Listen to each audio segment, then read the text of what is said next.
Sound check, testing 1, 2, 3, 3, 2, 1, check.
Good morning. Welcome to a Tuesday morning in Australia.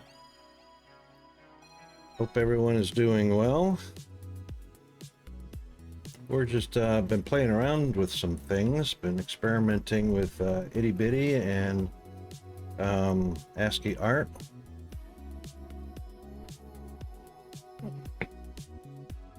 And just want to play around with a few things first. Let's see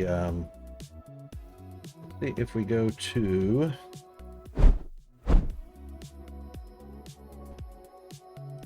this. Looks like a good place for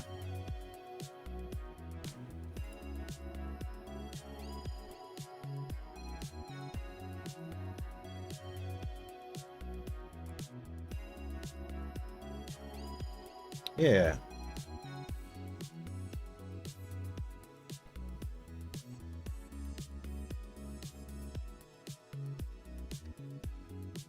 So just playing with a little bit of chat AI. I'm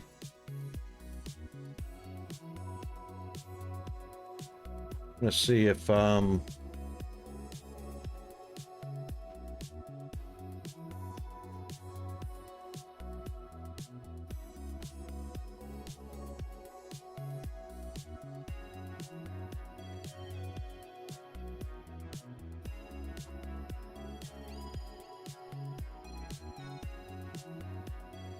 oh yeah, that does stretch it out a little bit.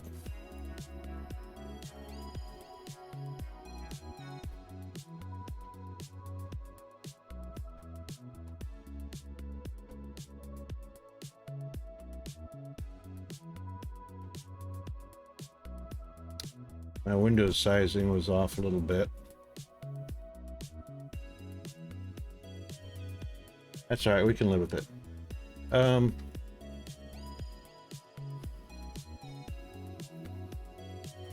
So just want to see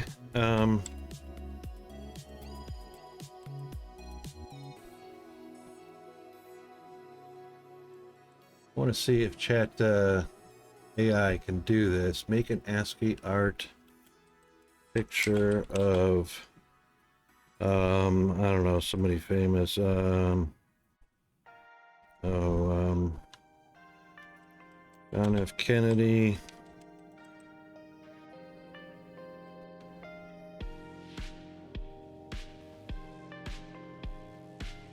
Head on a dollar bill. Let's see what that does.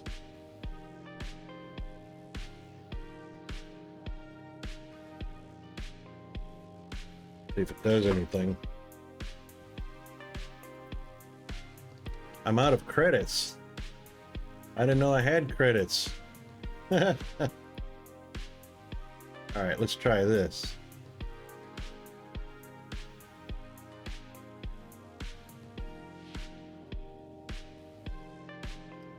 Let's try it with chat.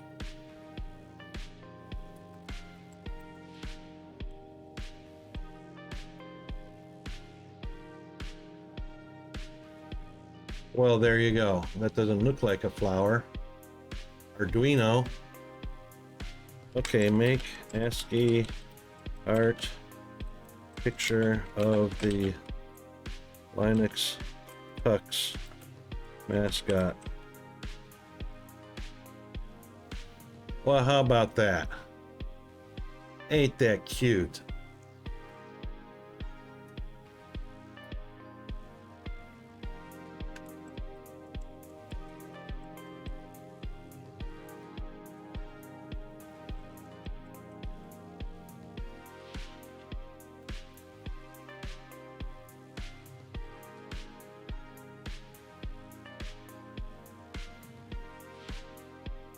It doesn't exactly look like a dragon, but I guess it could be.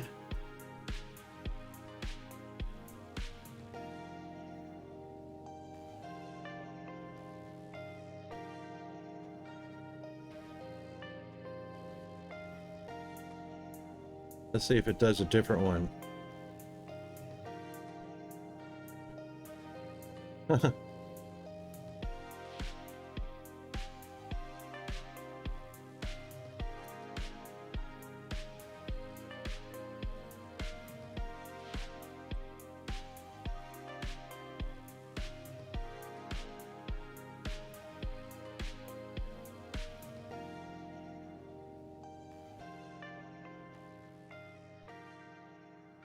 That's the Starship Enterprise.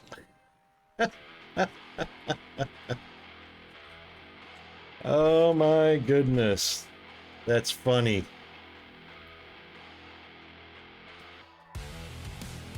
All right, let's regenerate. Here we go.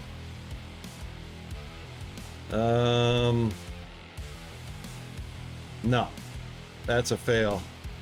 That looks like a balloon or a raspberry or something. It was better.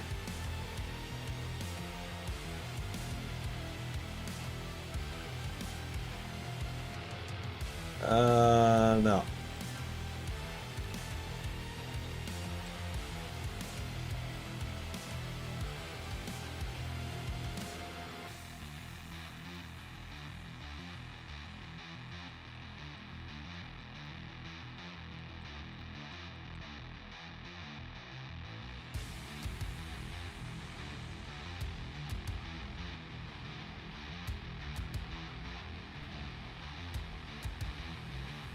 It's just not getting it as good as it could.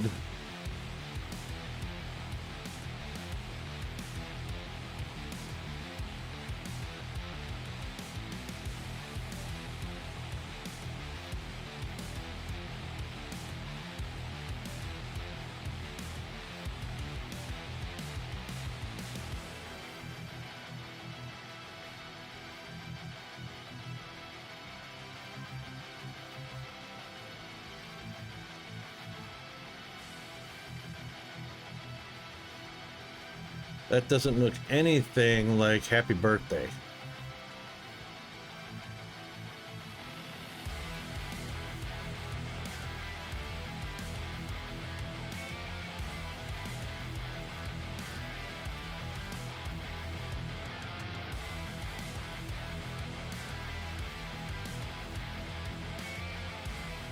It's not Happy Birthday.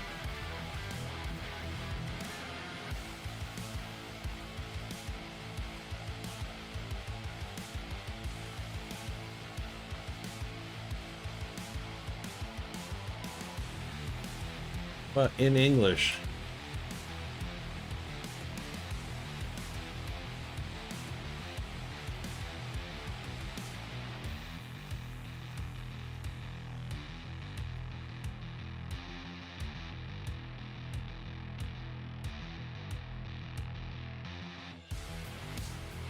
All right.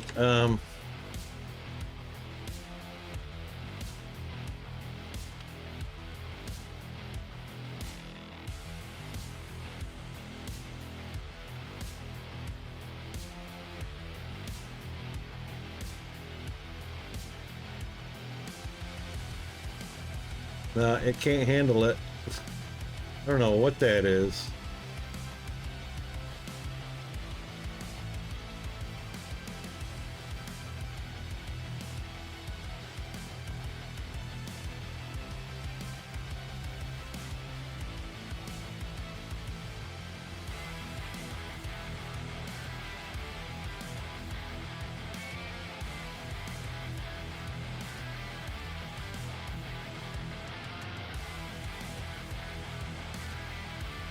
Good day, yo. That doesn't look like RocketWolf.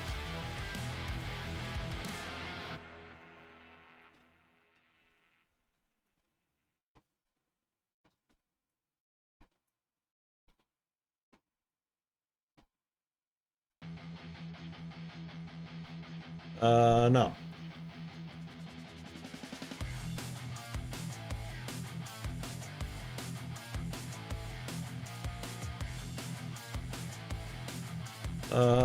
No.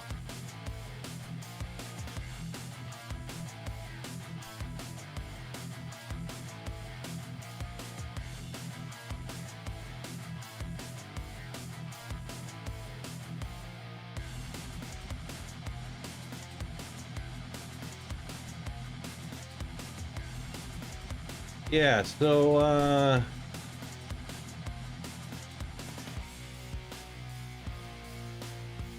that's not very accurate. I don't even know what to call that.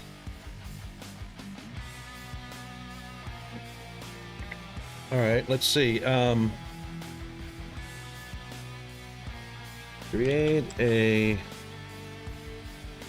picture using only ASCII art, or using only ASCII characters.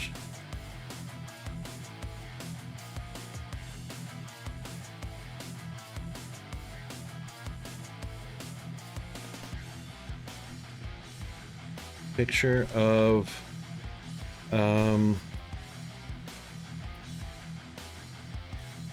what, how about Mona Lisa?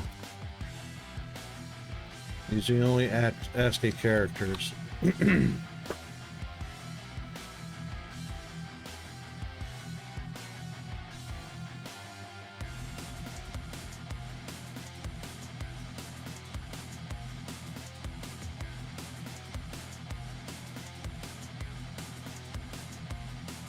Yeah, that's very simplified.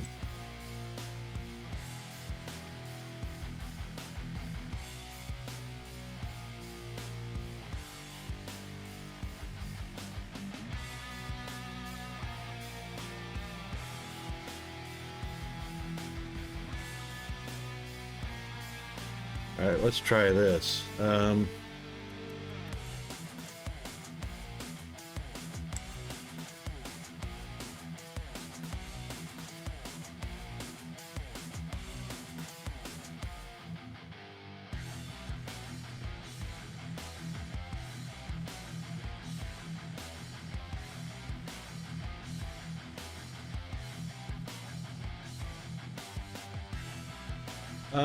That's pretty rude.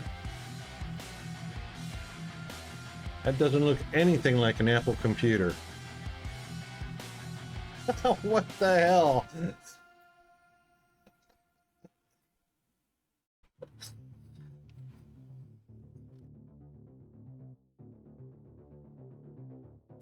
I'm sorry, but that doesn't look anything like an Apple computer.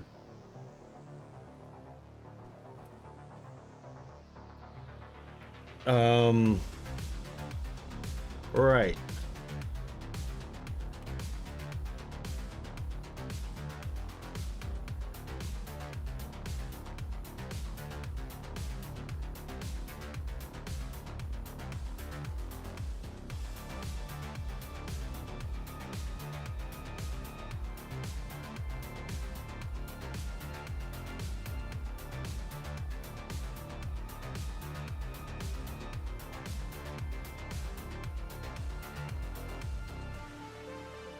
Those don't look like words.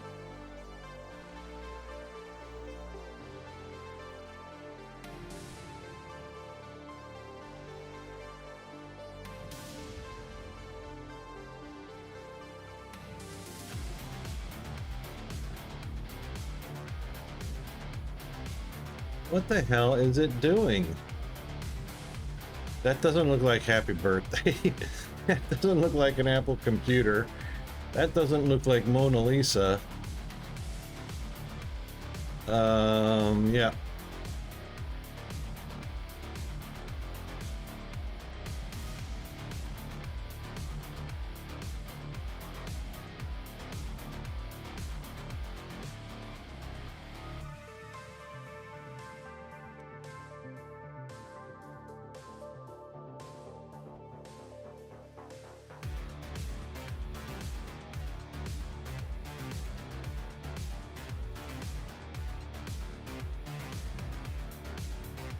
Okay, this time I didn't tell it to use ASCII.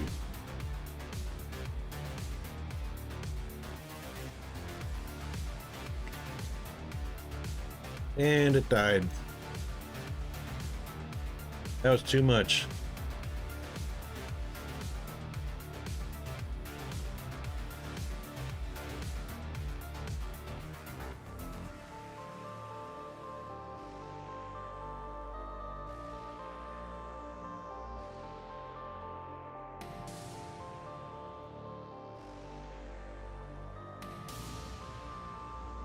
Yeah, I'm sorry. This is getting to be a huge fail.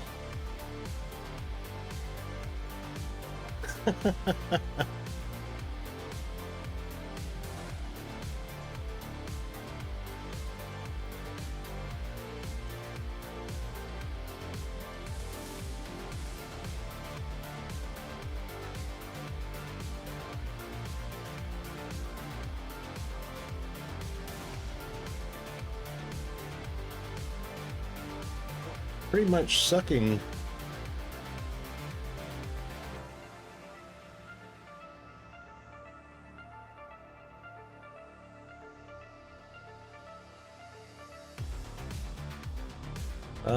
Don't even know what that looks like. Other than that's not, doesn't even look like ASCII, it looks more like Braille.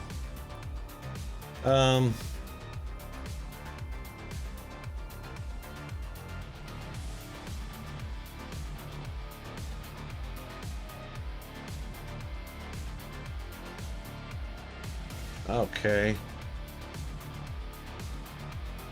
Buy credits. $15.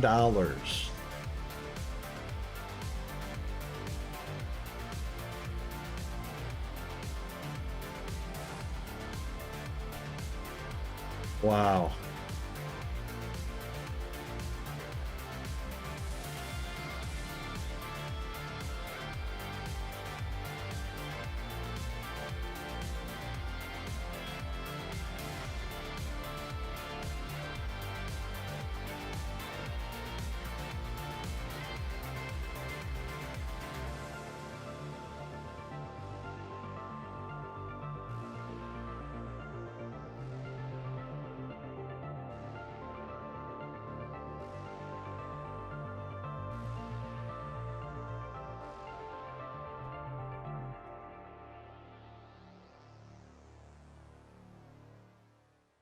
Upload an image.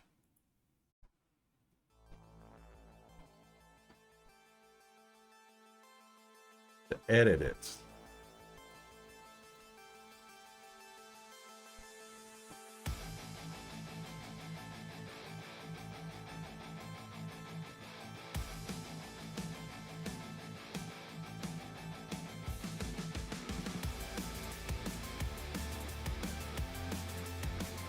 You're out of credits.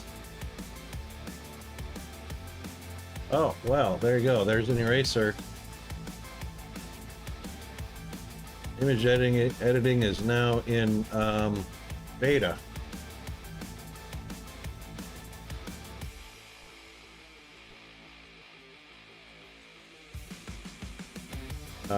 Erase. That's what I just did.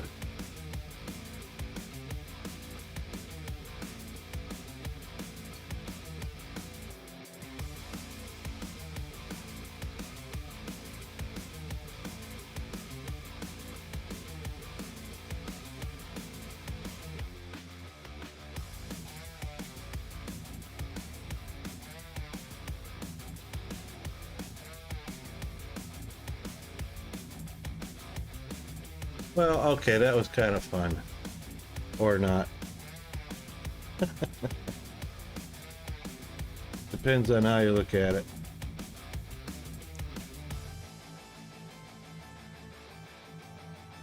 Well then, right.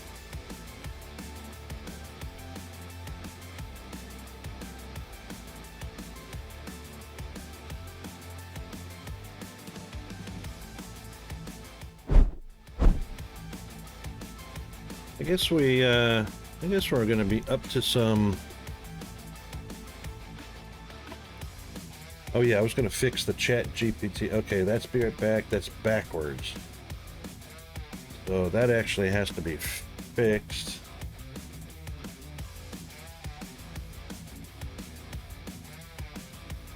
It's still backwards.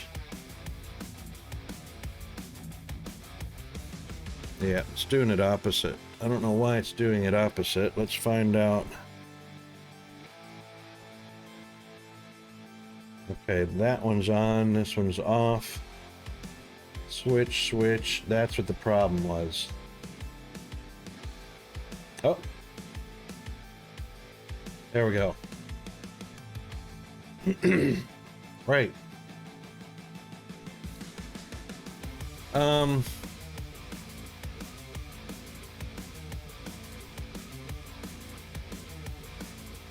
Hang on, do we like that one or do we like this one? This one seems to have more gameplay area.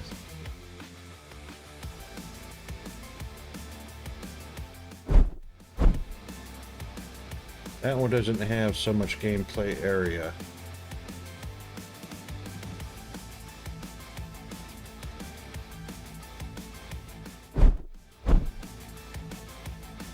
This one was pretty maximized. The cup is going to be in the wrong place, though.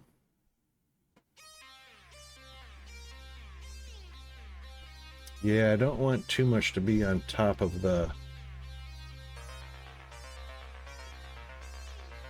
I don't want too much to be on top of the game itself.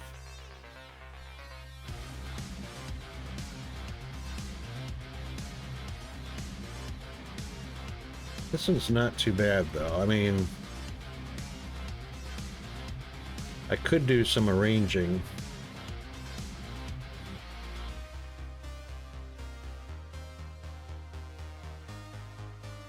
I've got some real estate to work with on top and right side.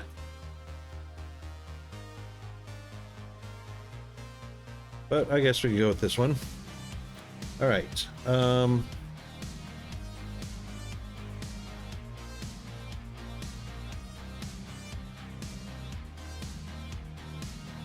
Oh, that works now.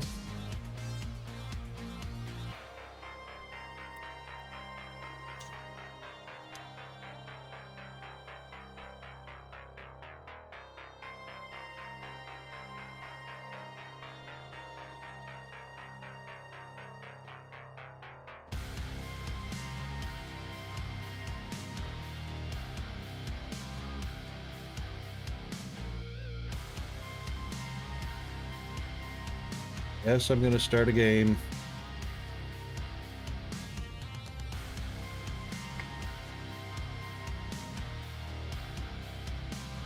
Yeah, we're going to get that started.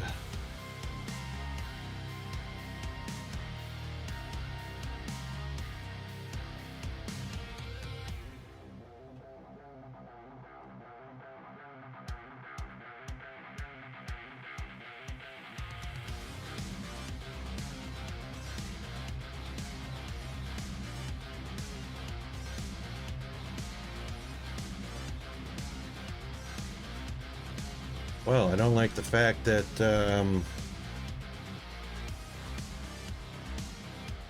CPU is at 50% for some reason.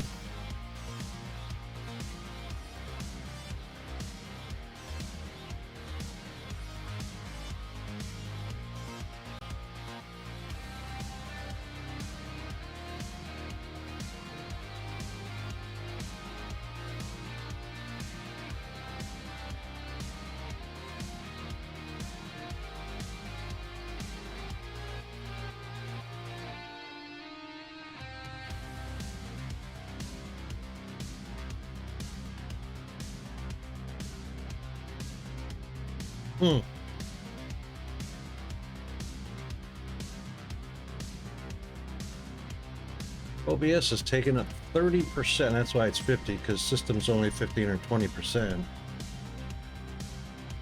OBS is taking up way more than it should again. All right, let's try this. Let's see if that... All right, that reduces it a little bit. That video is pretty intensive.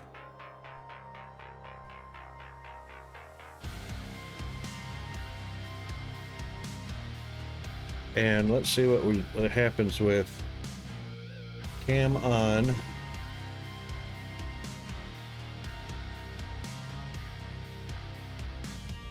$38 to $41. Cam off.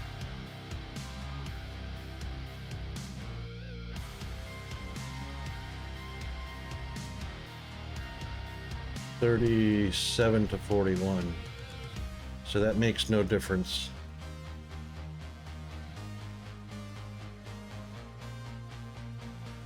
Okay. Cam on GPU. About 28%. That was really no change. Cam off.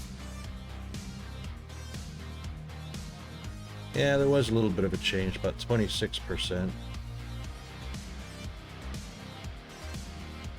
That's interesting.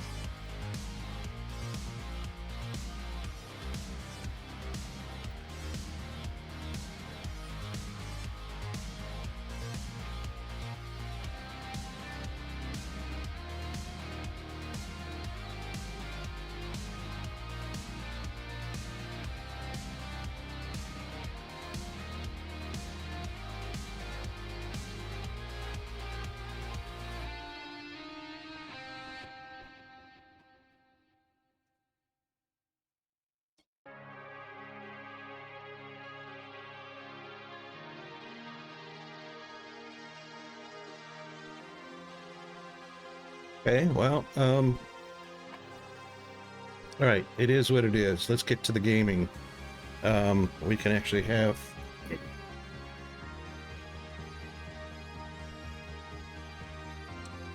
cam with no impact, but anyway. Oops.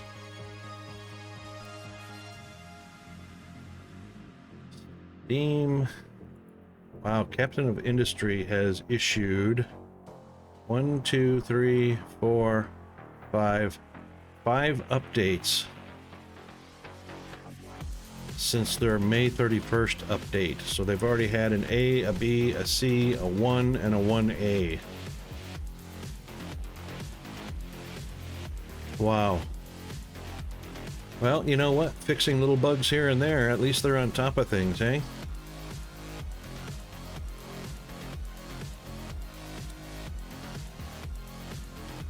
Let's get to our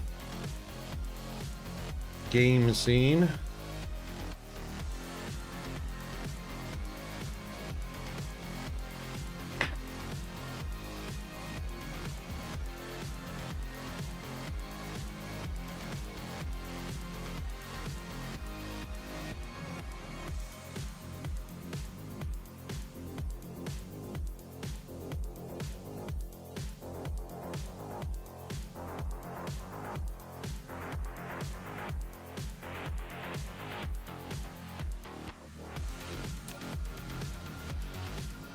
We will continue.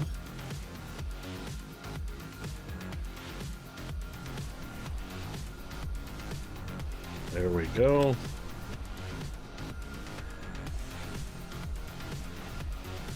Happy days. And that's where we were at yesterday, 75%. Okay. Wow. A little bit not as smooth as it was yesterday.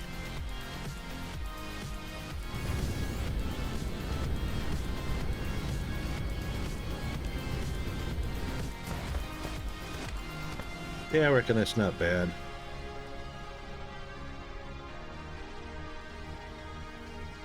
Not bad. I mean, it's not horrible. Could be better. But anyway. Right, so we don't have a solution with this.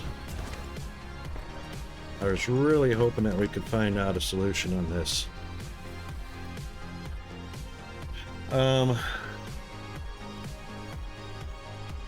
So the options were obviously belt line down the middle because it's a stack count of 4 and it's only photons. But I also wanted to keep this as tight as I could. I know I couldn't get that tight, and using bots to deliver. And the problem with bots delivering is when they make a request, it comes from anywhere.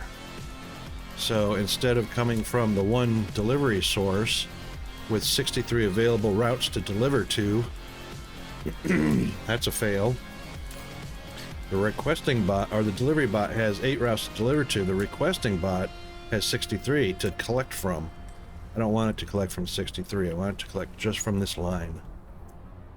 And we can't change proximity of the distributors. We can't change their range of detection. They're only gonna do or look for and find everything with a 180-degree radius around the planet. So botline's not going to help.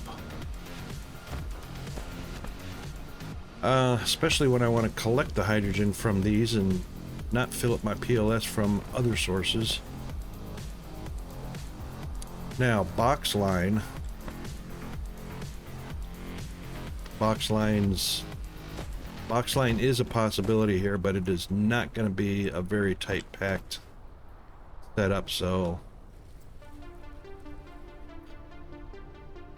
Plus, it was all about the output. So, output, we wanted to evacuate antimatter and hydrogen quickly and efficiently, and 30 per second belts don't cut it.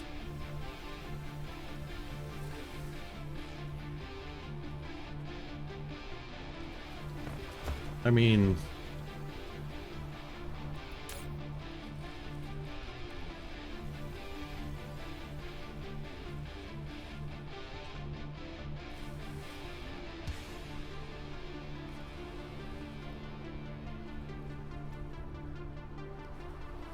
yeah, there's got to be a solution here. I just don't see it right now.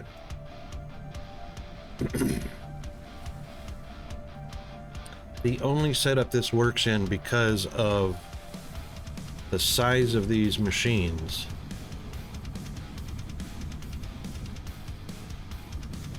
is belt method.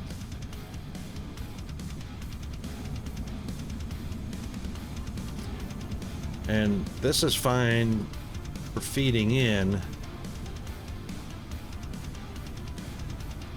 Alright, this is not going to work. We have to get rid of this idea.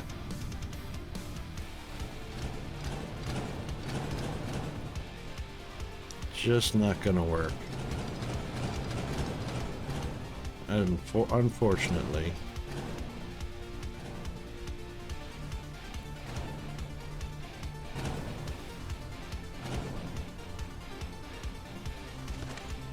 And no, that's not going to work either.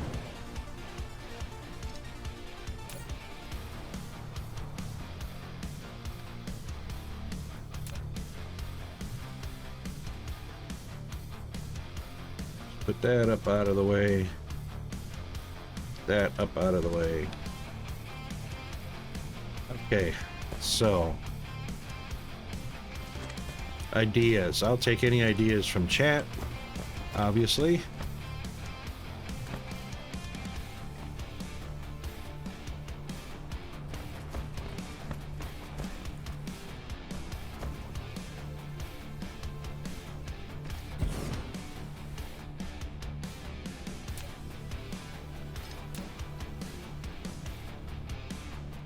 Hang on. Hang on, let's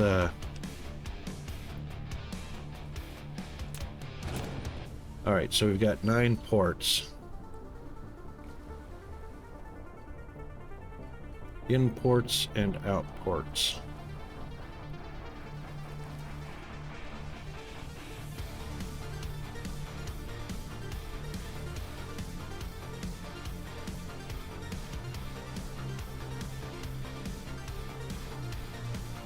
Hang on.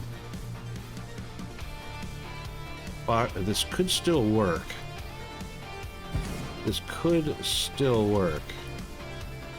Wow, that was good and close. Alright, we could still get a box line output, which would speed things up tremendously, which is what we want.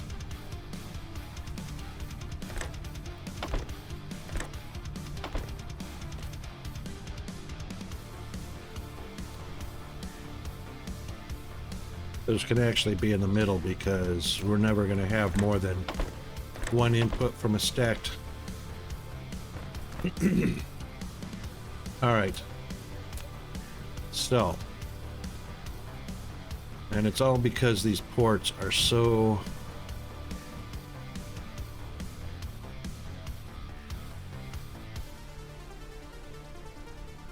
they're so freaking wacky.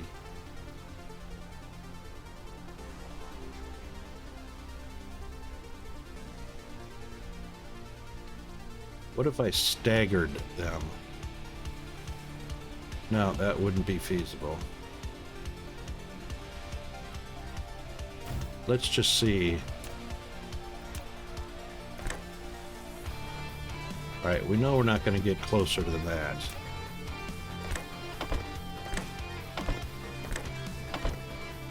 Right?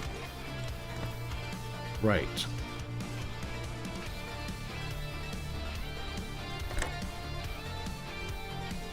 One will be antimatter. Ah. And that's why. All because these freaking ports are whacked on this machine.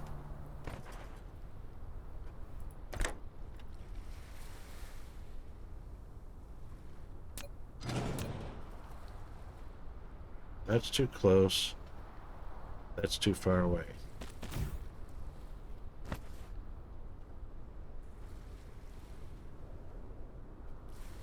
All right, let's try this.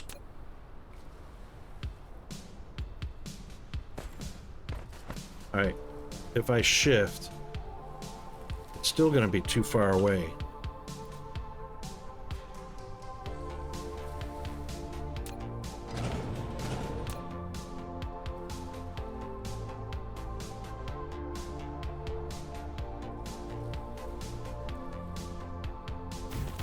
That's still going to be too far away. Almost guarantee it. Yeah.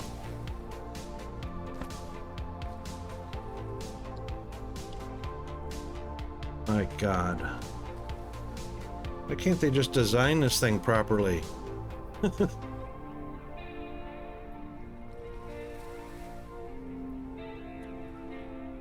Well,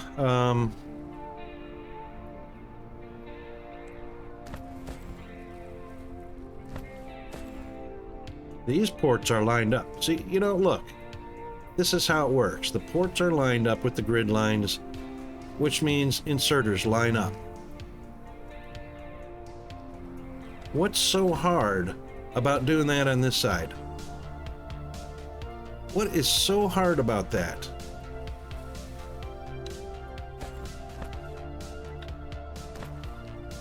I just don't get it. Zombie! No, my mate, I would be 100% on board with you on that if it was a matter of grid crunch going north and south. But it's not. This is a matter of they spaced the ports so that they lined up with grid lines on one side of the machine. These ports, you know, this pipe doesn't have to be this long. This port can actually be slid until they line up with the grid lines. So this is a design fault. So they just wanted to make the design look pretty, and they didn't have to do that. This pipe could be shorter, you know? No, that's the point. That's the thing. They don't line up because, oops, because they designed it wrong. So on the left, you can see that the ports line up with the grid lines. You rotate it.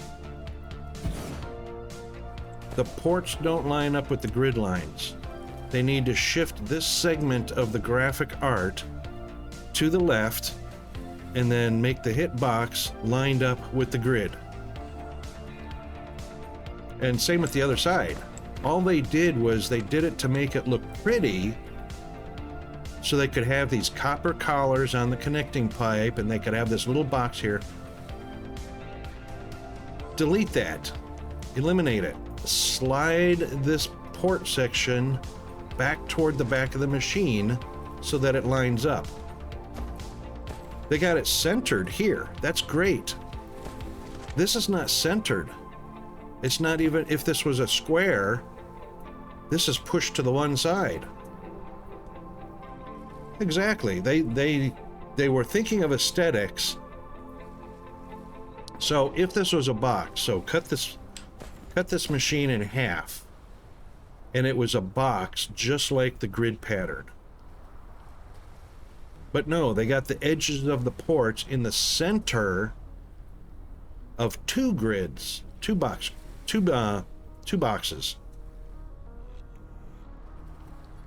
You know, I never checked. Let's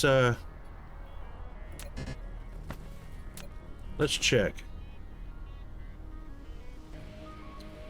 They have 2 ports on each side that are lined up.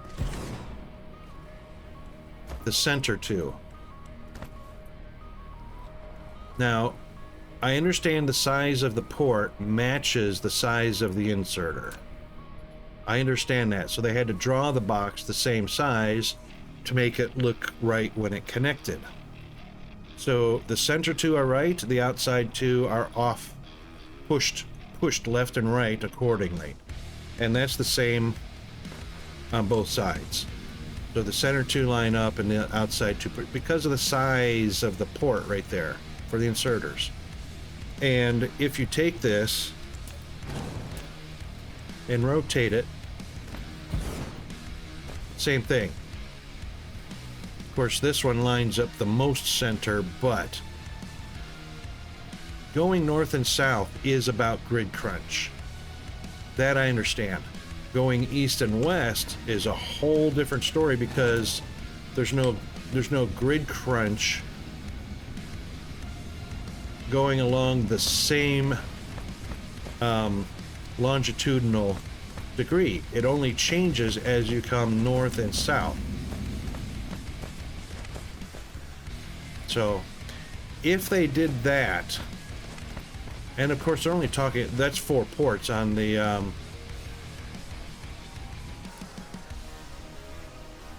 right. It's not really meant to snap to the grid because it's a sphere, like you said before. And making squares or even triangles fit on a sphere is a difficult prospect, and you can't make things snap to it.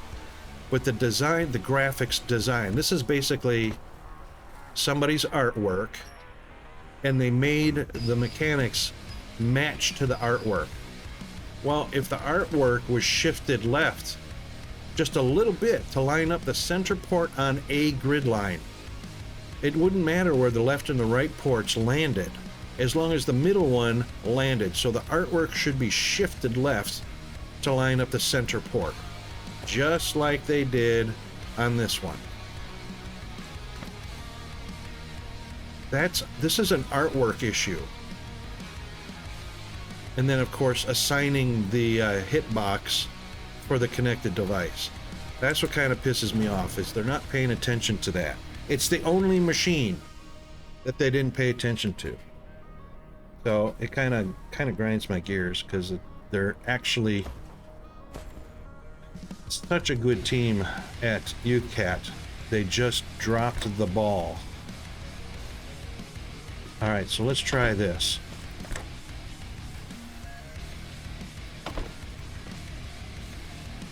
All right, so we can get both in here, which is fine. I don't actually have to do both. That'll be too close. That'll be too far.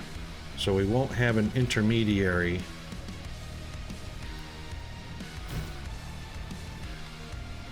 Yeah, that'll be too close. So this could still work.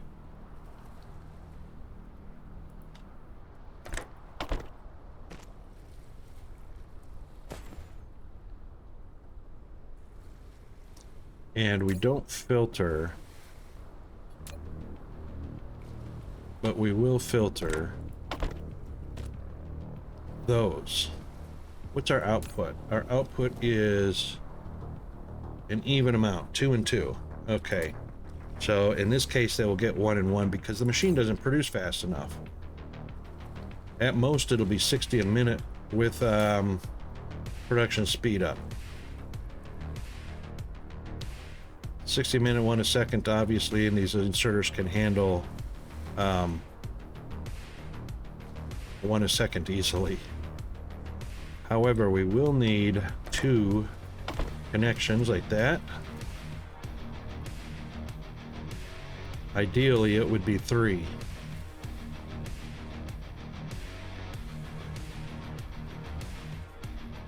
Oh, you know what? You know what is ideal? You know, it is ideal. The fact that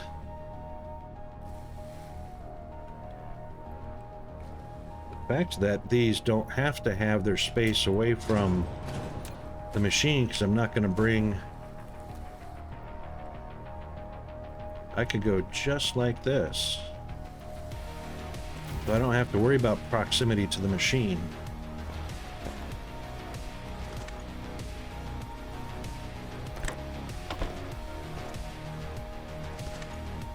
This will work. And not putting a filter on these means that the inserters can pass either hydrogen or antimatter down the line.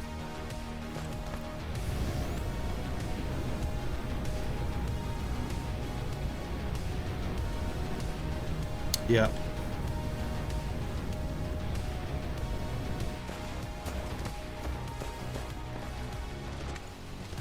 That can work. Now, we'll take this and rotate it because we don't need to duplicate on the other side. And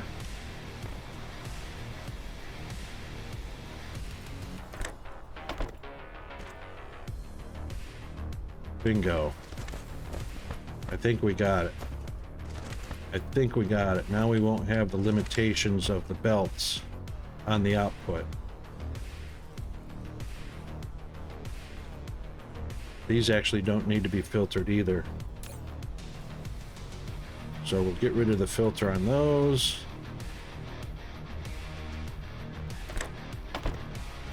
Perfect. 2 antimatter, 2 hydrogen, bing bang boom, right down the line.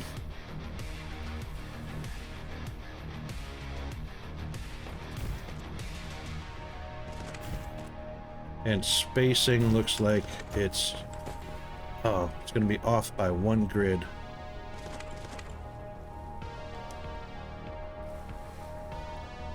That sucks. Alright, so what do we need? 1, 2, 3, 4. 1, 2, 3, 4. Right? No, missed it by 1.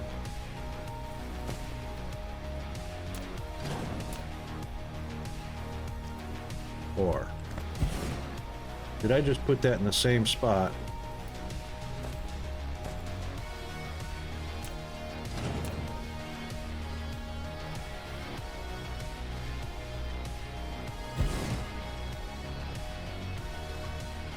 Yeah.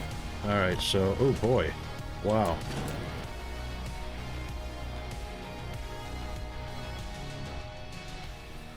So that's going to be off by 1 grid line because it's not even... the ratio of machine to boxes is not the same. Oh my goodness. Oh,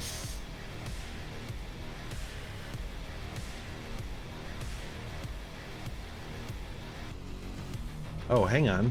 Hang on. That doesn't matter because the machine's not turned the right way anyway. It has to be a machine facing this way, which means now let's do this, because then we can line it up. Let's take this and give it 3. Then we'll line this up so that it's right on the edge of that box right there. Right? Yes. Yes, indeed. Okay, so that'll work.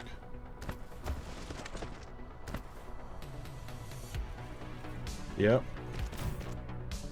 Then this one.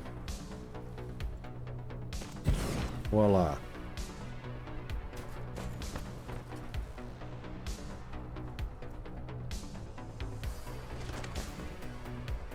Yep, that can work. So a gap of 2, a gap of 4, a gap of 2, a gap of 4. Okay, so that means this also continues.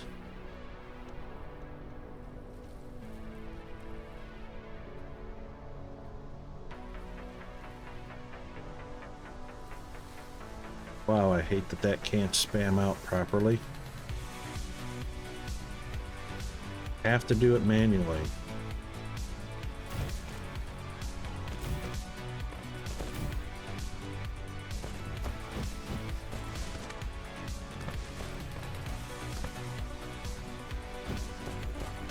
Alright, so let's say we copy this.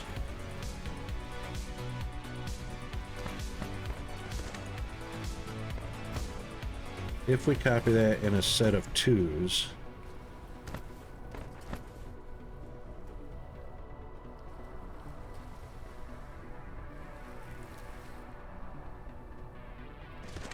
it won't matter.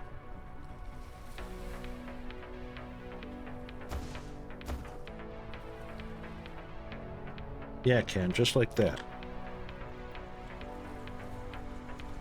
Just like that. Yep.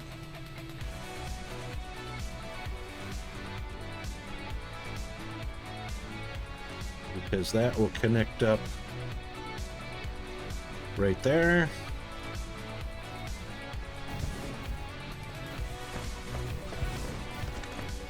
Connections, connections, connections, and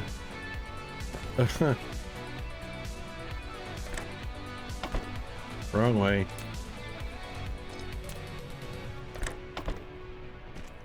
I must not have grabbed the inserter off the... That'll work. Oh, is it BioBreaker? Oh my god. Thank you, sir. Be right back.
All right, thanks so much for that, zombie. That reminder. I had a hot coffee waiting for me and a jelly donut, and oh yeah, so needing that. The coffee, that is. The jelly donut, not so much. Right, so that is the solution right there. That's gonna work.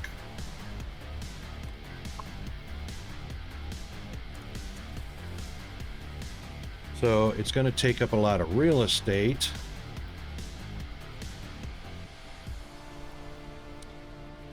But the way that would go would simply be, so they're going to be paired up and rotated. Yeah, paired up and rotated. The outputs will go to the outsides. And that's the big problem, is we're limited to the 30 per second belts on the outputs. So you have to have two sets of outputs, one for antimatter, one for hydrogen. When those become saturated, then you got to add two more, so they end up with 4 belts.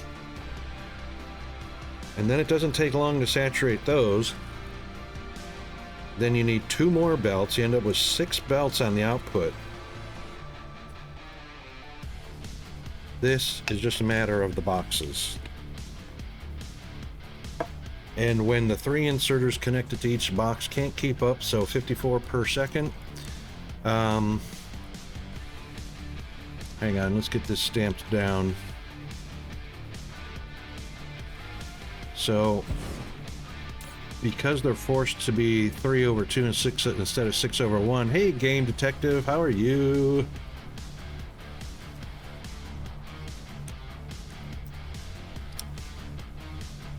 No, we're not in bio break right now.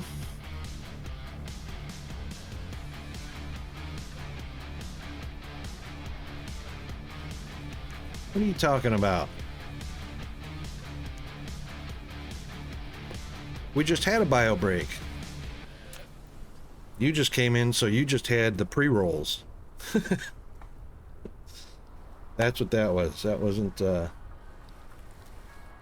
Webcam's off while I chow down on this jelly donut not in your face. Unless, of course, you don't mind me eating in your face.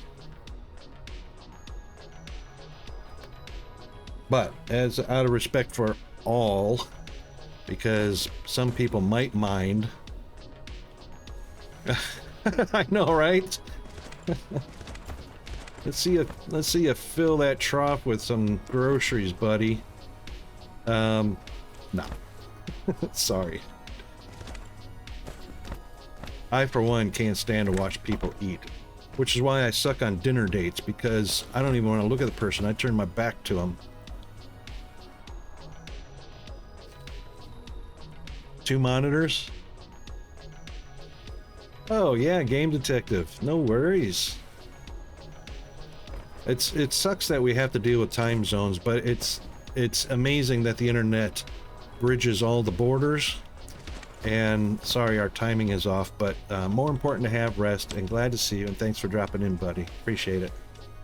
Much, much, much.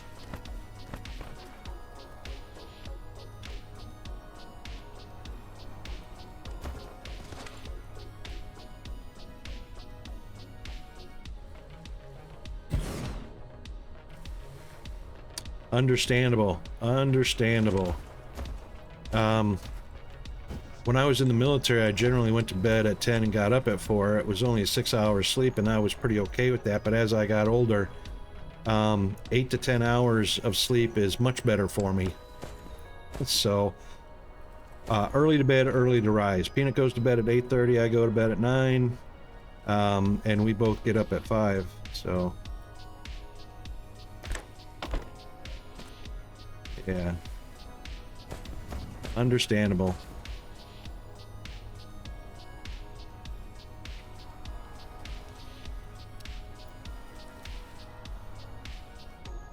Right, we're we're not going to be able to make that into modules.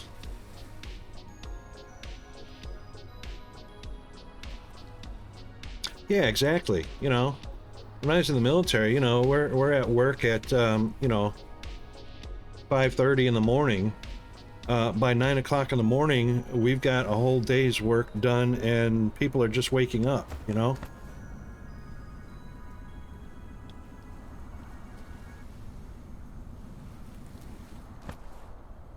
But, yeah, that's, it's a pretty incredible feeling, you know?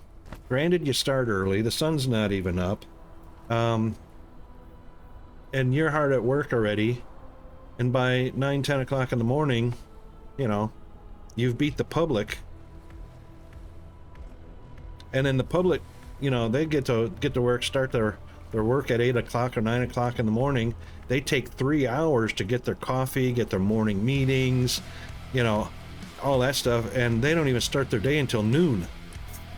Firehammer!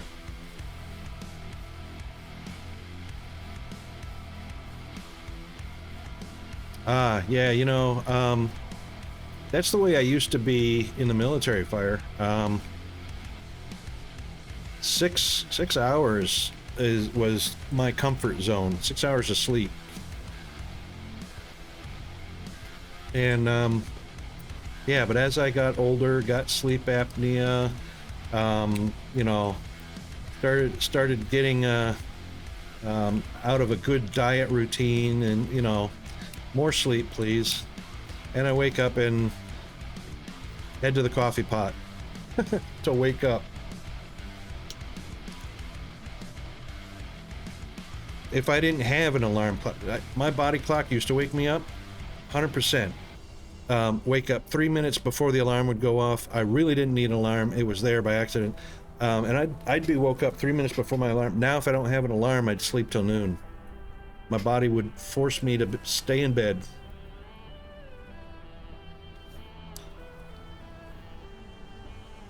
Yeah, indeed. Indeed, fire. 4 hours of downtime and your brain's waking up.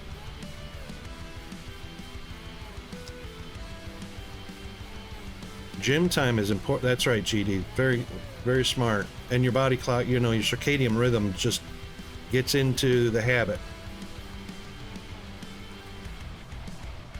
So it kind of works out because it works out because it's before all the people get there. You know.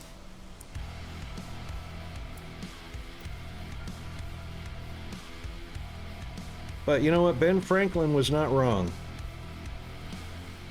He was not wrong. Early to bed, early to rise. And I'm glad nobody pays attention to that except for the few, and that means the few get to benefit from it.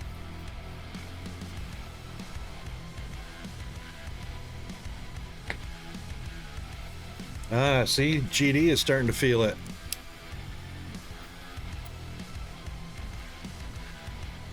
Starting to feel it.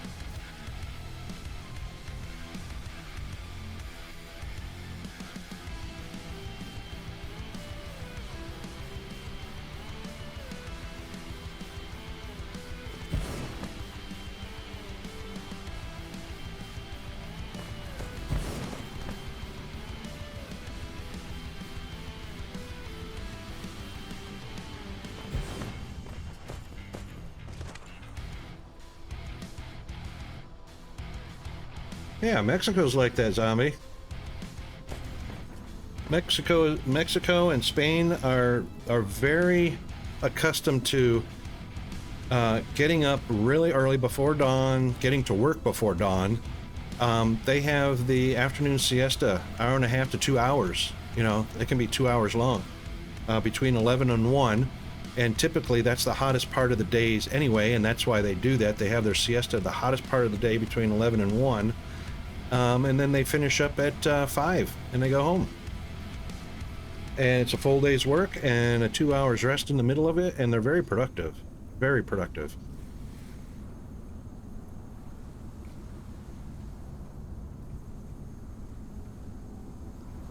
Yeah, you nailed that one, Fire. Getting older sucks. Yeah, Japan does that too. Oh yeah. Not to mention, can you imagine how those pods would be destroyed? Not very hygienic.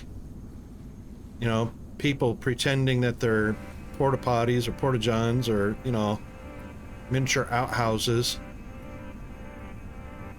It only works in societies that where people respect each other.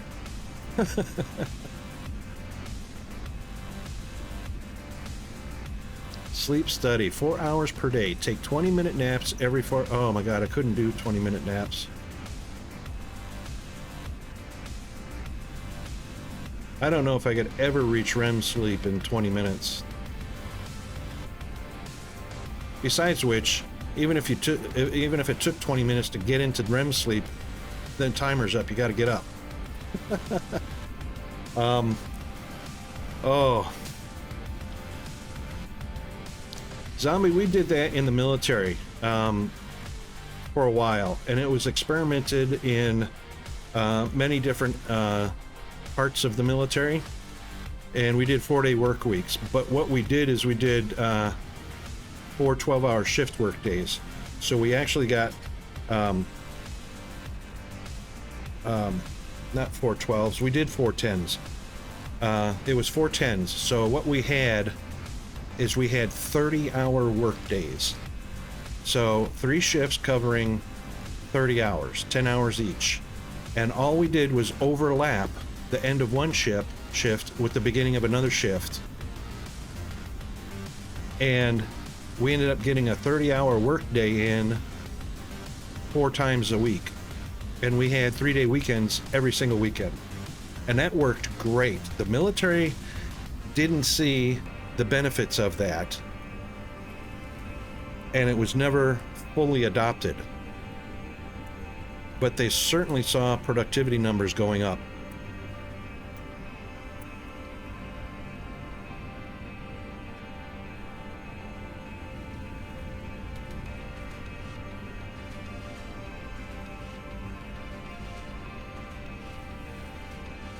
Five 8s for the longest before I retired. We went to 4 10s. Yeah, 4 10s was great. You know what?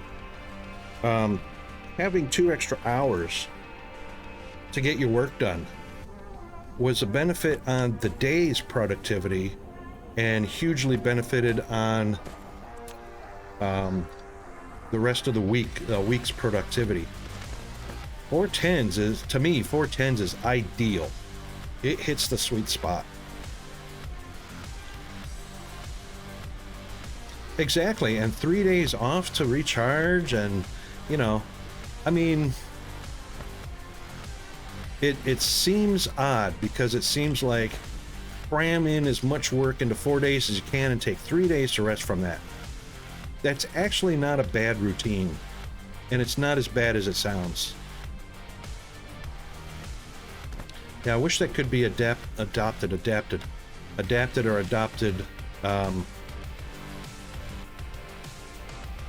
in more places. I probably should have lined up outside boxes first. Outside boxes can be just a straight up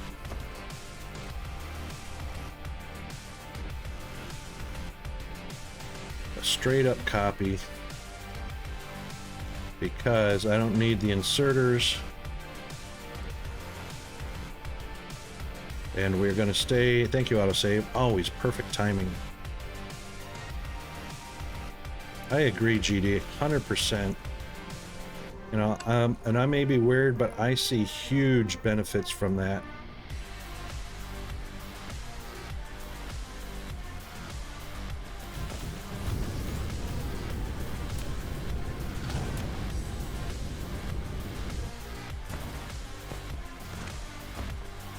This is going to work.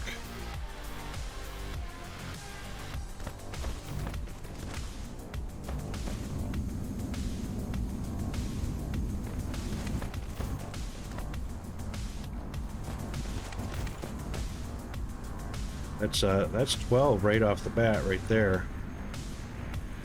It's double the length. It's a little bit skinnier and a little less chaotic than this. Double the length for 12 machines. But still.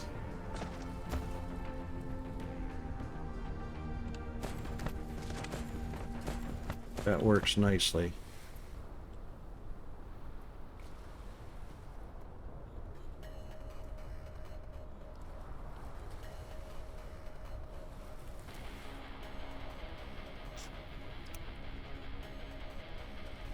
Oh yeah, you know what? In certain industries, I think work from home is a lot better, with one exception. And like I say, only certain industries, because there are many industries that there's no way you can work from home, obviously. Tradies, construction, stuff like that. Office workers, yes, but the one exception, the one drawback to working from home is if you're not disciplined enough to reduce all of the distractions from home that you get, doorbell, you know, postman, phone calls at home, you know, stuff like that, and the environmental distractions that are not the same as being in an office. If you can't discipline yourself to address those, you're not going to be as productive. Some people have to go to an office to get that office vibe, that organization feeling, that structured feeling, to get their job done and whatnot.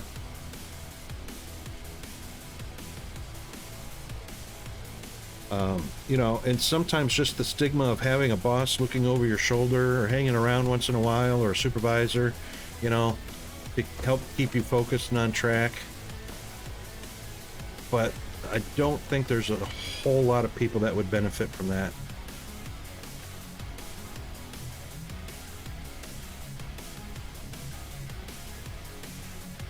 Yeah, see, that benefited you 100%. So,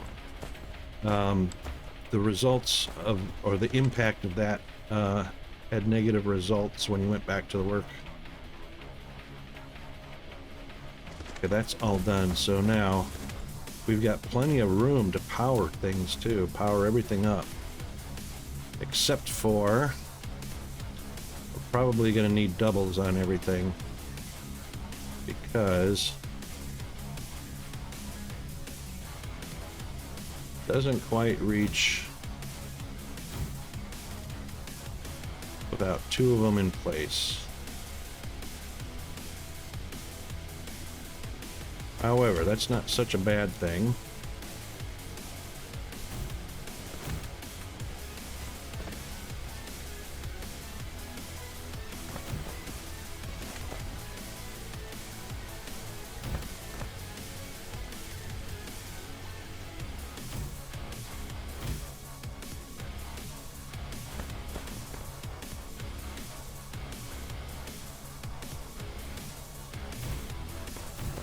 Actually, I should have just put those right in the middle between the boxes. Right in the middle, yep. And right in the middle. Right in the middle. And, well, those won't reach. If I move those won't reach the spray coaters. Then again, right in the middle.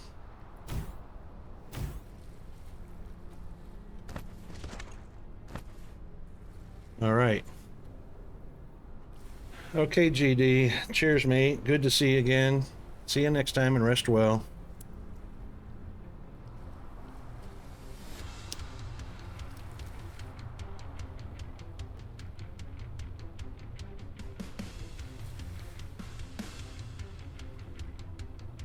All right.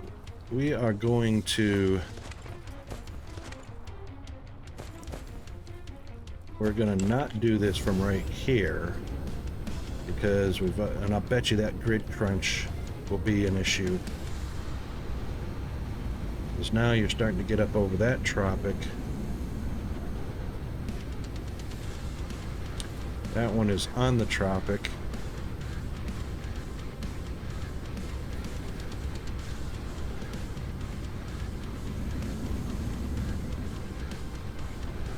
We won't squeeze by there, and we're not going to squeeze by here. Actually, we're within 4.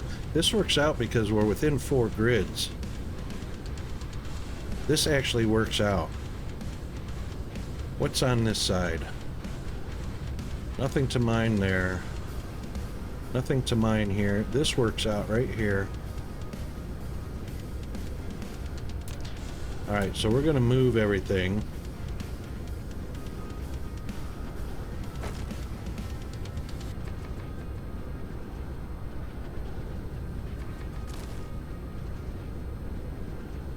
To just below that line right there.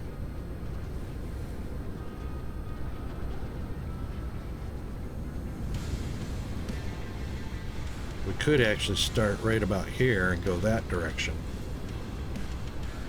Could.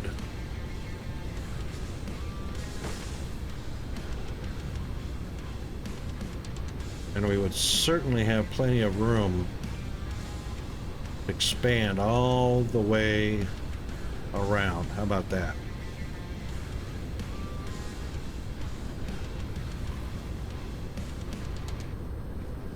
Yeah, we sure could do that.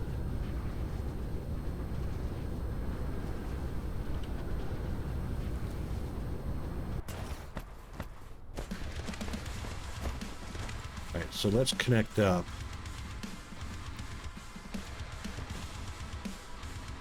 Connect up the belts. Now the only problem is I'm probably going to have to slide those. Probably going to have to slide those.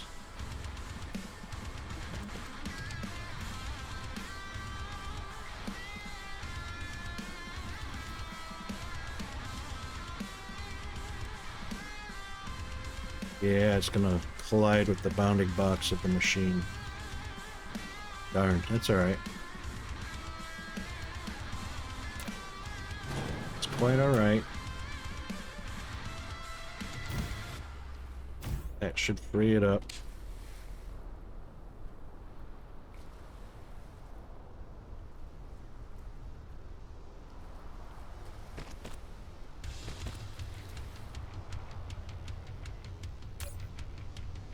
Yeah. Okay, now.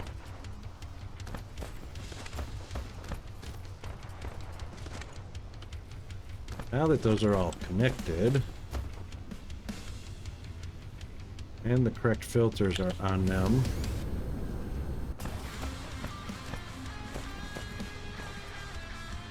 now all we need to do is get them out on a belt at speed.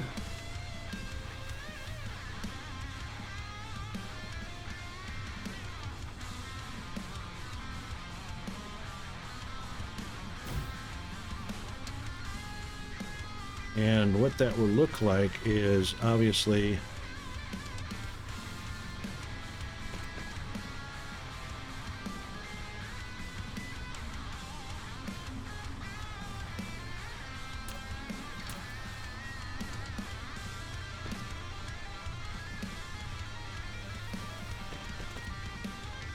we will have 1, 2,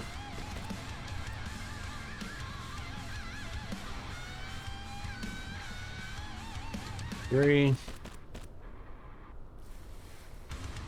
Yes, you can. Get your fingers on the right keys, Rocket.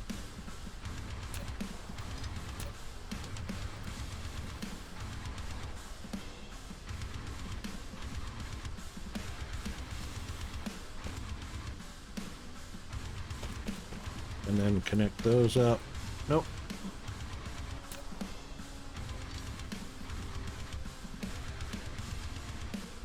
No.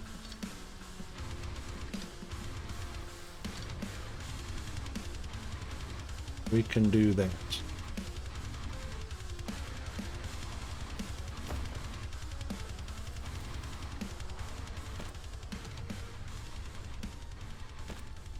Done.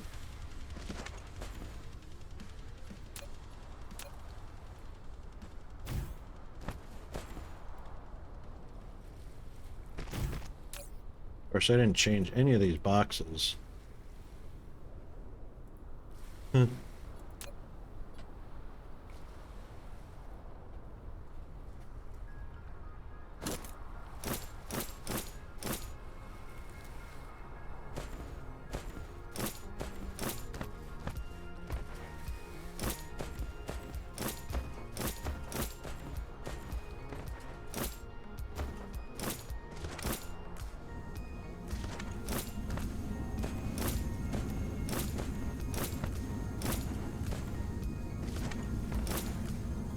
So we should have got 2 on all of those. Hopefully we didn't miss any. Good. Only needs 1, but 2 is better in this case. That one can stay wide open. Actually, no. We're going to do 2 on that because we're going to go right out onto belts immediately. And that works. Okay. And it doesn't matter whether it's hydrogen or antimatter going into those. 100% doesn't matter.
I like how these boxes face. So that one actually is turned and these are not.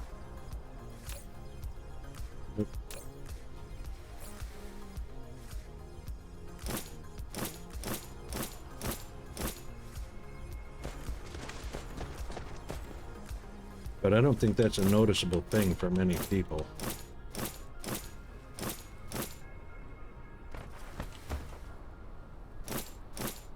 All right.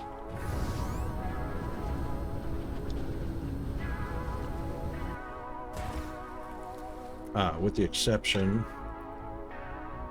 we do need that there. It also is going to be, no, another power pole.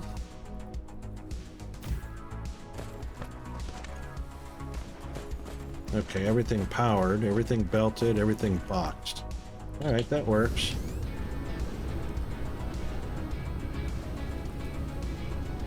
So we will take it all. And this will be, let's do this. Oh. This will be critical photons.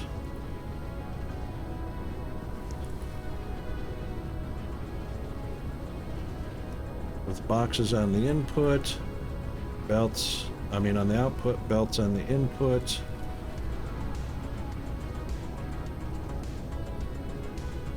Yeah, but we want the actual building. There we go. Okay.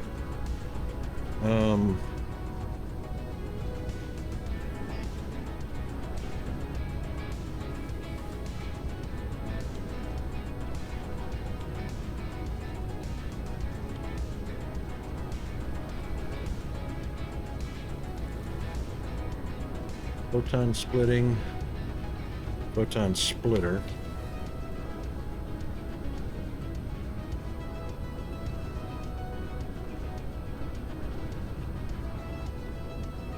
ILS to belt line feed with box line output.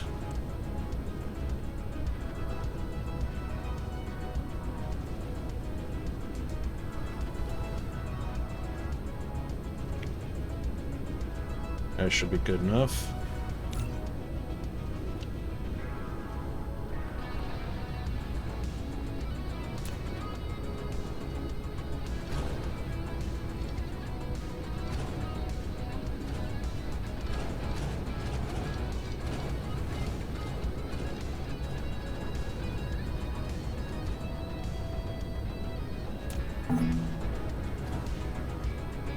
Okay.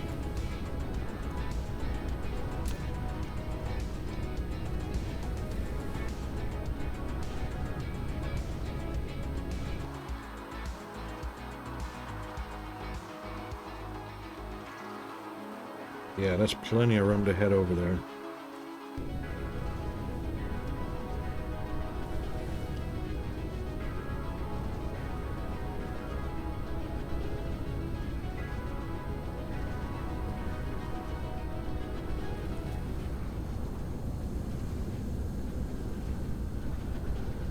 Now we should be able to...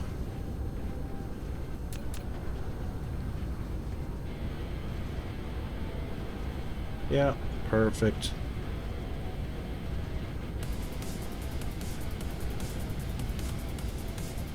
This is our factory planet, so it's not like, this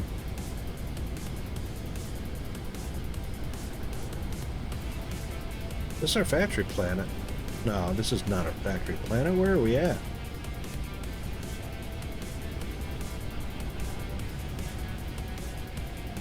Oh, this is our home planet. Oh, righto. Okay. Well, we're not going to be doing more mining anyway, so we can definitely throw down right there.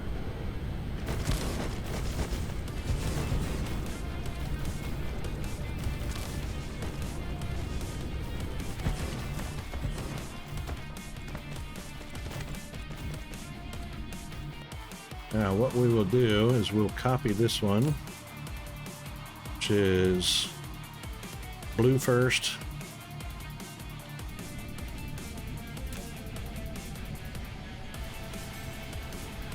Well, we'll definitely need that.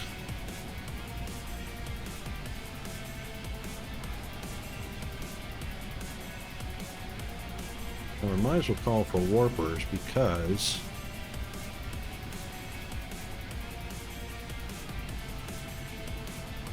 actually, no, we don't have to do that. We can save the slot. So, photons, hydrogen, antimatter, 10%, 120.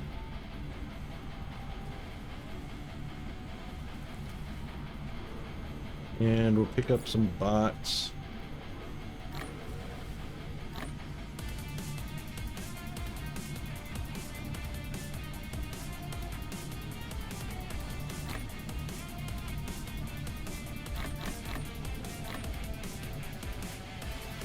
We won't need a ton of them.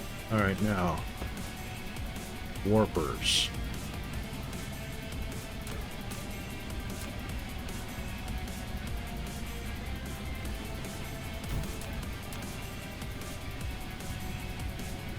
Of course it will, because I meant to do that.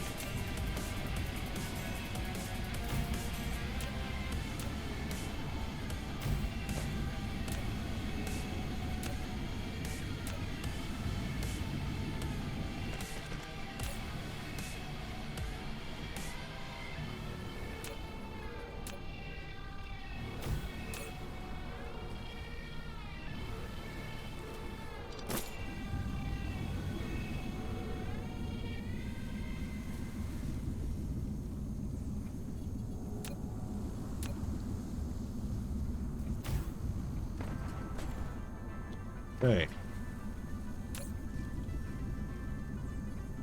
Here come the warpers.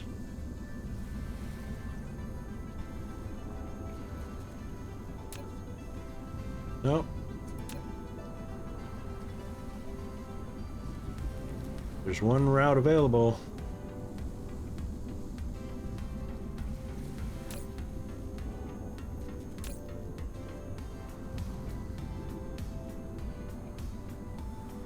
Are there none in it? I can't imagine where that one box would be other than up here.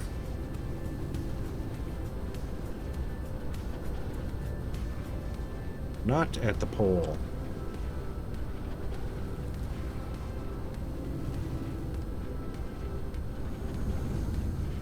unless it's at the other pole.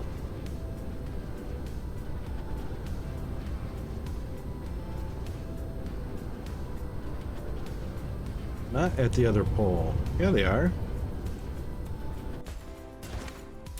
Distributor. Oh, that's a requester bot. That means there's a distributor around here somewhere.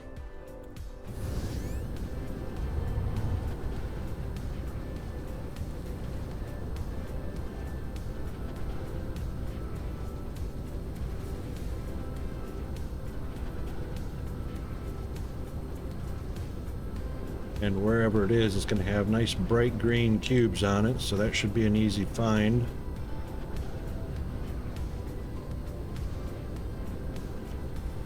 I reckon is going to be in this vicinity somewhere.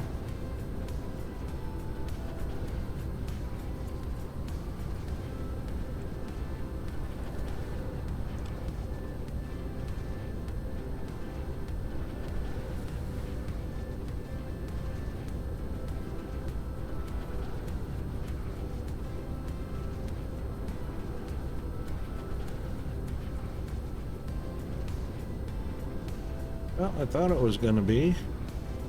This is my very old mall. There it is, right there. Dun, dun, dun. What's going on here? Requesting warpers?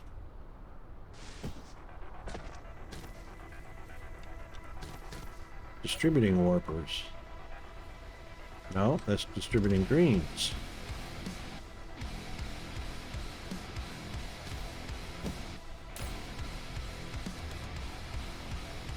All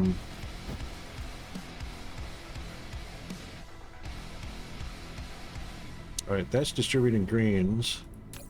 That's requesting the greens to go out. I must have destroyed the warper setup. Don't know why I would have done that, but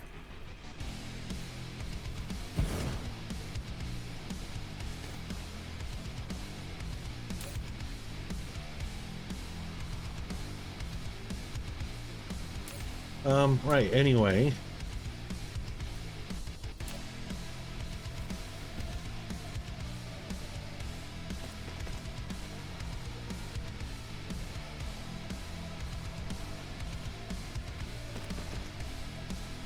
It is what it is.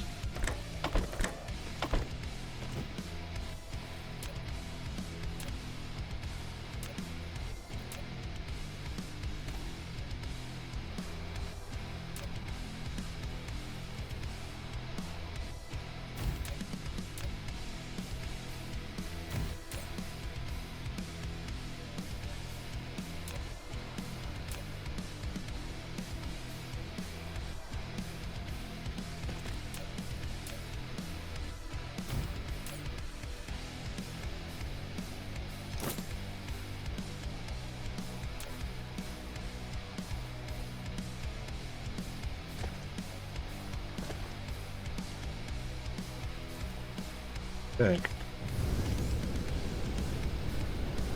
That will do its thing. Hello, landing pod.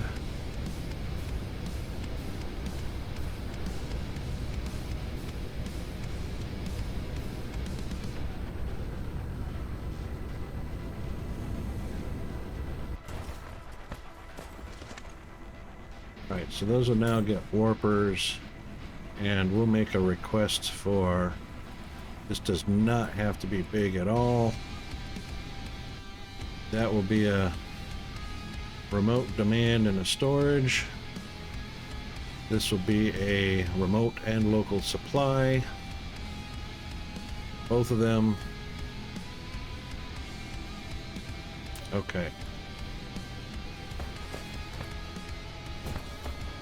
Oh, I did not notice that. Still didn't reach.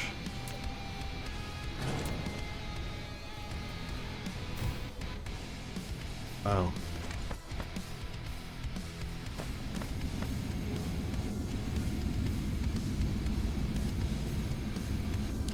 that sucks.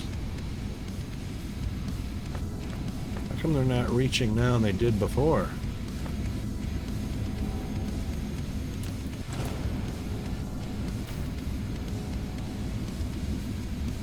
It's interesting.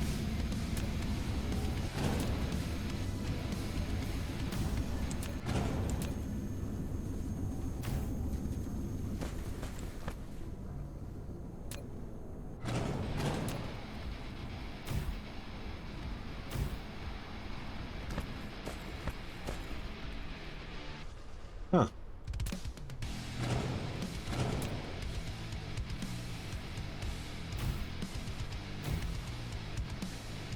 It is what it is.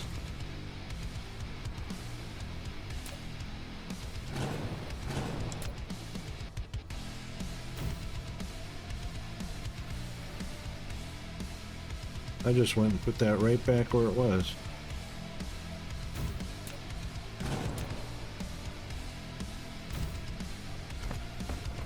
Okay, that reaches.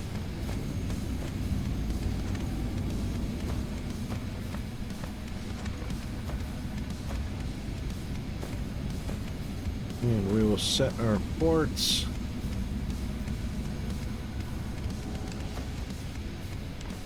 And we've got warpers. And photons.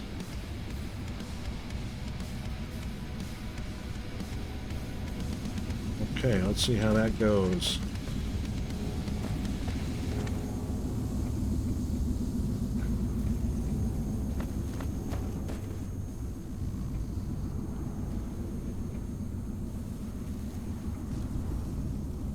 Excellent.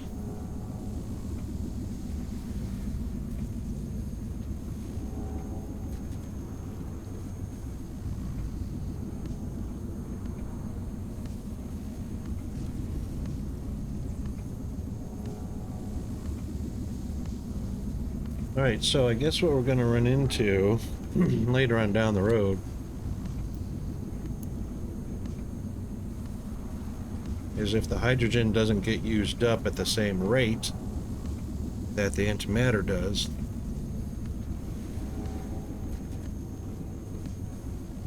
the hydrogen will actually block the antimatter from going into the ILS. So, how will we filter that?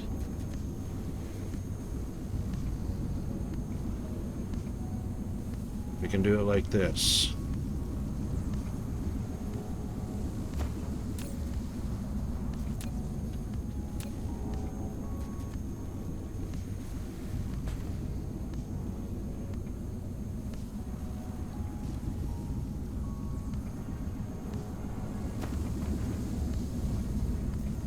And that might need 2 belts, so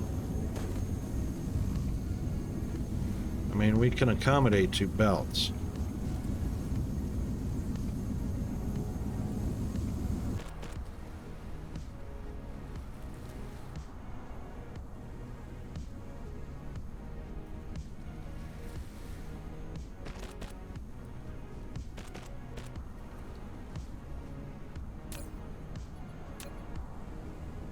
Oh, but we can only do 1. Only 1 output. Can't make both of them hydrogen. Forgot about that.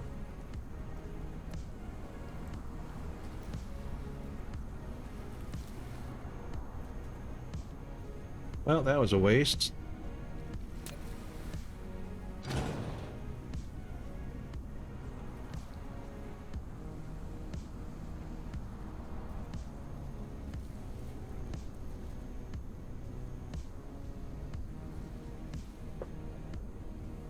Yeah, but the problem is only 1 output.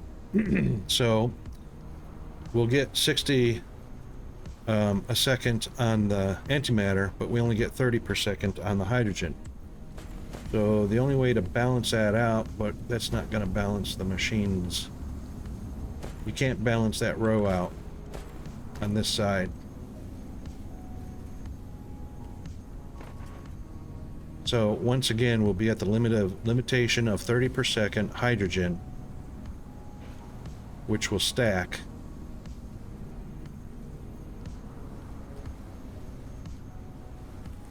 Which as soon as it stacks, or once it saturates, it'll saturate the ports on the box and stops the antimatter from getting through.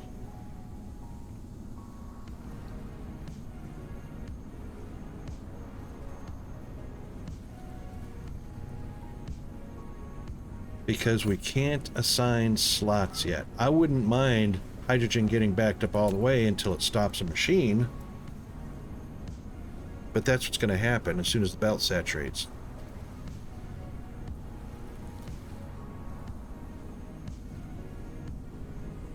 Well, it's 6 of one, half of it. Well, you can only do one of the three. So even if you output, you know, filter, if you filter out antimatter, that still is only one belt for the antimatter. The issue is this is an even 1-to-1 ratio, so it produces 2 antimatter and 2 hydrogen. So they both have to be evacuated equally. So you can't have 1 and 2, or you can't have 1 and 2.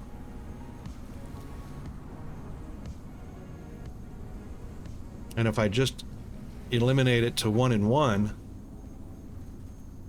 you're still reduced to 30 per second. This way I get 60 per second on 2 belts, and I can't filter 2 other belts for 60 per second of another item.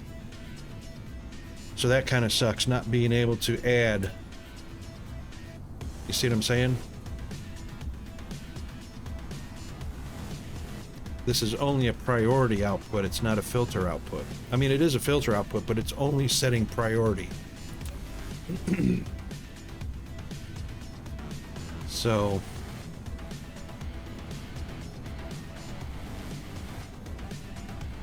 that kind of sucks.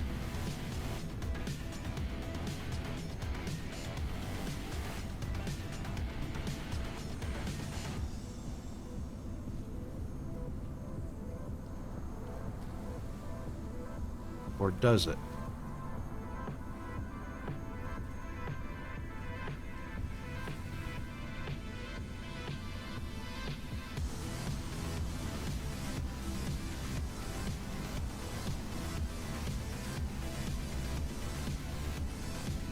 We'd want 2 and 2. We've got 4 ports available here, but... Oh yeah, and we got 4 over here too. Let's move this.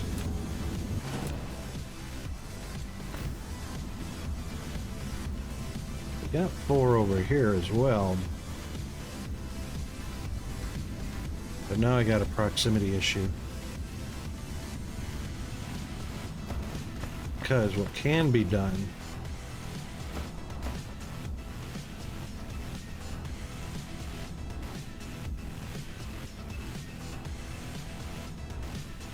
Well, the right, I think, well,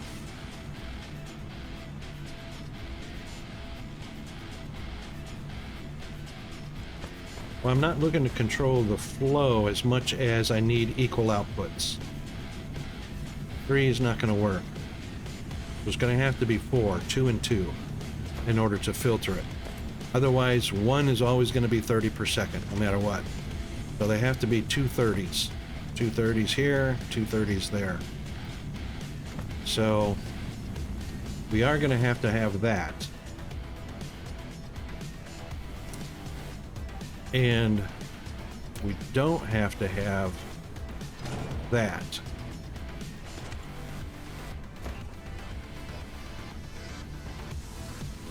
So what we can have is that.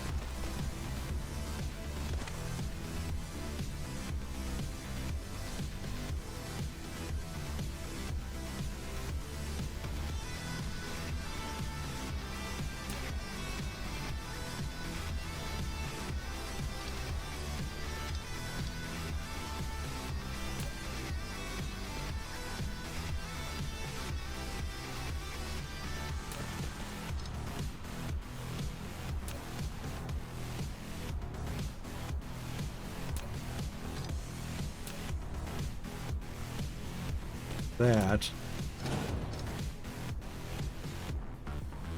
Can do that and that.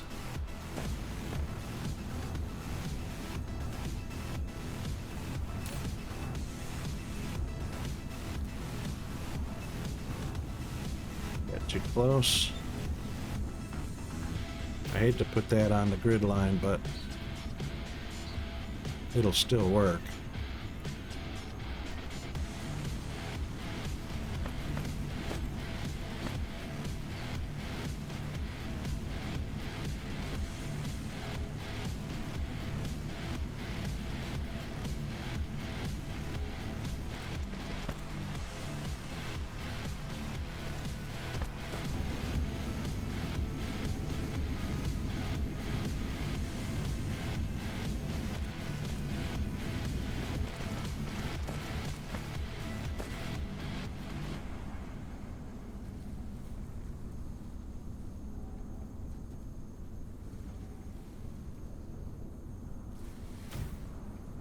It's still going to be too close.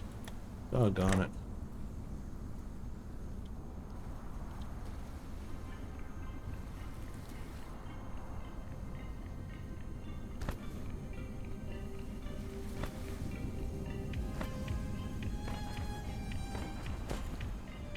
Yeah, that's what it's going to have to be. Yeah, because this is proximity and belt lines. Not going to work.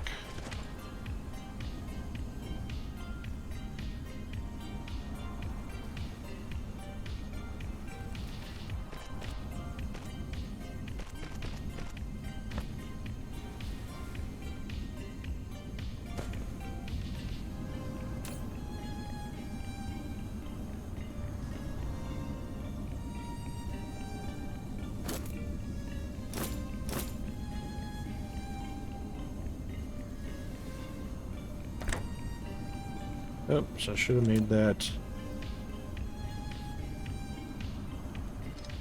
straight first.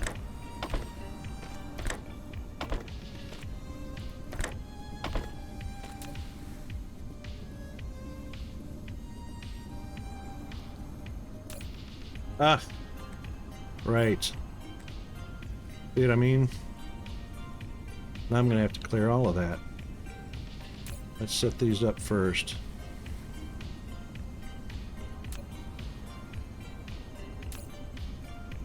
Those are already filtered. How about that?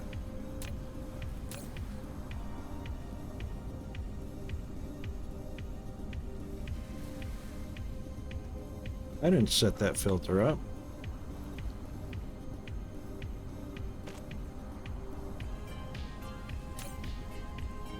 Oh, it's not.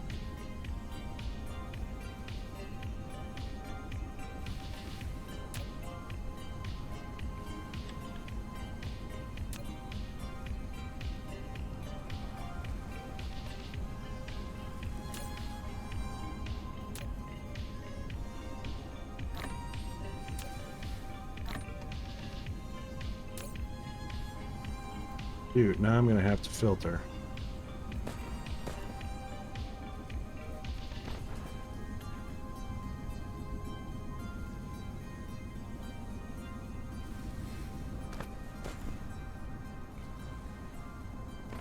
Still not gonna work.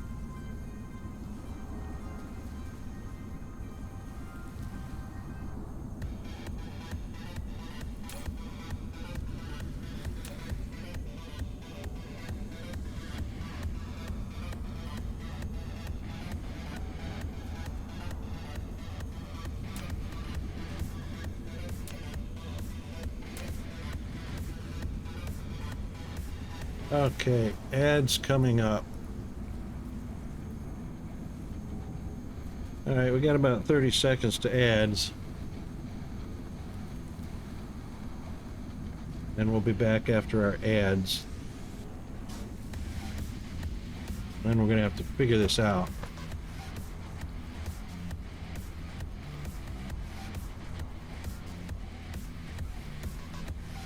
All right, let's pause that for a minute.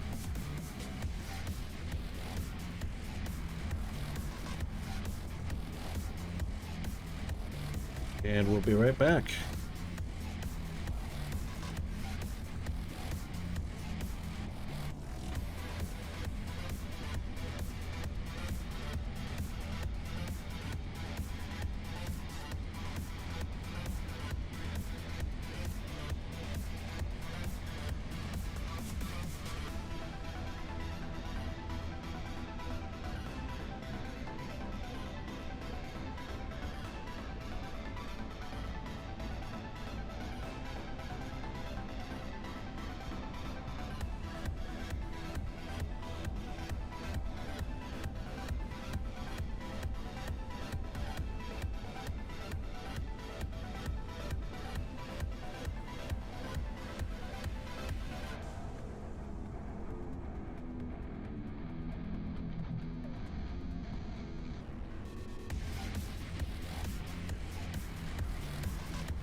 Okay. All right. So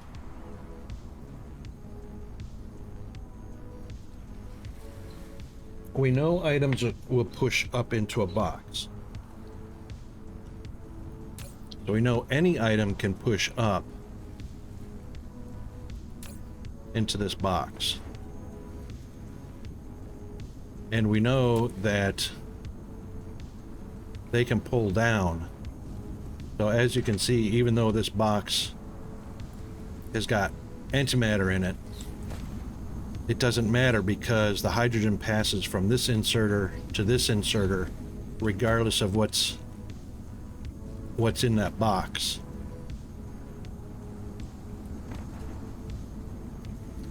So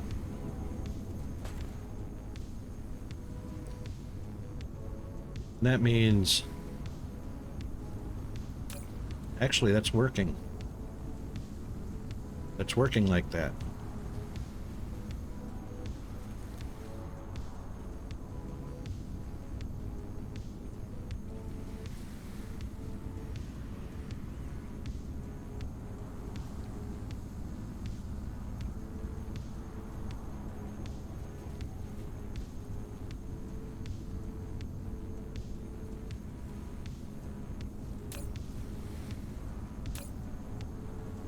Hydrogen's still coming across.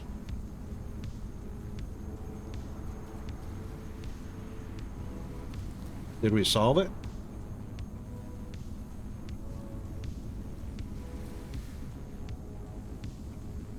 There goes hydrogen. There goes antimatter.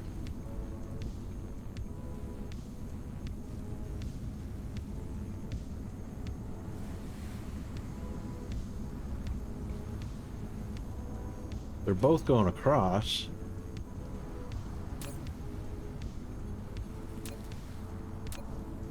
Which means this one could actually be 0. Hydrogen's going across. Antimatter's going across. Okay.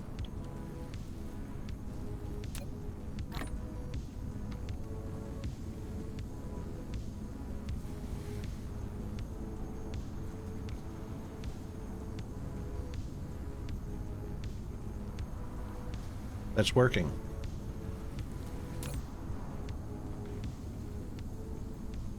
What I don't understand is why we have more antimatter than we have hydrogen.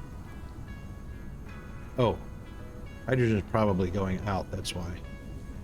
Yeah, it's going out on bots. That's fine. Now, we've only got one line of hydrogen at the moment, but we are going to need 2.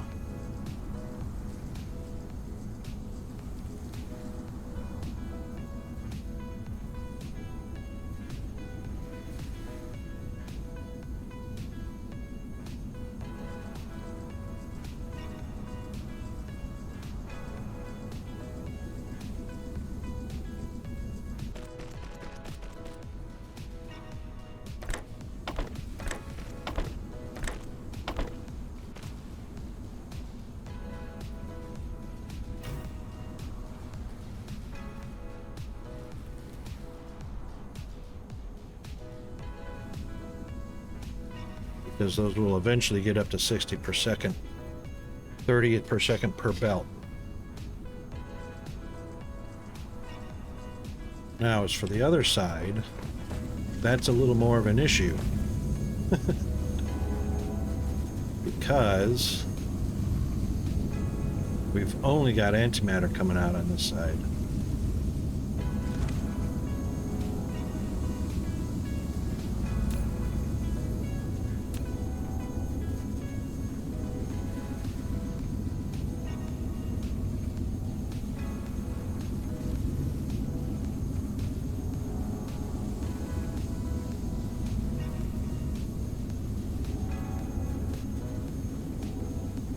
I'm not going to be able to get a belt in here. And I'm not going to be able to get a belt in here. So I screwed myself on that. But hydrogen is coming through, and so is Well, antimatter was coming through.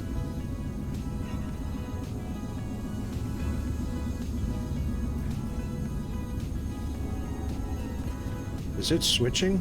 Hydrogen, antimatter, hydrogen, it's switching. That is funny. So that's just antimatter right now.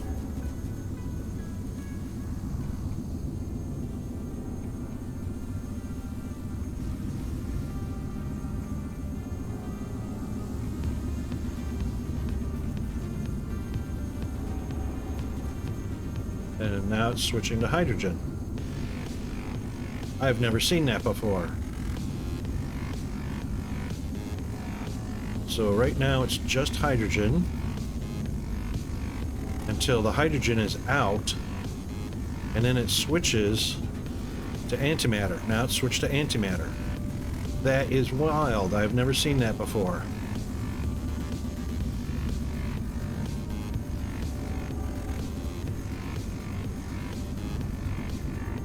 But that's just an indication of there's going to be a problem, because if I saturate the belts with antimatter, then it'll never switch over to the hydrogen.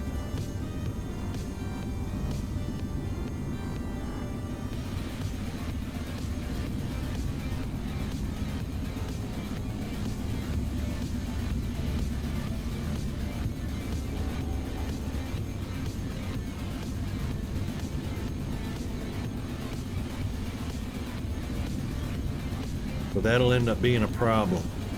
Unless, in this case,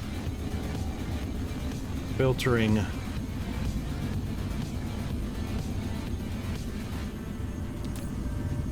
one of the ports to hydrogen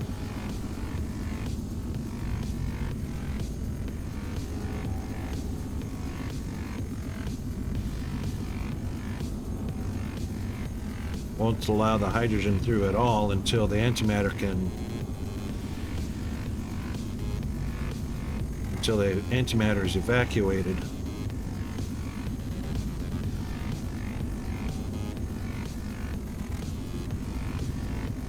Which should happen any second. There it goes.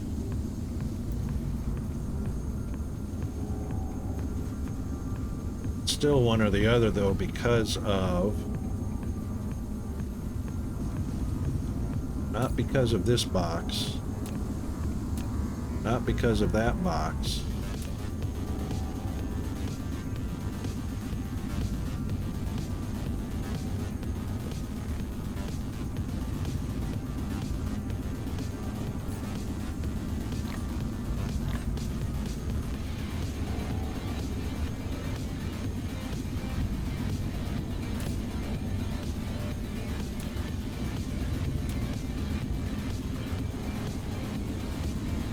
Antimatter's going through right now.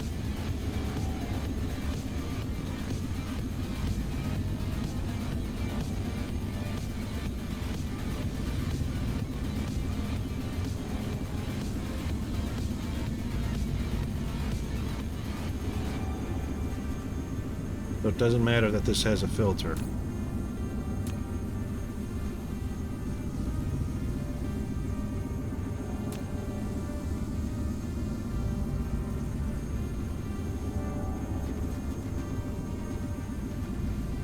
Interesting.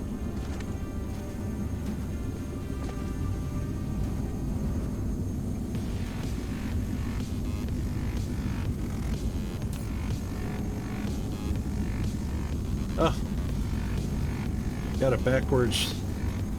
How did that happen? How did I get one backwards inserter? Too bad we can't just auto flip those.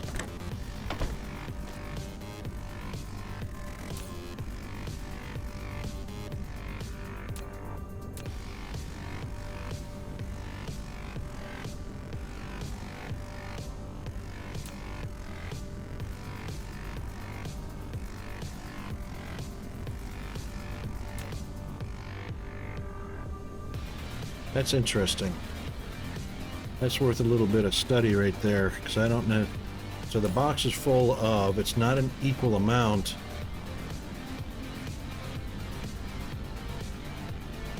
That's where I wish I could set up a row of hydrogen and a row of antimatter. We got 1, 2, 3, 4, 5, 6, 9, 12. 5, 6, 9, 12, 15, 18. We've got 12 and 18. It just switched. Okay, so it is switching. That is interesting.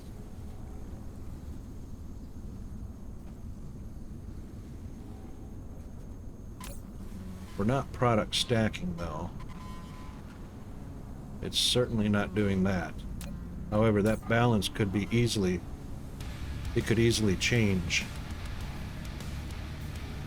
depending on what's getting evacuated from the output line.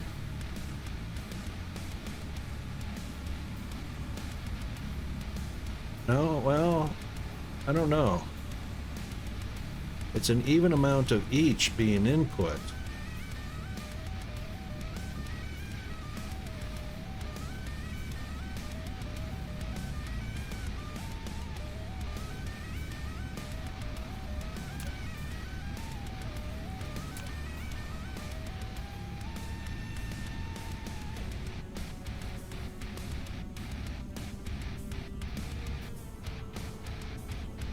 It's really interesting.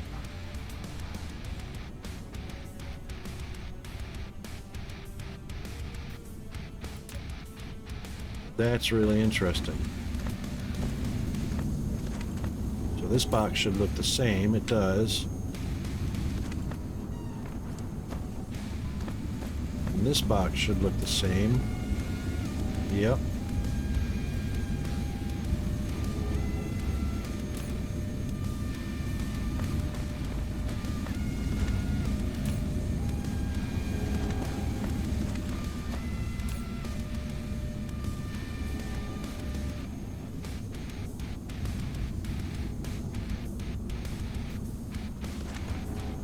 The only thing I'm curious about, now it's actually doing, oh.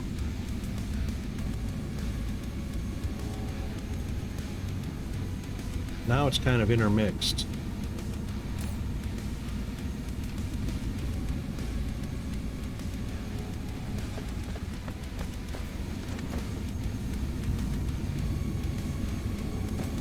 That's really interesting. Well, I'm going to have to watch this for a little bit. This is mostly antimatter.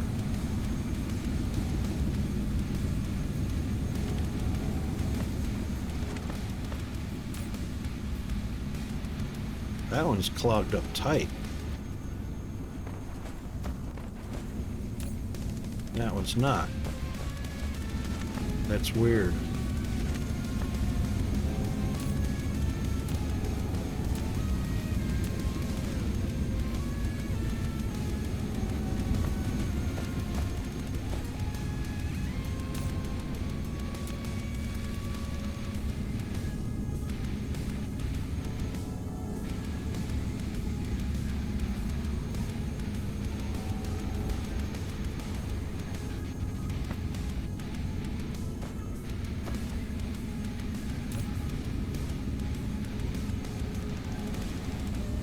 I know, right?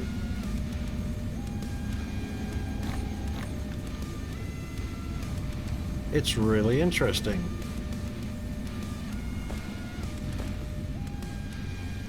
I mean, hydrogen and antimatter are both going on this side. They're just separated. And it is switching back and forth between antimatter active and hydrogen active. Now hydrogen's active.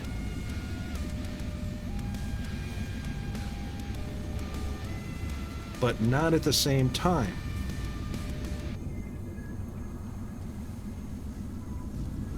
Now it's switched to antimatter. That is so interesting.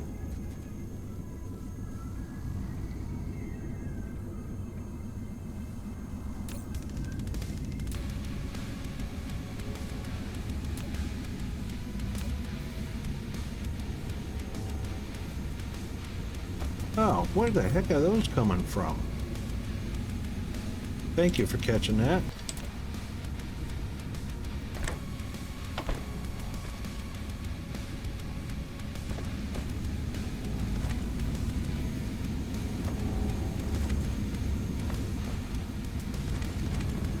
I wonder if that makes a difference.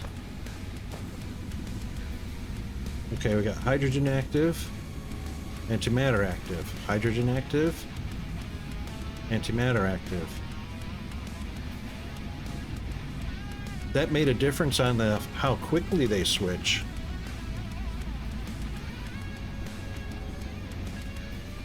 That brings another curiosity up. Can that... Yeah. Can reversing an inserter... Can reversing it... Well, now antimatter's full up. Dang it. No, it's not. Why isn't that one getting off the belt? Oh, it was just solid. That's how fast... It's 30 per second. It just looked like it stopped. Why is it only going out on one belt instead of out on the other one? Oh, because I still have...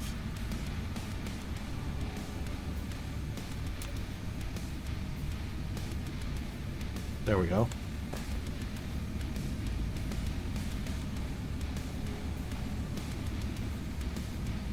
That is so interesting that it switches back and forth. But like I was saying, we can delay that by reversing the direction of an inserter. But basically all that does is shut... I mean, you could delete rather than reverse it. Delete one, and that would make the switching take longer. But we don't want that.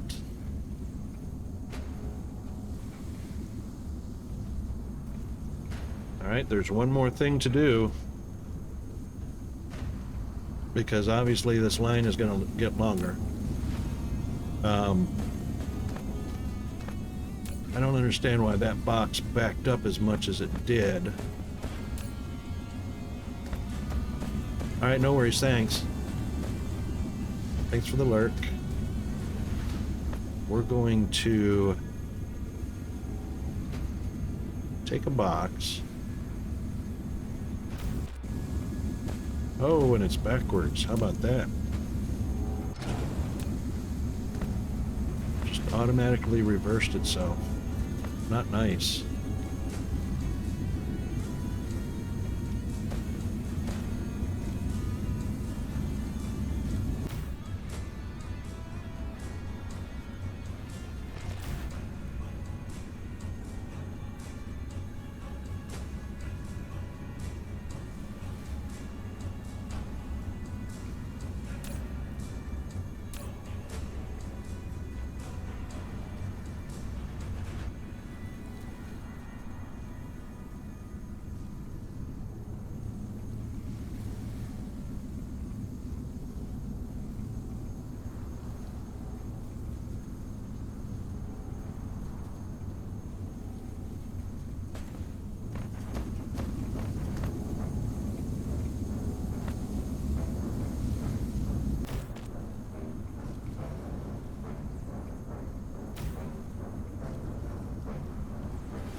Oh, I just discovered why that mystery is like that.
by those dogs.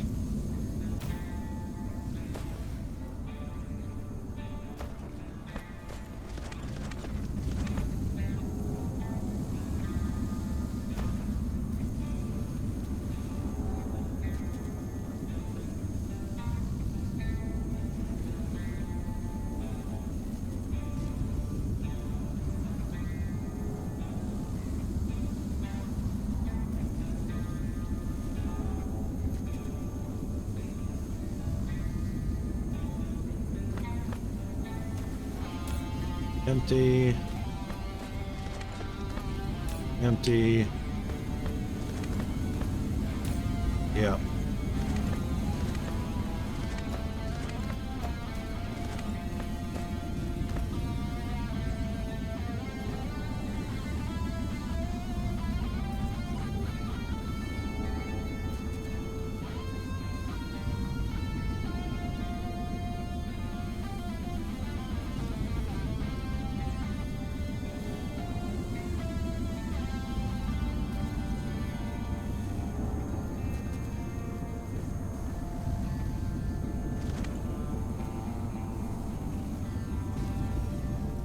Interesting.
Oh my God, will those dogs ever shut up?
Oh, thank you. Hey, Man and Us, how are you?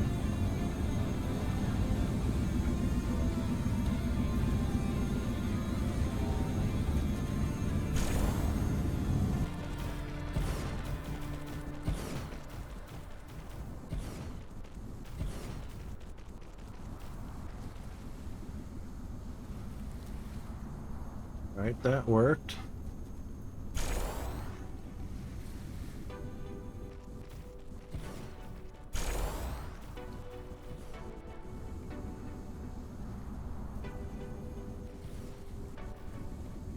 A work performance meeting. Yeah, I hate those. You never know what to expect. You know, it's funny because um,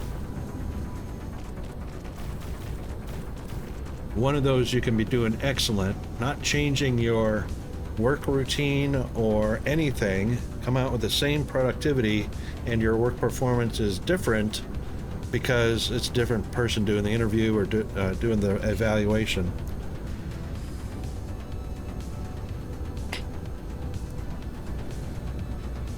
But yeah, doing good, doing good.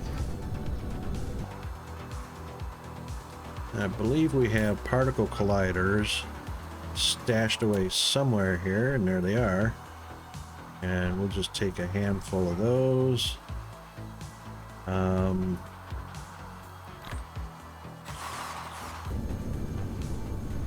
There we go.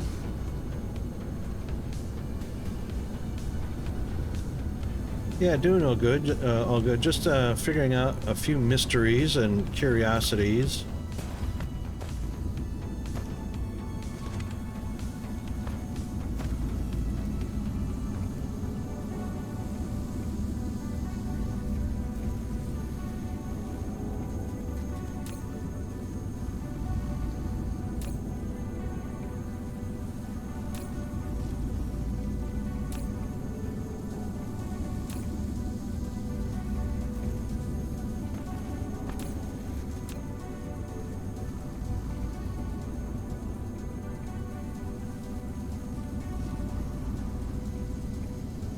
Yeah, yeah, yeah.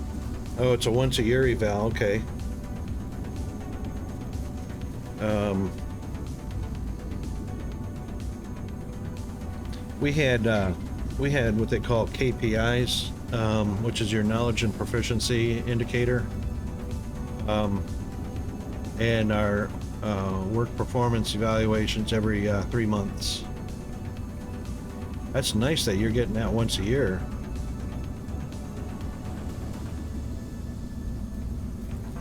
Yeah, key performance indicator. What'd I say, knowledge? Yeah, because it's really not... really got nothing to do with your knowledge, does it?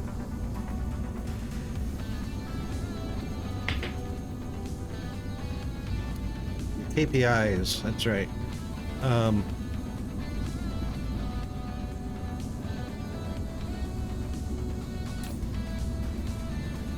We've certainly got plenty of antimatter going, that's for sure.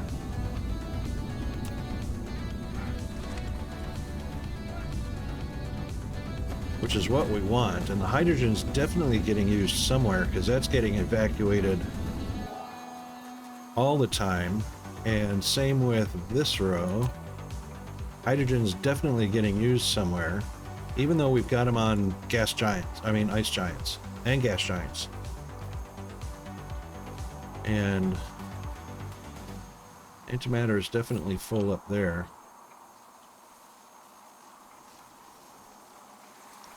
But this row is going to be longer than a nice compact row. However, it's thinner. It's not as wide as that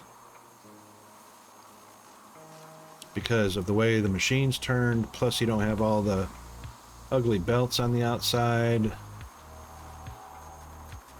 Yeah, this one, I like my setup on this a lot better than I did on this one. So this one is obviously going to replace this one. And I'm just sad that I snugged it up within one belt of this strange matter production.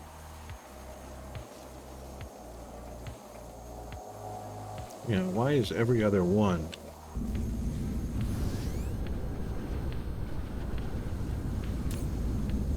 Lack of material. Deuterium, really? What? Well, this is my home planet. I mean...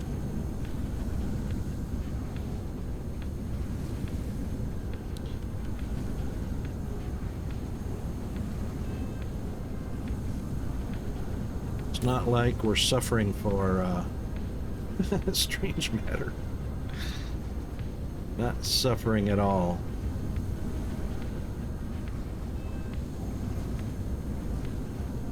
Oh, I know why. Because it's only pulling deuterium from my fractionating line. It's not pulling it from off the planet. Yeah. Deuterium, deuterium. Hang on, maybe it's the bots. 10, 0, requester.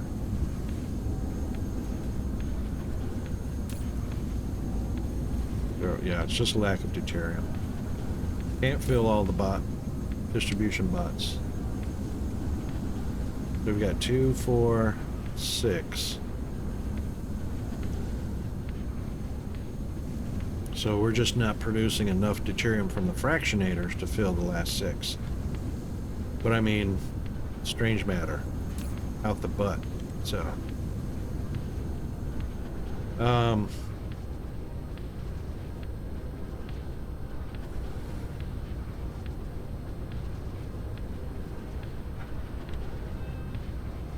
Why would it take, after factorial, probably continue my restart of captive industry because, yeah, new updates. So I was looking at that. So they had the major update on May 31st, and they've already had 5 minor updates for bug fixes. And it's only, what, June 6th? So a week. But yeah, I want to do captive industry, and I want to do Factorio again as well.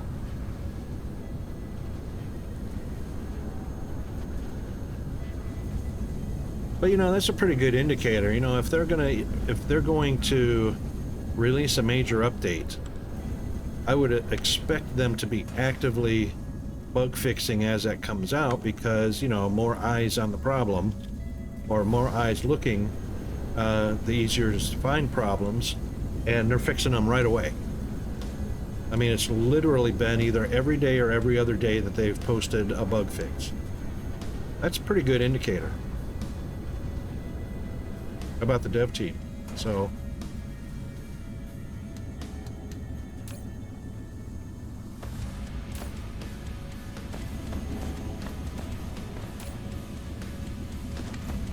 okay, those are not doing too bad. They're not filled up, which is good. That one's not filled up, which is good. So they're not getting overproduced, obviously. They're only waiting for the evacuation of the output lines, which right now is doing, oh, just switched to antimatter. This switching back and forth has really got my curiosity piqued.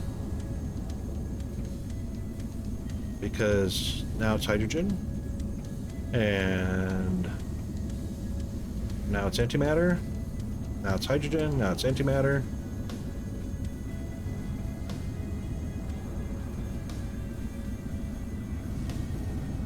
Now it's a mix of both, now it's just hydrogen. It's really interesting. Now it's just antimatter. I'm going to have to really dig into why that is, because there's no filtration on these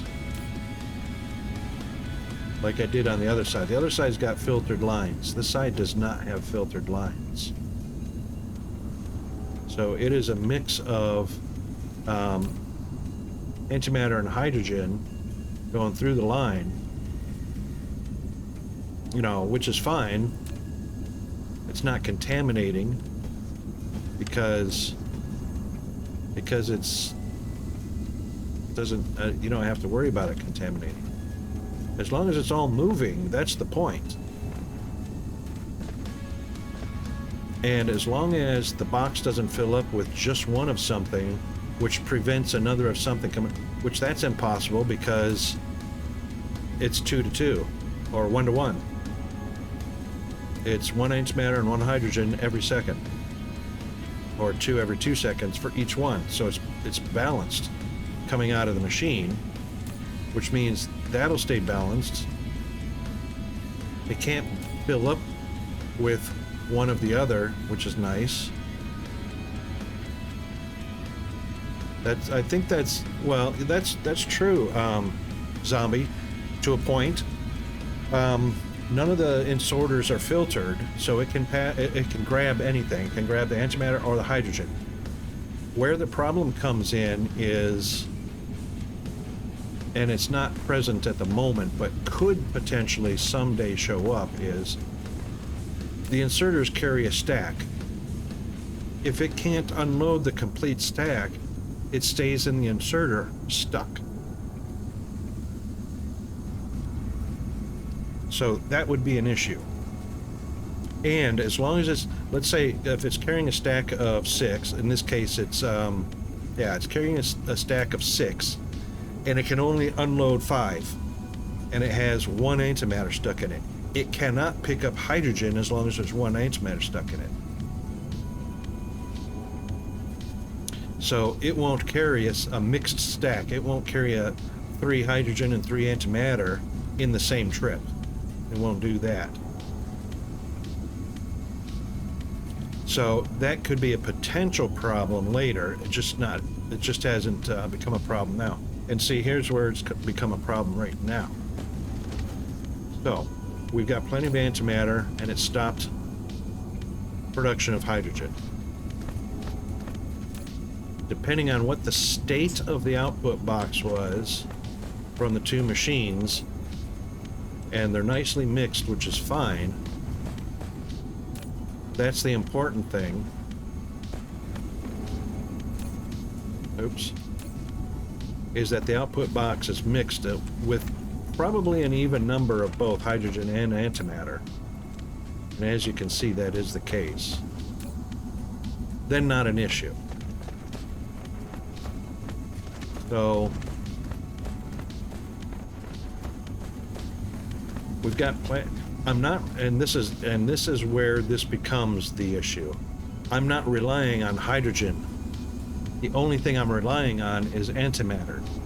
And as long as the antimatter production or stockpiling exceeds the stockpiling of hydrogen, then I'm fine.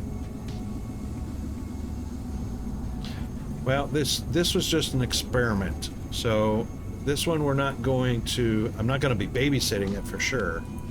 I'm just experimenting with it because I'm curious about 2 different methods. So this is an unfiltered output. And I'll explain a little bit about why we're even doing this. So it's an unfiltered output, so we don't have to worry about stopping or starting. This one is a filtered output. So only antimatter can go out on 1 inserter on 2 belts, and only hydrogen can go out on 2 other belts. It's not a mix. So this one is filtered down the line. And the whole reason for the box line on the output, this is a belted input, which is where I would normally do box line at. Outputs can do just about anything as far as I'm concerned. I'm never worried about, contamination or cross-feeding or anything like that. I'm just experimenting with one versus the other to see if any issues arise. But the reason I'm doing box output is because, it's because of this mess over here. So belts in, belts out. Problem is, belts are restricted to 30 per second on the output side, but they can be 120 per second stack of 4 on the input side, because it comes out of the ILS as a stack of 4. So the output is where the bottleneck comes in, because I have to break the output line every so many machines and add another belt line. And then break the line again, add another belt line, because saturation turns off the machines. I don't like that garbage. I don't like that mess. I don't like machines turning off because a belt is saturated. So with box method, you don't have to worry about saturated belts. You don't have to break your line anywhere. The only thing that stops production is a full ILS or PLS. And I'm only looking at what's in the boxes out of curiosity, because it really doesn't matter. As long as there is room to output. except for the fact hydrogen should still keep going here. No, because the machines can't go because it's made enough antimatter. And because hydrogen is the output and I don't care about it, hydrogen can be absolutely zero all the time and I don't care. As long as we got plenty of antimatter. Because I'm not sinking hydrogen anywhere. I've got planets, gas giants, and ice giants wrapped, providing me hydrogen. So I don't need to make hydrogen for any reason. All I have to do is deal with the output of as a byproduct.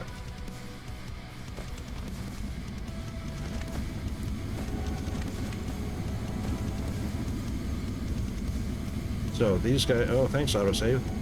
So these guys are still going because there's room to produce antimatter and hydrogen.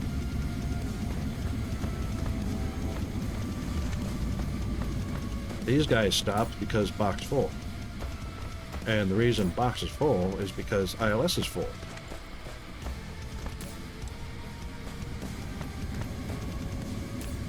And that's actually what I want, more than enough.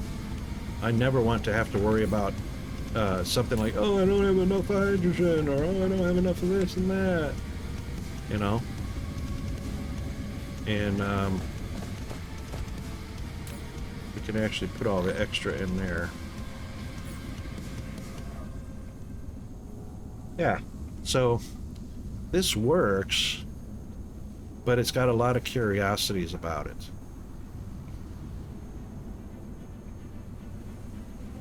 Very interesting. Those dogs, oh my god, those dogs. You know, I've got headphones on. I can still hear those damn dogs, and you know what? Some of it's coming through my mic. Even though the background noise filtration is on, some of it's coming through the mic. I'm sure you guys can hear the dogs. I've got headphones on. I'm in a house. The dogs are next door in another house. You don't hear them? Okay, good. That way I'm the only one that has to be annoyed by it. Holy mother.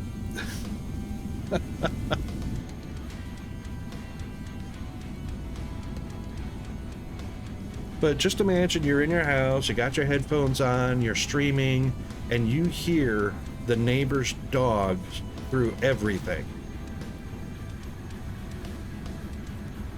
I mean, I've got music in my headphones, I've got the game sounds in my headphones.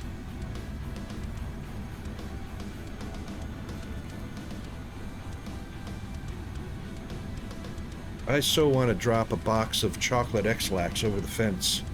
I really do.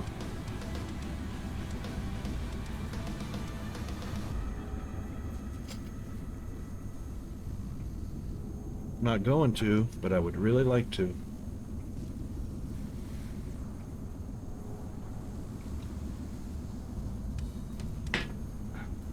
So anyway, that looked like it was... Oh, well, you know what? Puppies, I can understand that. These are mature dogs.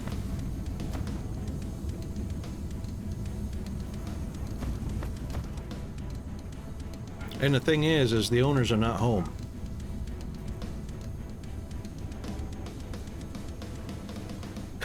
Wow. But the thing is, does the dog stop on its own after, what, minute or two?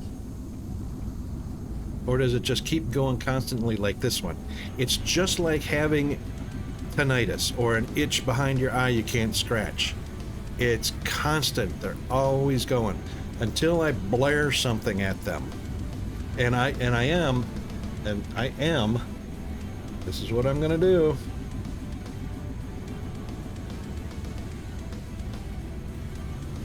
This is what I'm gonna do. I'll put it up here for you. That's what I'm gonna do, right there.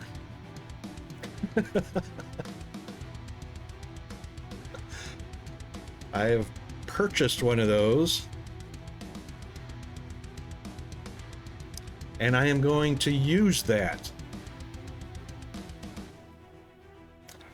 Dog whistles drive them crazy. That makes it 10 times worse. Dog whistles just make them bark incessantly, nonstop. I don't want that. I want them to shut up. So, yeah.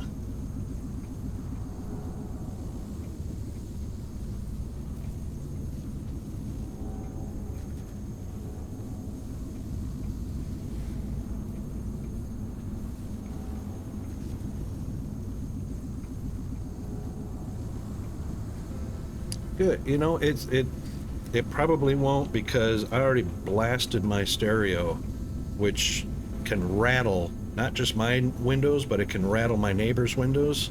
And there's a driveway and a portion of their driveway and their yard between us and them. That shut them up one day. But there are 7 or 8 surrounding homes, 2 of which have dogs of their own, that you never hear, maybe once in a blue moon. After I blared the stereo to shut the dogs up, a couple of them came walking around, and when I saw them, you know, I waved at them and whatnot. They came up to me and said, "Thank God you shut them up." Because they want to, they didn't know how to shut the dogs up. Or they wanted me to be the bad guy and they didn't have to, but I got thanked for that. So you know what? I'm probably going to get thanked with an air horn as well. Eventually, there's going to be either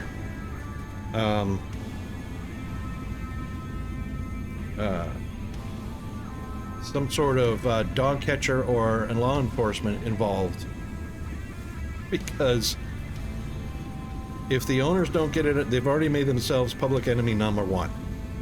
You know, the next step is to have that acknowledged by law enforcement showing up or something like that, or a dog catcher.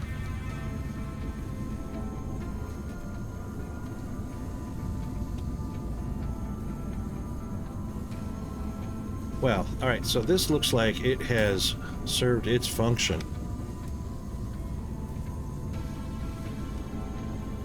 Lived in a duplex, had neighbors from hell living next door. Yep, I've done that. I've broken 2 coffee cups already.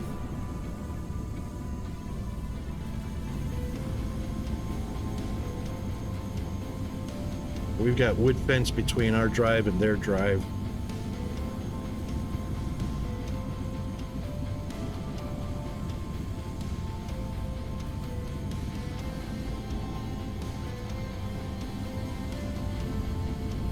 You know, that's the thing, and I'm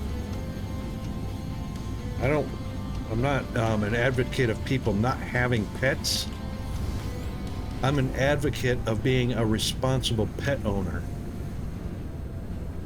So nothing wrong with having dogs, cats, birds, fish, whatever you want for pets. I don't care. That's your business. Have fun with it. You know, I've had pets of my own. I don't care. The onus is being a responsible pet owner. If you're not a responsible pet owner, you shouldn't be a pet owner. And if you can't get with the program on how to manage pets, then you should be banned from the neighborhood or fined until you do get yourself educated to manage your pets. That's just the way I am. It's about respecting everybody around you. Animals can't do that. Animals don't have the brains or the capacity or the ability to understand and respect their surroundings or other people. They're animals. They're freaking animals. And human beings turn animals into captive entertainment. Animals can't be more than what they are. They're just animals. And in most cases, captive animals. It's not the animal's fault. Ever.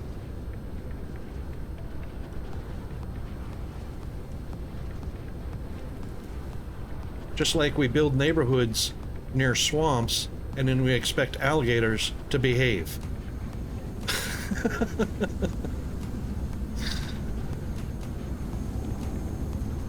Okay.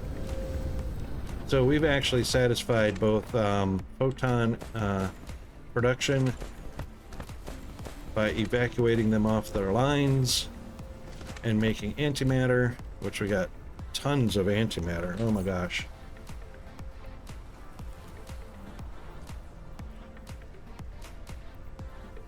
So what did we even get up to? Let's take a look at our 1 hour. We got up to 6460 a minute. That's crazy. It's over 100 a second. Okay. So that means now that antimatter is in abundance, more so than it was before, but the factory system was kind of bothered by the fact it couldn't get enough antimatter. So we'll go see how white production is doing.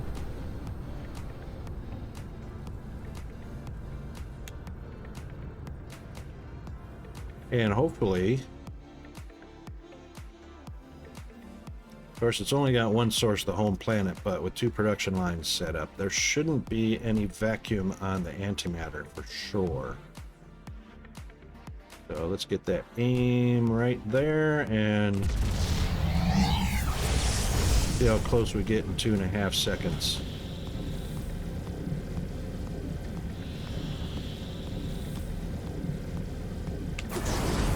That's pretty close, except that's the gas giant. Where is it? There it is. Hiding behind the gas giant. Bada bing, bada boom. Okay, so antimatter. Wait a minute, did we just come to the factory system? We did. I don't want the factory system. There's no science here. Oops. Science. And science alpha to start. Just totally came to the wrong system. I should be doing antimatter on the factory system, but I was only using it for Icarus to begin with until I got up to white science, and then I just never moved it over.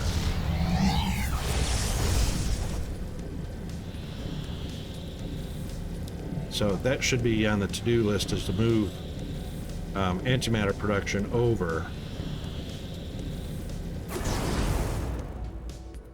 Invisible planet, let's plow right through it. Boom.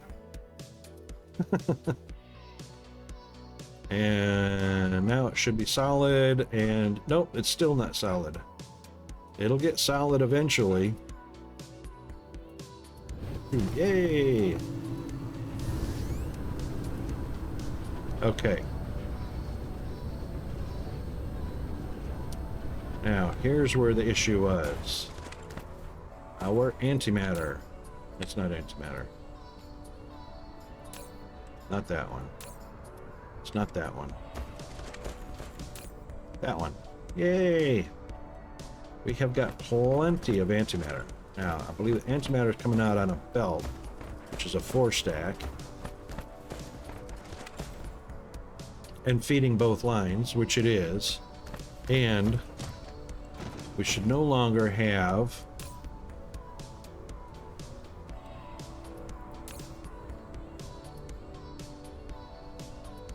we could actually, you know what, because this is delivering to the line, we could actually do this kind of thing. Let's just, oops, let's just go move that up to 10 slots like that, and do the same thing for that one, and that's yellow. Is it that one? Yeah. There. So 1, 2, 3, 4. delivering to the towers. And picking up from, oops. Oh, righto. Okay. New bio break time where we can hydrate, stretch, euthanize the neighbor's dogs, and whatever you need to get refreshed.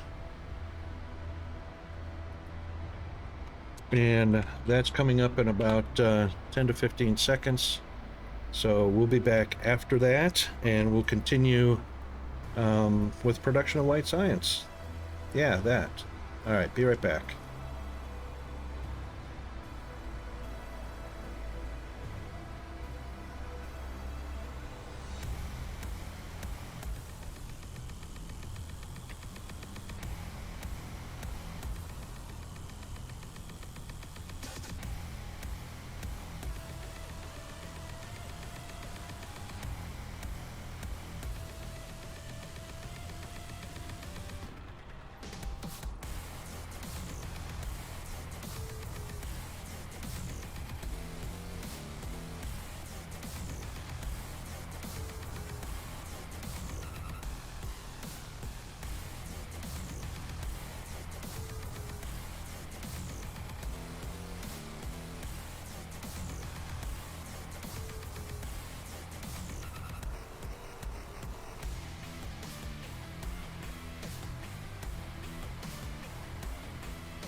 Okay, we're back. Oh my god, that is so funny.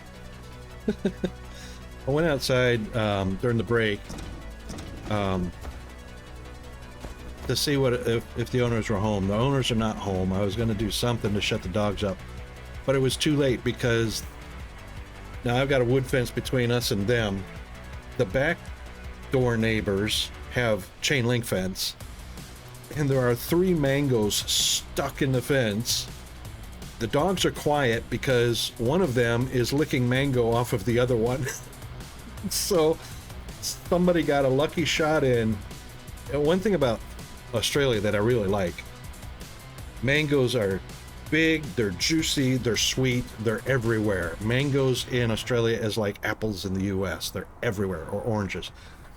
And everybody's got mango trees. They grow fast, they fruit up fast, they ripen. But must have been a good ripe one and juicy and just splattered when it went through the fence. It's dogs are licking and mango off of each other, but they're quiet.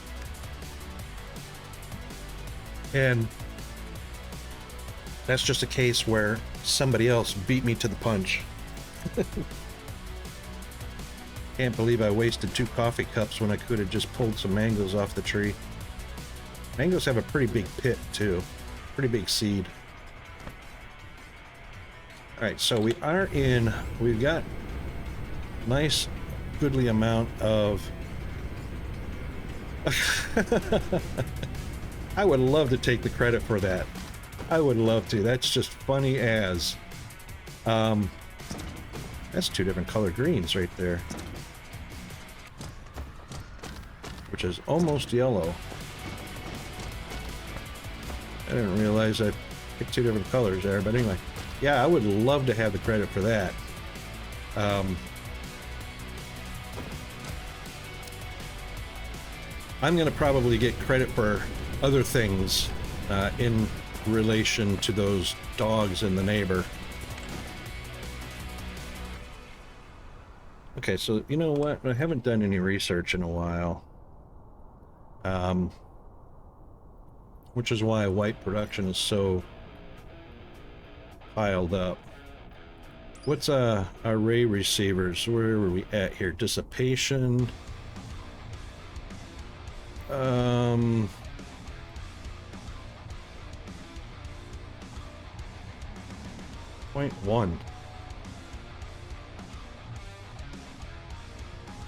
That's pretty low. That's almost no energy loss from ray receivers. So we really don't need to do anything with that. I haven't even started using the power that the ray receivers are generating. Bot speed, flight speed, vessel speed. What's our vessel warp speed up to? 0.6? Yeah, let's get that going. Oh, look, they woke up. Wow. Let's see what our hash rate is. 260-ish per second. 260,000 per second.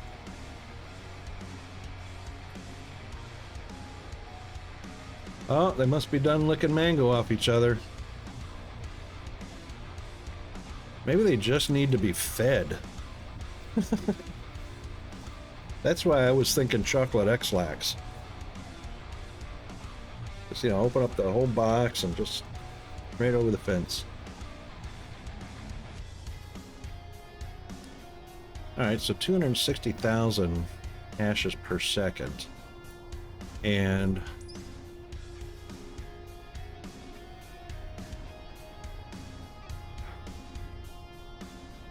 I can't see anything useful out of that.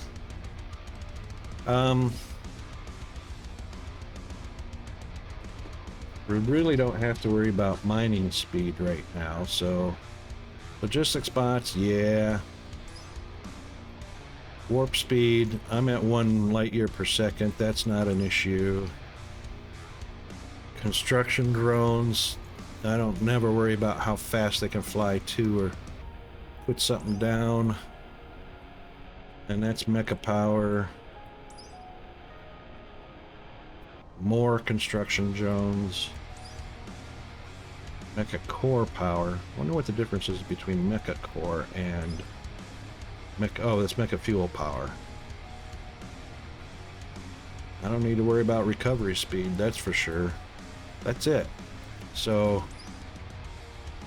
the big thing is carrier engines and research speed.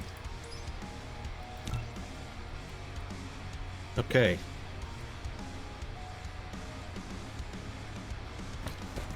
So we have plenty of white in production. Although some of them are off. Quite a few of them are off. There's antimatter, purple green, yellow. Oh, I didn't finish doing the red. That's why.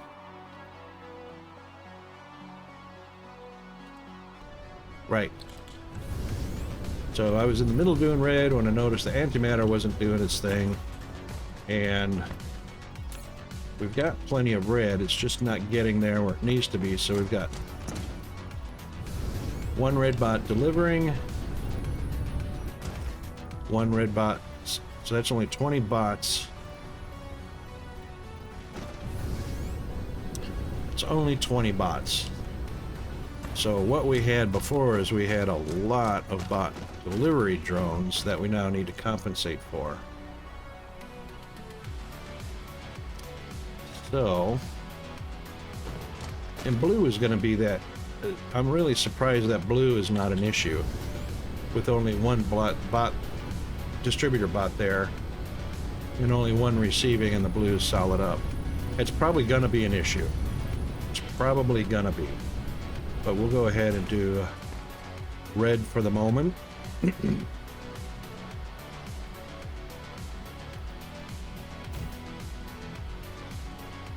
And it's not due to lack of it.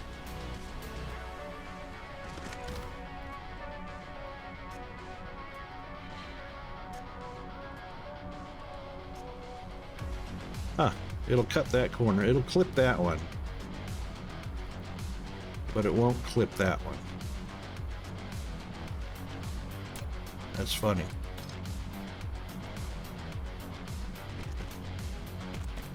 No.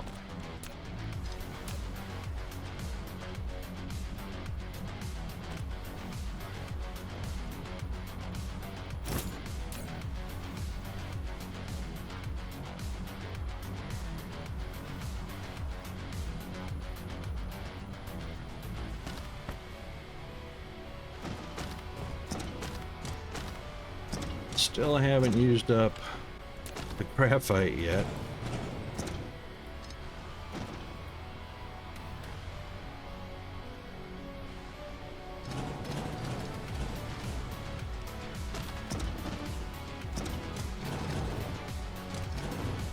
Oops.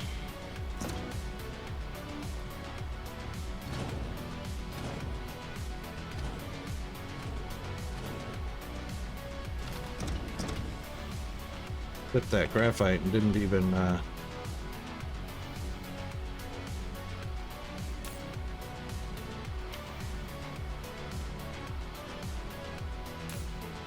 they're all full up. Hydrogen got used up just fine.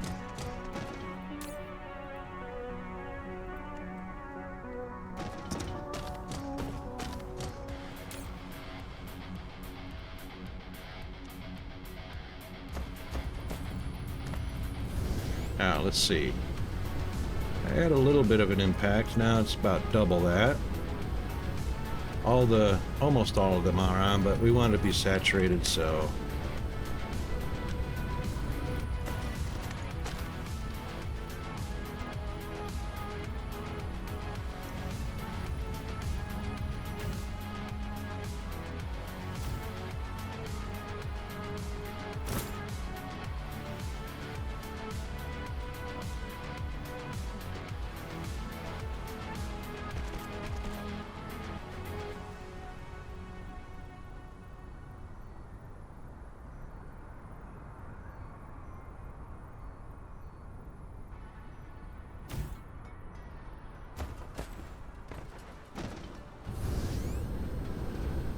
See how that does us. It'll eventually saturate the line as soon as all those machines get filled up.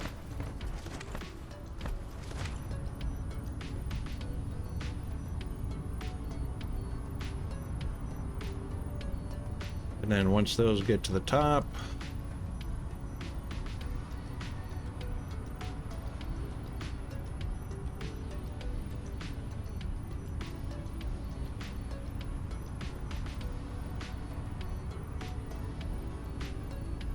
that line will saturate, and then we can take a look at the next one. He's having a little trouble.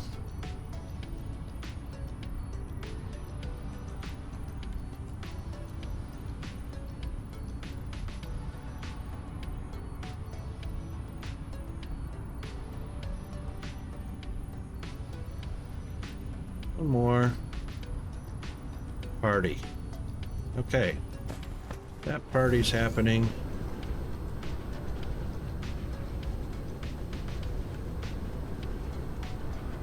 This party is almost all full on. Is it lunchtime? Holy moly, it did go past lunchtime. I don't know why I have had a craving for a childhood favorite of mine, PB&J. I don't know what that's all about, but yeah, PB&J's, boy, that was my go-to sandwich when I was a kid. I tried to convince Mom of that, but you know, he was always looking out for me, you know, ham with lettuce and tomato or cucumbers and, you know, cheese and, you know, healthy lunches for the kids, right?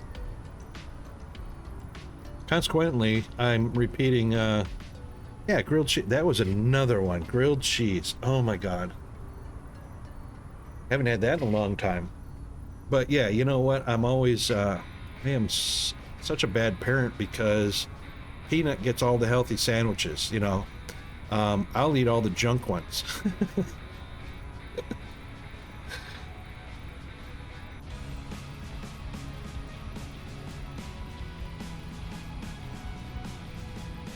Okay, well that party looks satisfied. Yeah, I do love a good grilled cheese. I like, even though, you know, American sliced cheese is the common grilled cheese sandwich type cheese, I used to get smoked cheddar. Slices of smoked cheddar. Alright, what's going on here? Oh, we got a... What? Why haven't this belt filled up with antimatter?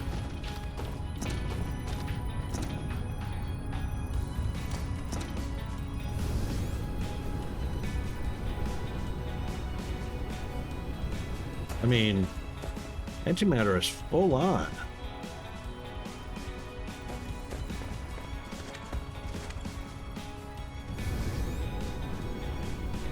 There should be bots dropping antimatter on here by the thousands. And it won't help to open this up. Well, maybe it will. How about that? Well, that's what helped.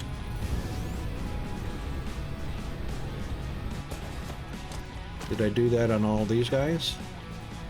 Oh my God, I can't see my mouse. I didn't realize all the bots were different colors too. Greens, blue, yellows, whatever they're carrying. I thought they were always blue. There it is. Yep, we opened up those to 10. Which means we need to open up these to 10.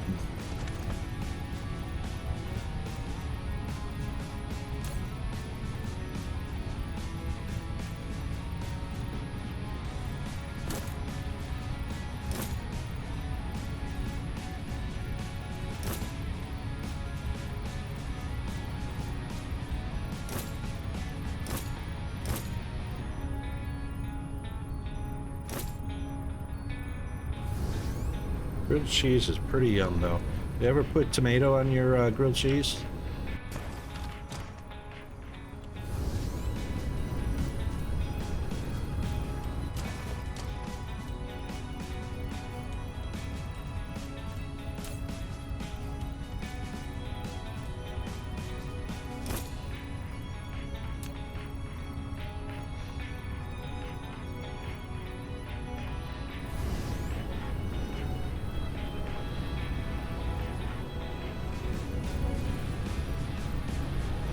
Yep, slice. I've done ham, deli ham. You know, it's got to be the thin sliced ham.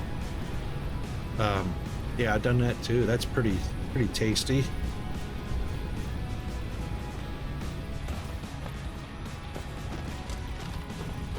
Oh, a toasted everything bagel. Oh my goodness. Stop.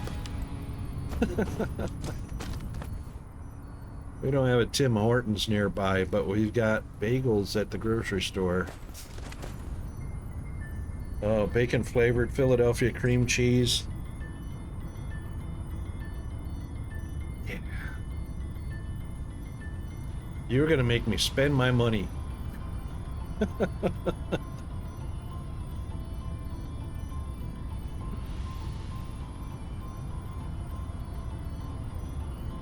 Yes, it is. Is it Christmas?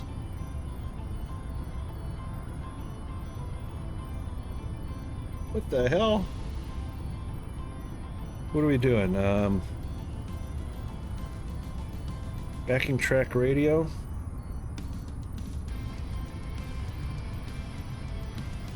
This might be the Mannheim Steamroller version. You know, the one where you see people decorate their houses with blankets of Christmas lights that are synced up with music?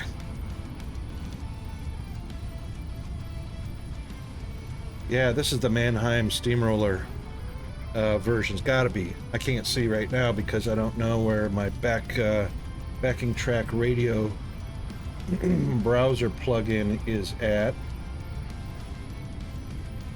Oops.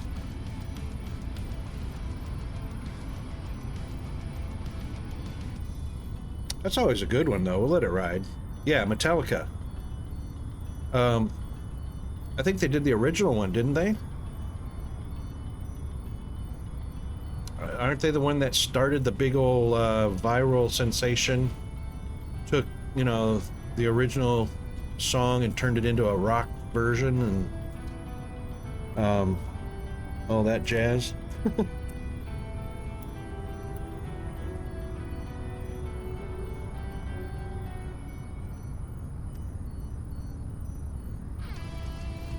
I'm having a brain freeze. I can't unlock the TSO acronym. I know who that is, though. It's hang on, let me think. I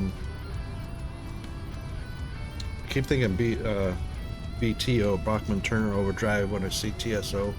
That's what gave me the brain block.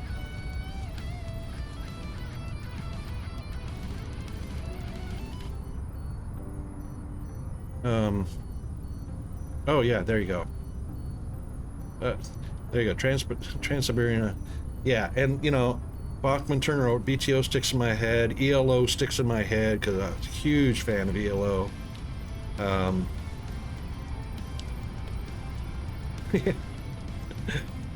GNR. You know, I never liked Guns N' Roses when they first came out, but it didn't take probably about a week's worth of their songs and I got hooked on them.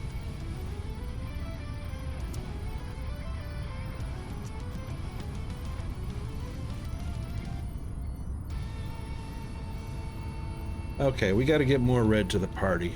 I knew that was going to happen.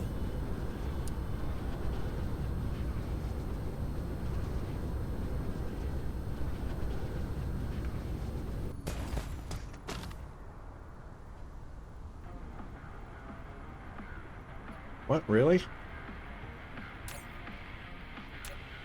Really? Ah, right, because I didn't finish doing... Oy vey. I didn't finish doing the thing with the thing. And that was 2 with 1 pass. Was it 1 passed? Yep, 2 with 1 belt passed. So we were actually doing on that belt line.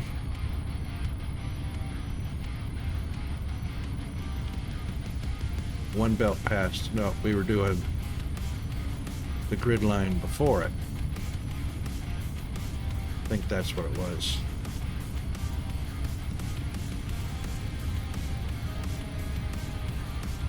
Yeah, and a lockdown. That's what it was. Okay. And then we just snugged it up one. Yeah, snugged it up one.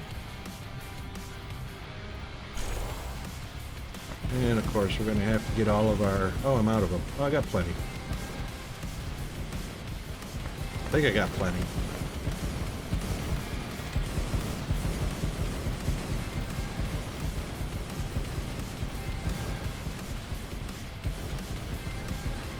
See, those construction bots are plenty fast enough. I really don't need, you know, more bots or faster speed. It already throws down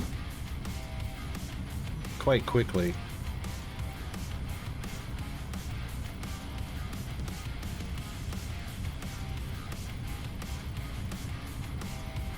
So, let's take a close look at our feed. Here it comes.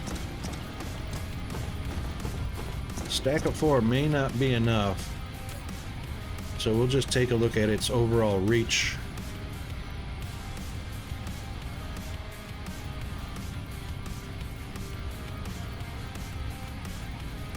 Yep, those are coming in plenty fine.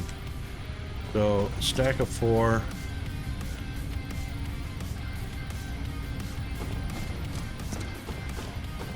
Let's see where it stops being. Probably right about there.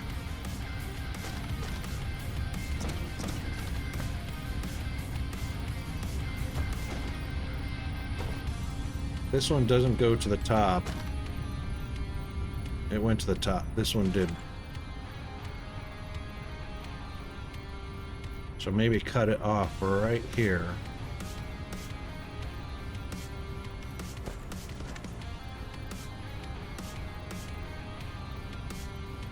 Hang on. Once they're all busy, that'll give us an indication of how far.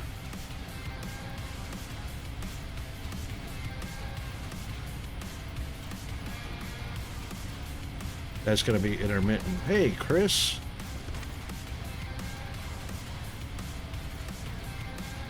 How are you doing today? Welcome to the show.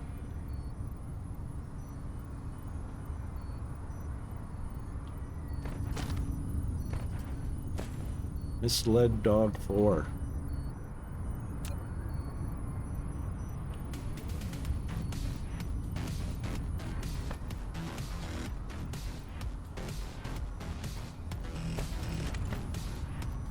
Alright, we're probably not going to get down to here. Oh. Hold on, hold on. Yeah, they're not going to get down to there often enough.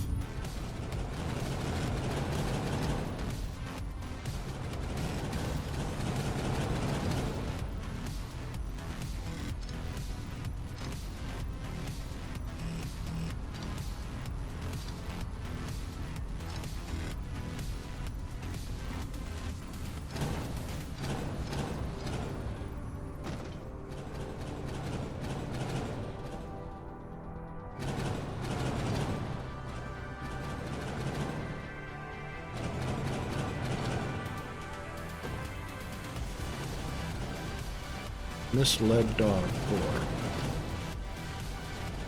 Am I missing an inside joke?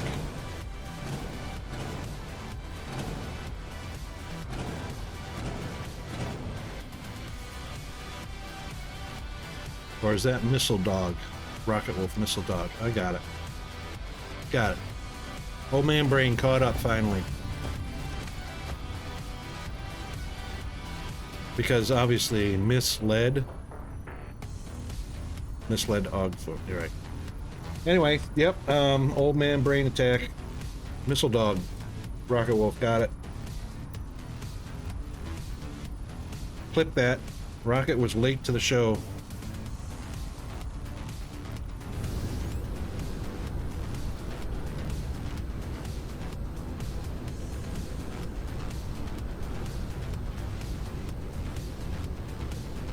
Now, cutting off the back end of that should fill up the front end of this.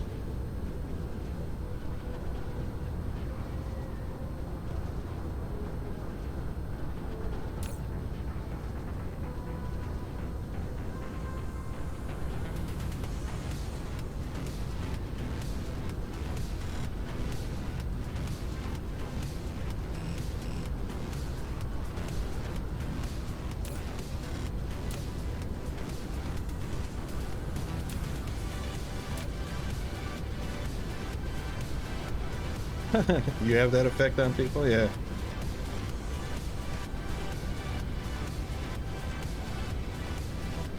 I have an effect on people, but it's not that good.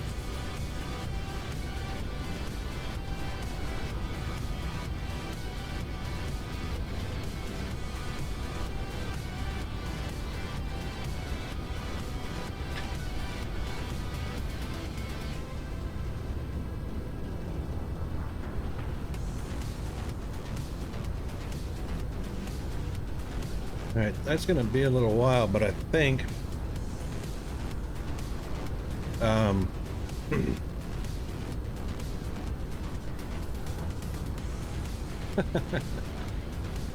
the obscurity of it all, right?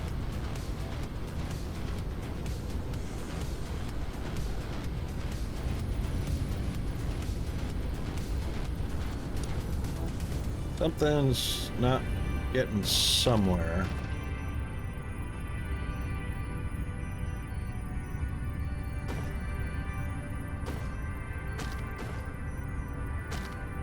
Why aren't those filling up?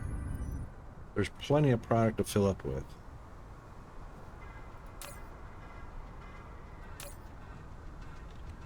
Oh, belts. I knew that. Single belt cannot pass 30 per second. More than 30 per second. So once again, box output will rule the day. Because we don't want them to stop because that belt's full.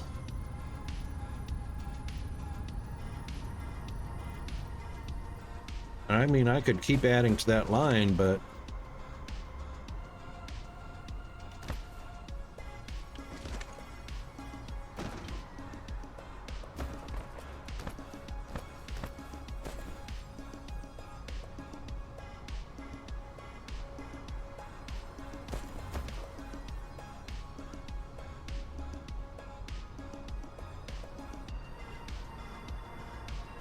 you know it would be better.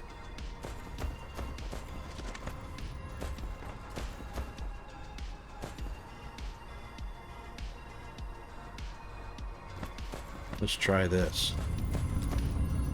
So it's saturated up to that point there with a few every so often going through.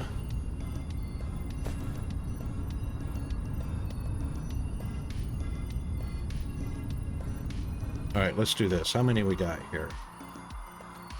1, 2, 3, 4, 5, 6, 7, 8, 9, 10, 11, 12, 13, 14, 15. So right at about 7 or 8.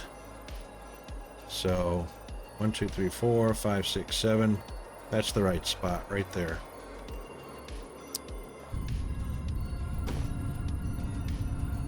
So this is what we'll do.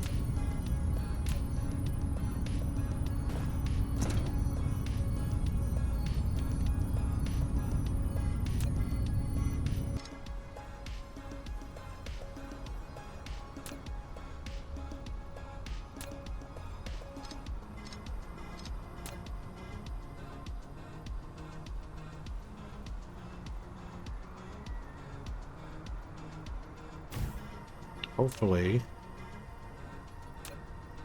Yep. That was going to be too close, one line over. So that's the right spot.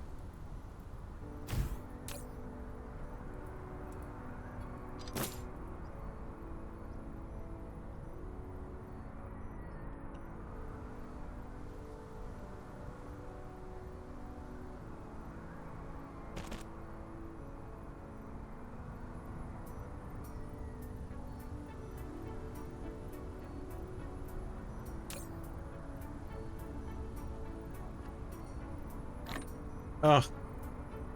Stop. Jeez. Pay attention, Rocket.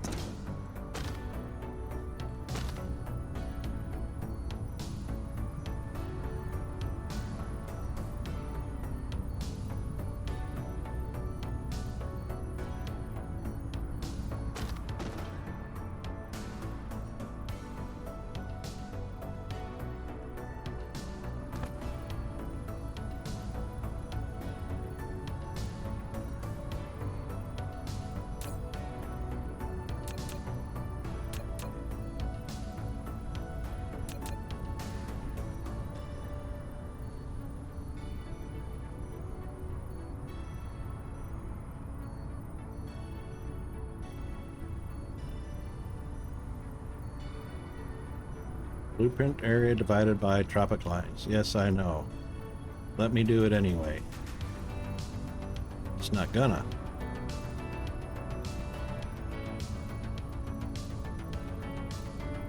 That sucks. That sucks.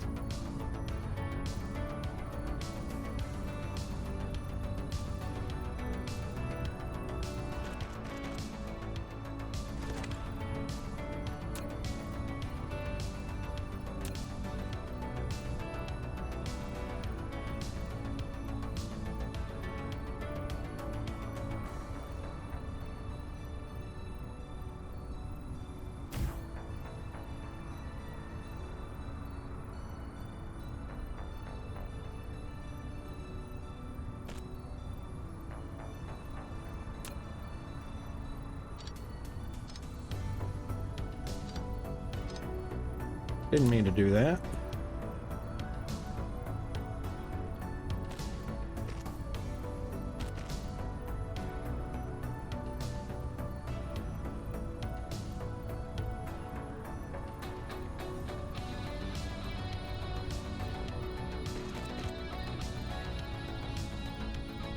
The only problem is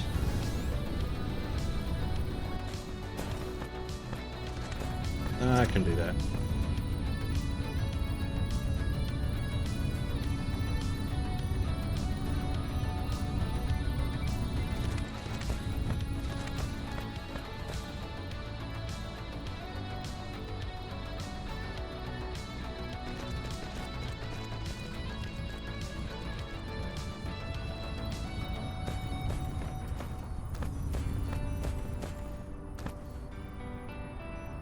Yep, that'll work.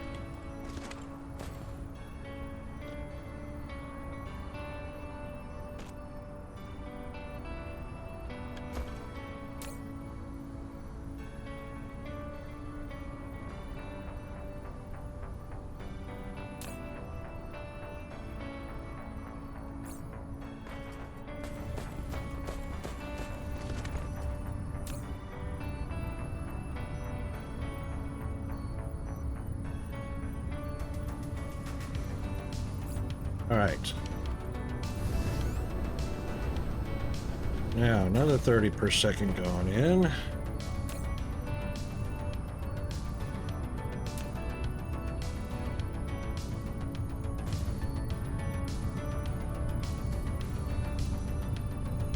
And going out just as fast. Almost as fast. But anyway, that should light up the rest of the towers.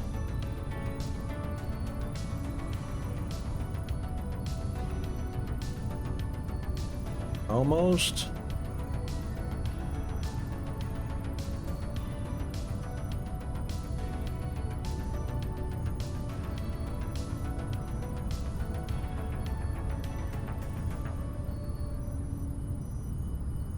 Wait for that one to light up. Let's see if that's all it's got to do is allow to evacuate that last.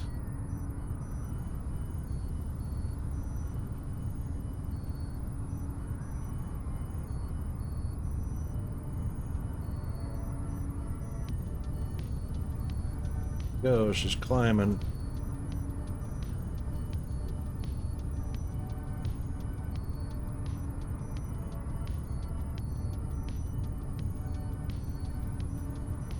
I hate doing loops like that, breaking it right in half there.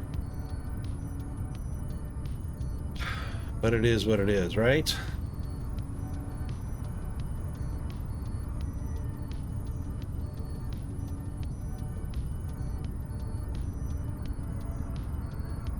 That's why I left room in between anyway.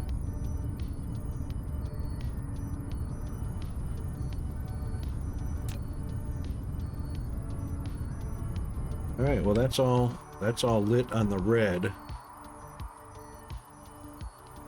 Blue is still overproducing and saturating the output, but just barely.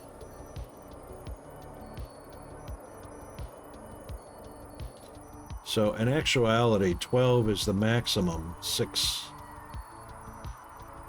saturate a 30 per second belt, because it's barely getting a gap every so often.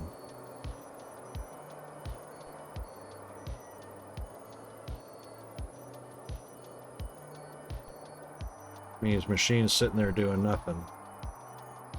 How many have I got on here? More than 12, that's for sure. Or more than, hang on, 1, 2, 3, 4, 5, 6, 7, 8.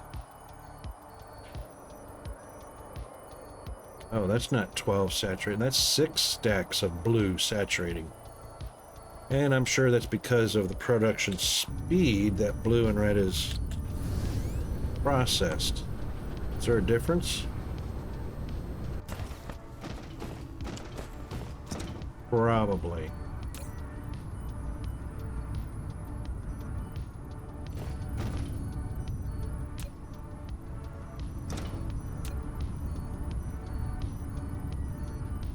$40 a minute? Shouldn't that be 60 a minute?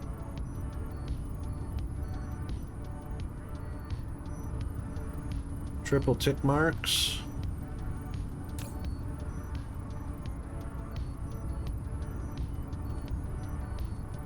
All right, 40 a minute on those.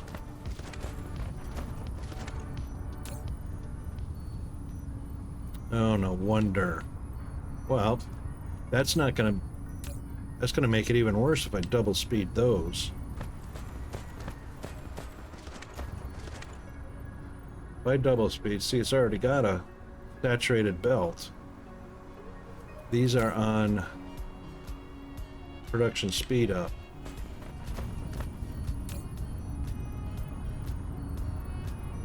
But I thought production speed up was 30 a minute because these are 1 every 3 seconds. These are 1 every 6 seconds. Right.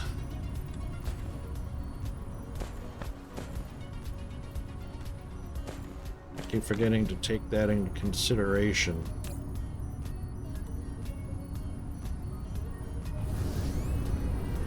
So production speed up, fewer machines, but seriously saturated belt.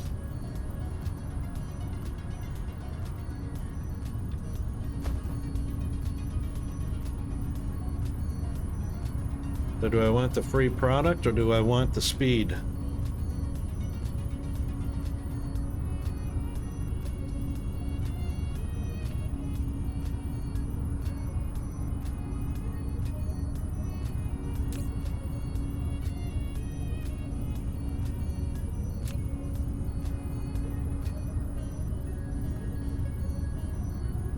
All right, Chris. Have a great rest, buddy. I forgot to do a shout out for you. Did you stream recently? I can't remember if it was you. I know GD was streaming recently. Are you back into streaming? 3 months ago, right? Let me know when you get there, buddy. I'd love to give you shout outs for your streaming.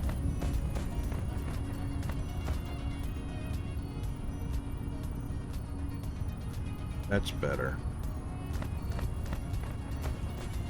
No product stacking on site.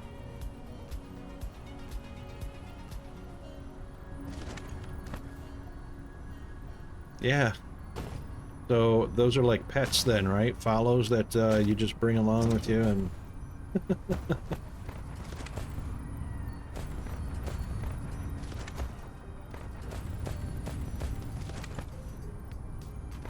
We're gonna have to do the same thing on this side because not enough machines, not enough belt for the machines.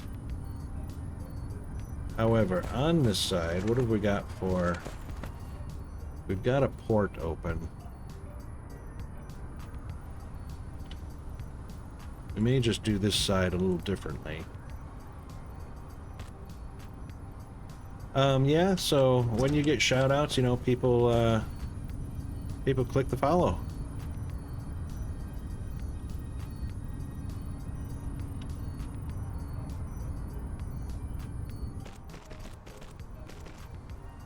That'll work.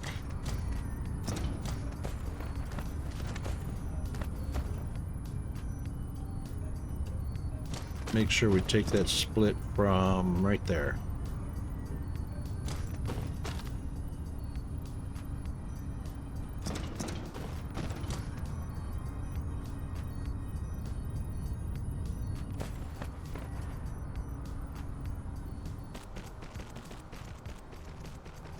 Well, you need to get back at it, buddy.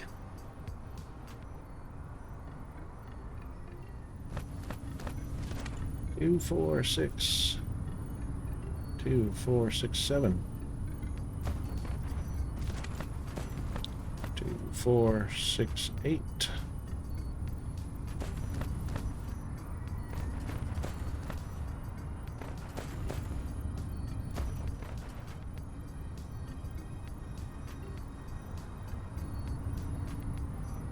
Yeah, no, it's all right. It's not for everybody. I understand that.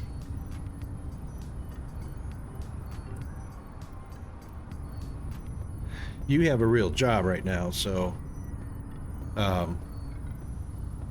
yeah, streaming is not a priority.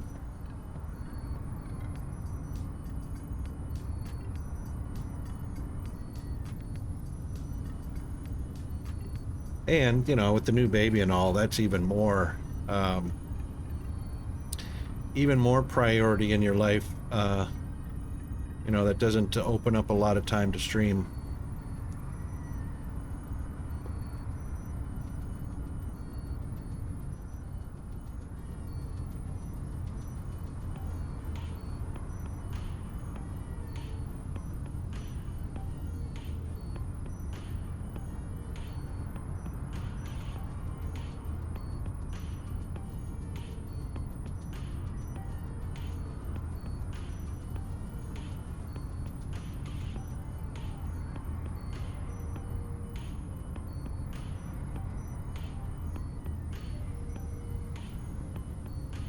Or maybe that was Game Detective. Was that Game Detective that's got a brand new baby girl? I thought that was yours, Chris.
All right, that should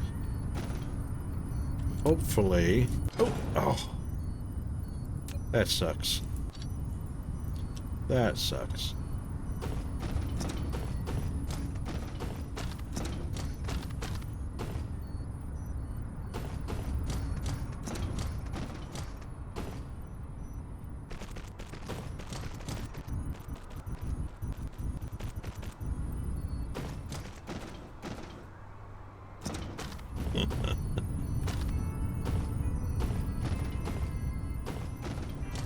That truly sucked.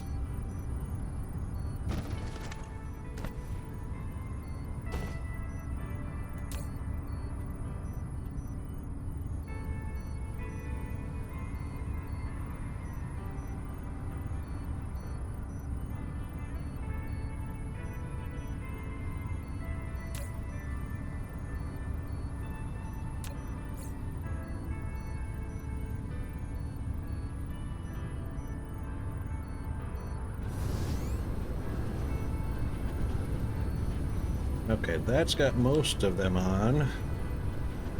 Except for what's not getting down here. It will, though.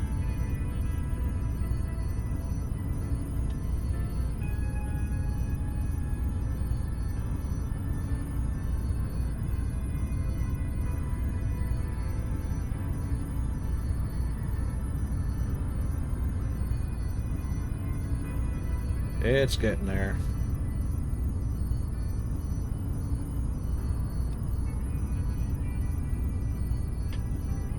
And we are almost at time for a fresh cup of coffee.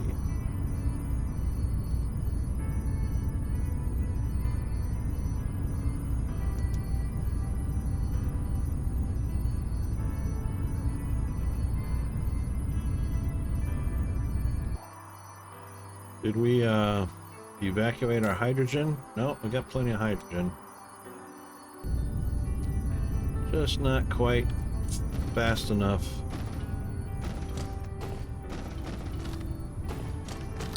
Because usage rate is... No, it's 2 and 2.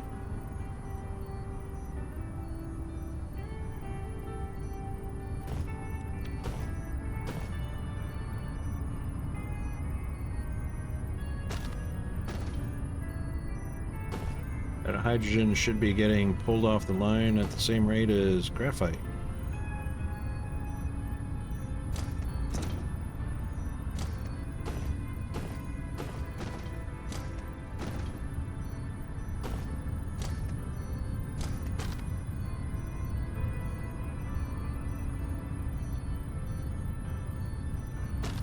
That's interesting.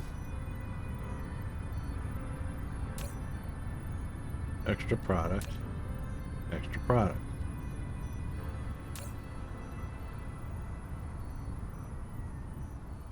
Huh.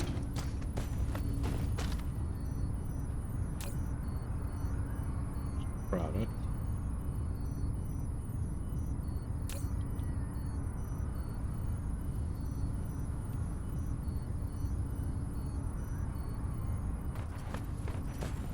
Well, in either case,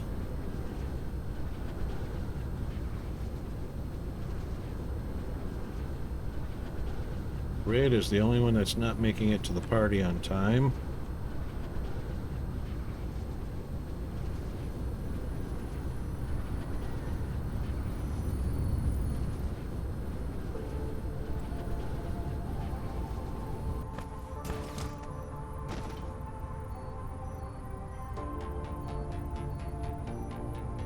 Fine on this side.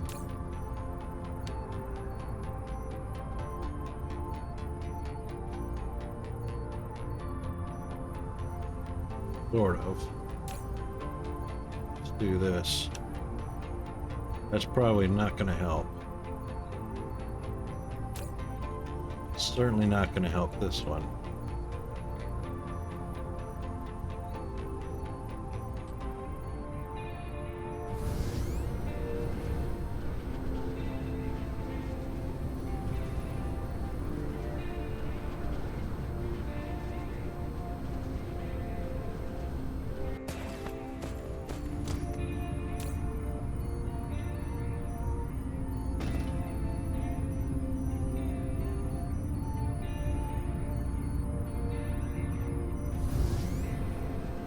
This line in the middle is getting plenty.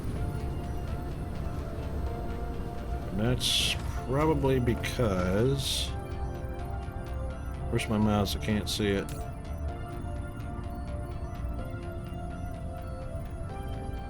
Oh, it's always had 2 open.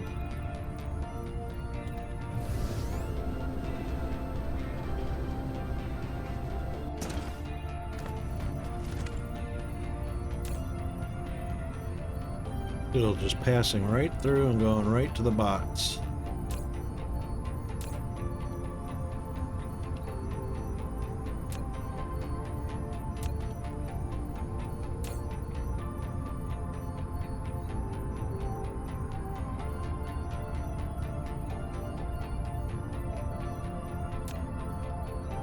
Yeah, I think we'll do that. So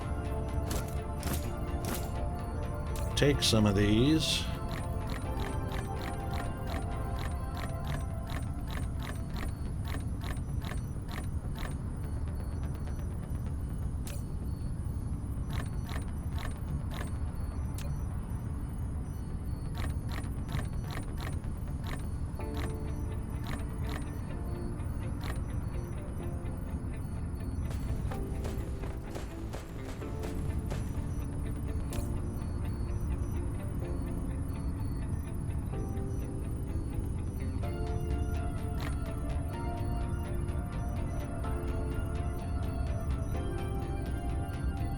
See if that helps any.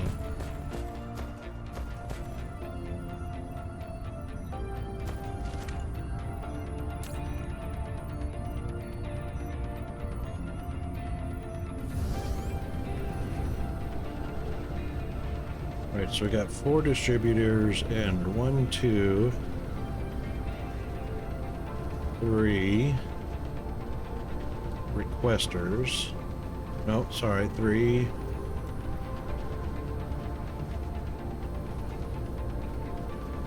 4 requesters. All right, so 4 distributors and 4 requesters.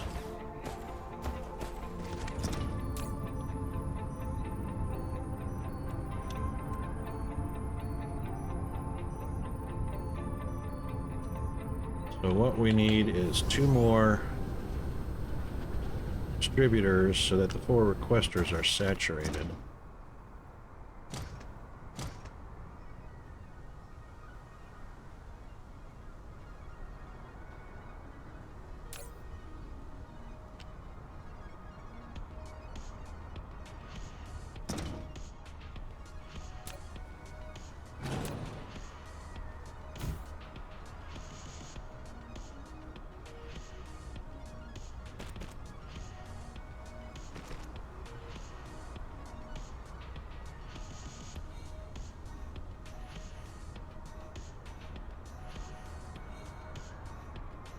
One there, 1 there.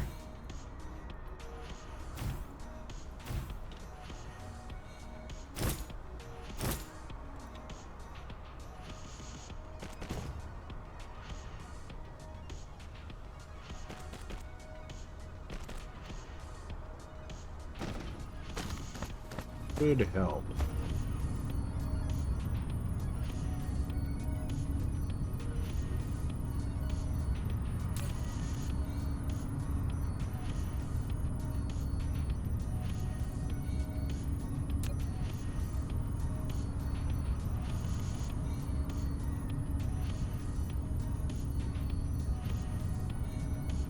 Now we're just checking to see if it fills up as fast as it's evacuating.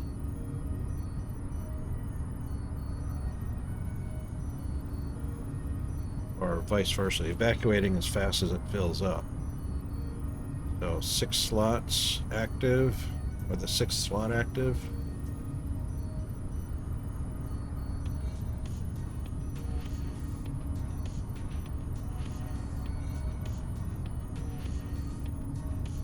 Oh man, already.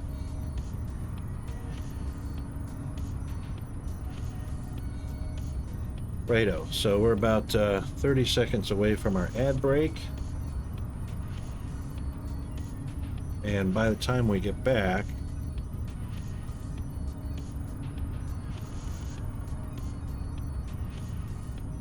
we should see a pretty saturated red belt at the white science inputs.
Okay, sorry, we're back. I was just a little extended on my away because I was pretty sure I had a HDMI splitter cable somewhere. But I can't find it. Anyway, red saturated. Now the blue issue. And I knew the blue was gonna be an issue. Red saturated. All right, so 2 rows needing the blue. It resaturated pretty quickly though.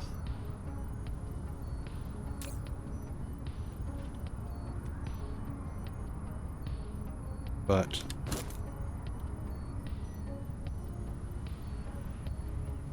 we're still going to make sure.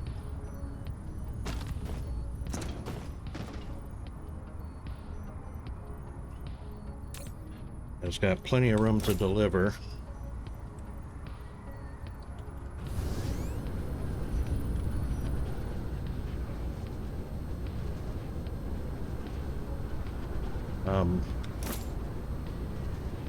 Because that's also 4 banks of white, so 4 blue requester bots.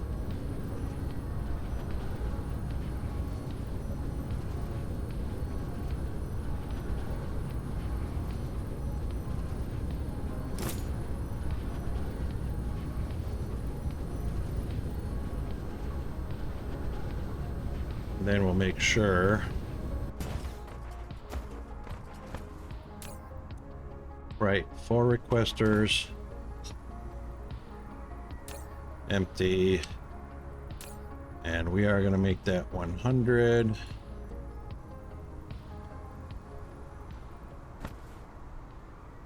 It's not due to a lack of it because those are product stacking anyway. This is probably going to be a little bit of an issue right here. So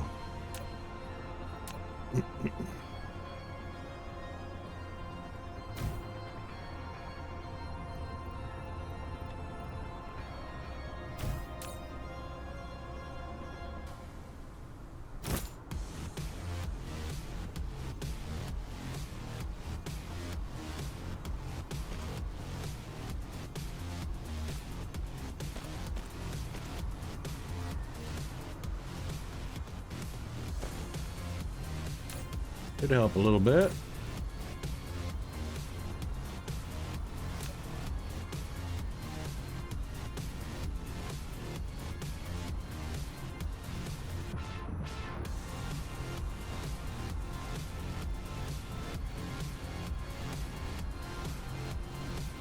That looks almost dead even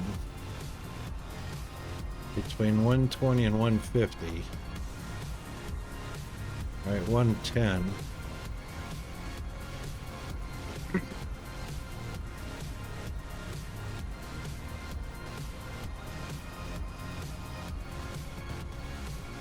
Yeah, that's pretty dead even right there.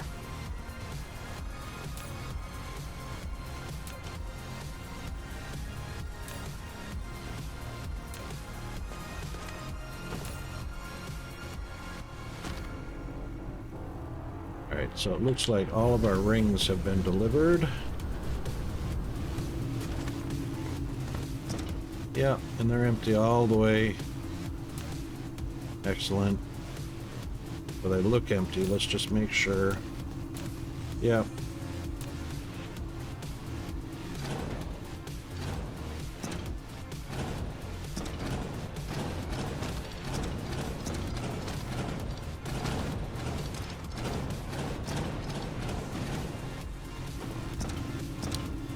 That will mean we don't need the requester.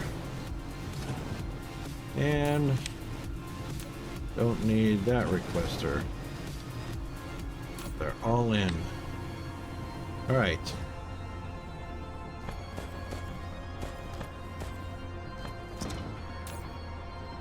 That's a requester. Box is empty. Why are these still sitting here full? Oh, because it's a requester.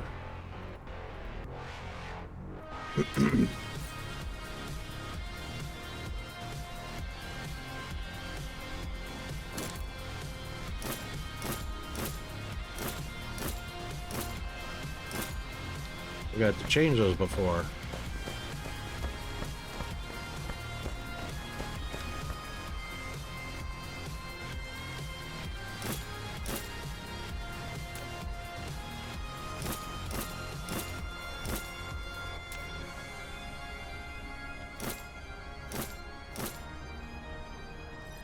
Yep.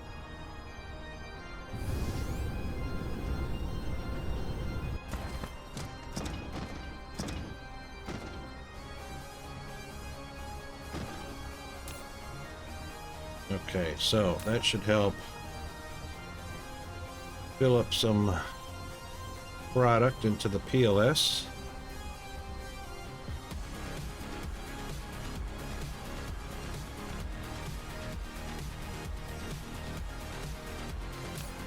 Is that it? Hydrogen's done? Hydrogen's done.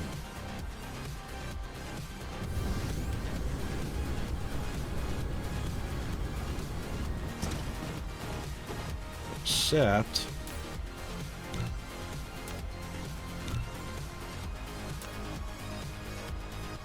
no, it was going the right way.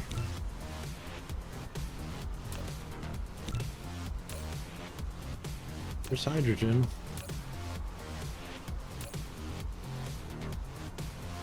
That's a provide. And that's a provide.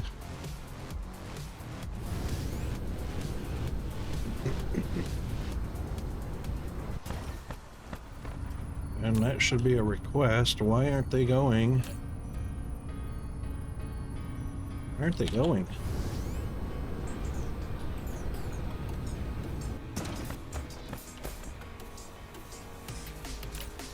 They got bots. They got power. Bots and power. The boxes are full.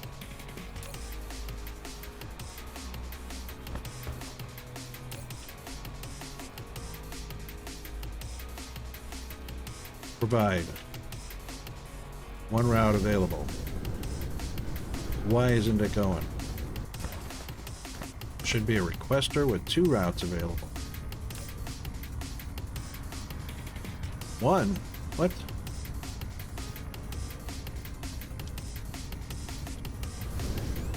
Something ain't right.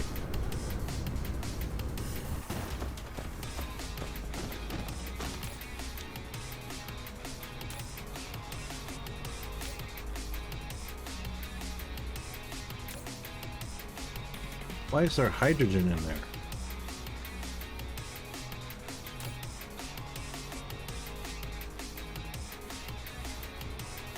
That's weird.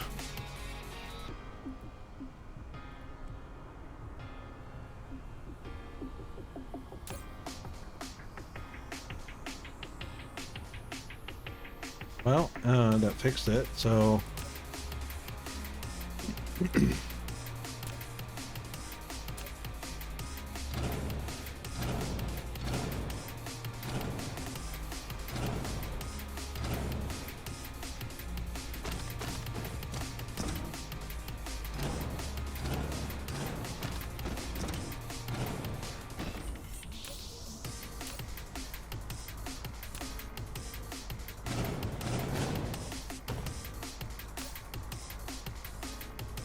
Boom, empty.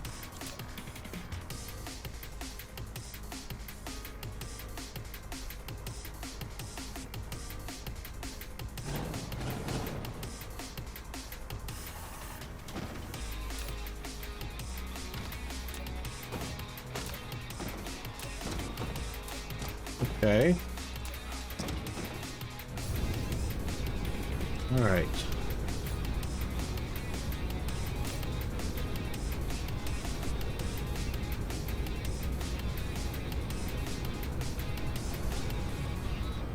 That's a lot of bots.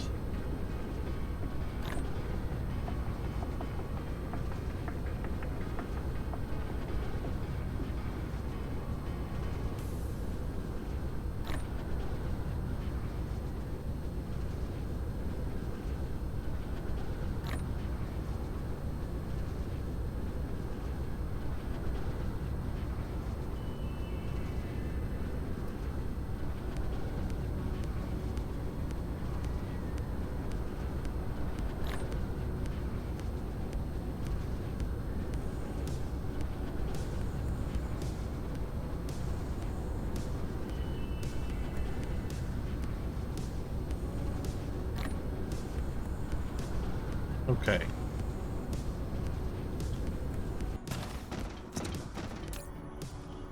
Oh, we're actually starting to fill up on red.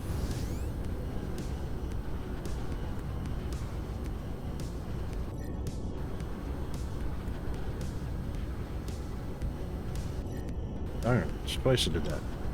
Alright, so blue seems to be still needing a little boost.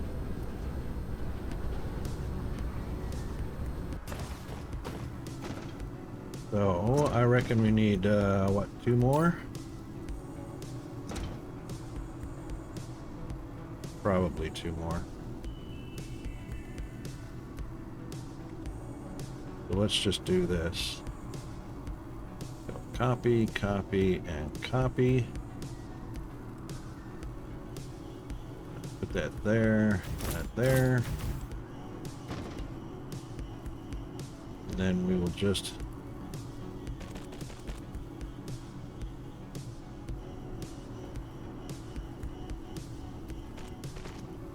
over.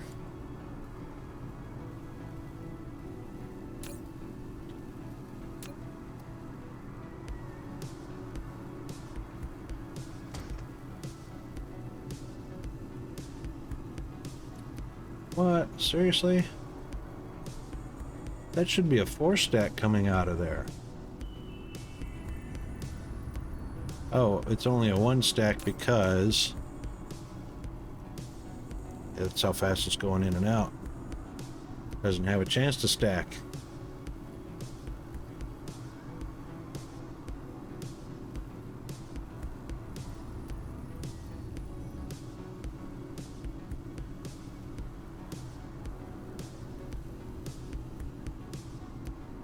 If I paused that input, I mean that output though, which I can't get to because, oh, there we go.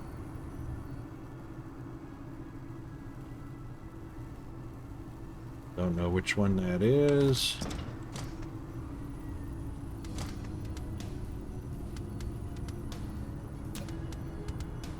That's an input. If we paused that, that would give the blue a chance to build up. Still only 30 in. It's still going to evacuate super fast.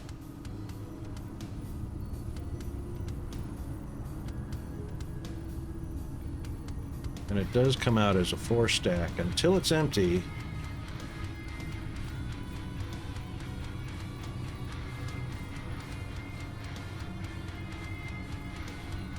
And then it's a single stack. Okay.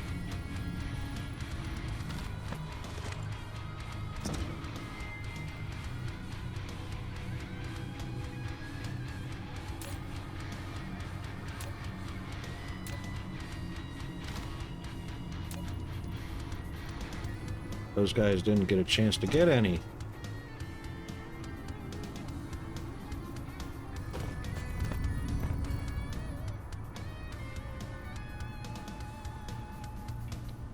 Still product stacked. Jeez.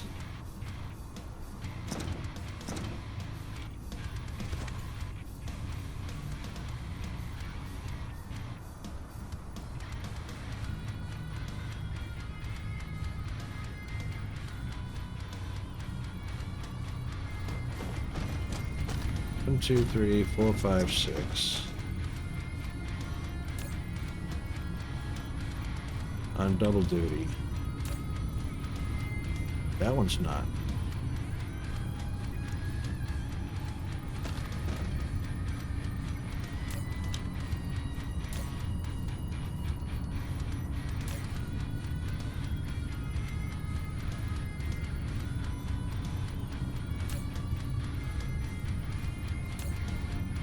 That one is. That one's not. So every other one.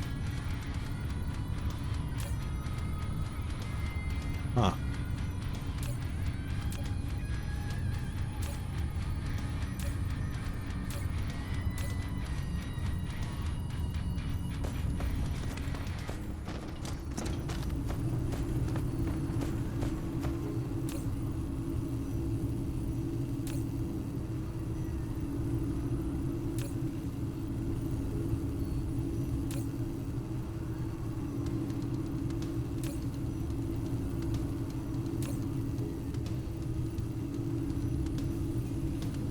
it's definitely going to product stack.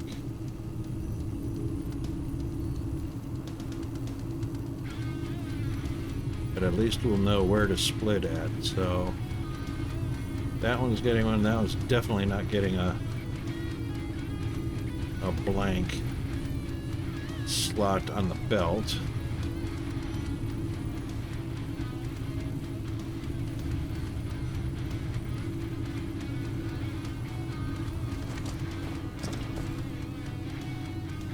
I wonder why I put that out so far. There's definitely not enough room to fit another one in there.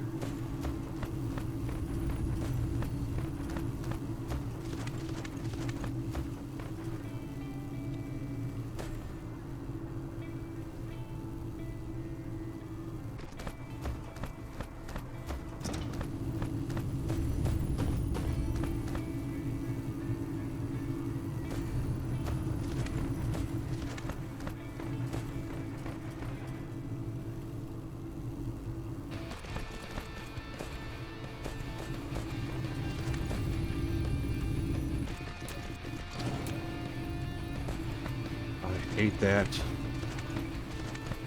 So hate that. Because the link thing was on.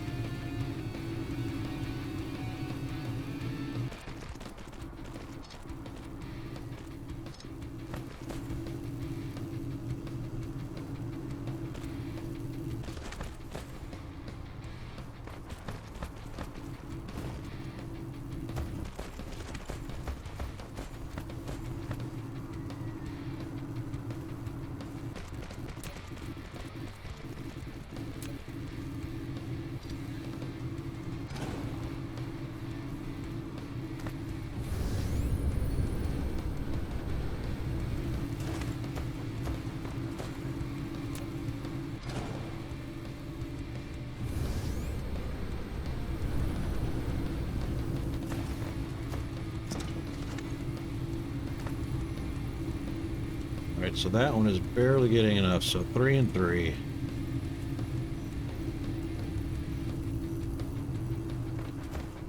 Wow.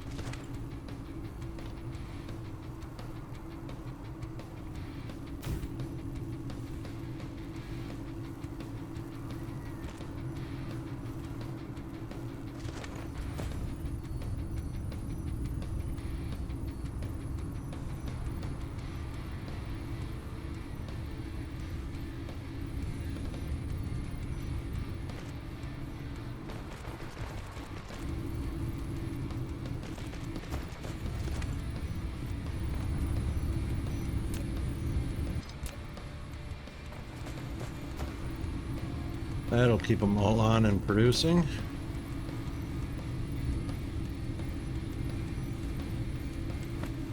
And that means we'll have to do the same thing to the other side. Because right now we got 3 stacks that are off.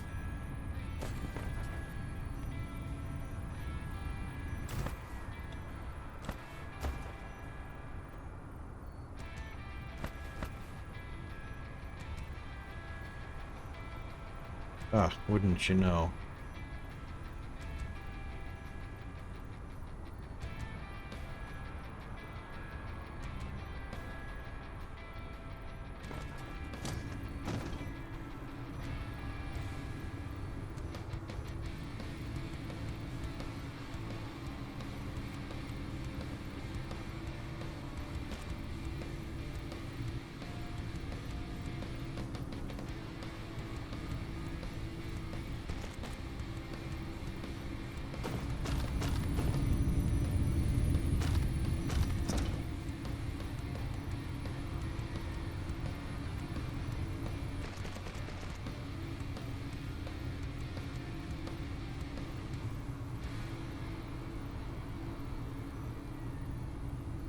Come on, Icarus. Thank you. Get out from behind the freaking pole.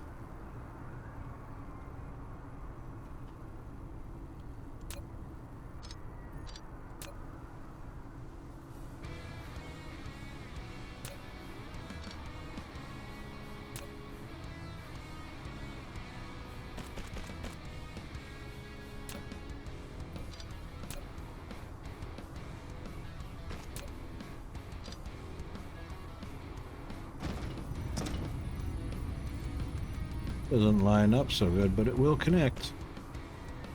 Ah. All right, 1, 2, 3. And 1, 2, 3. And look at that other stack light up. Will it? It is indeed.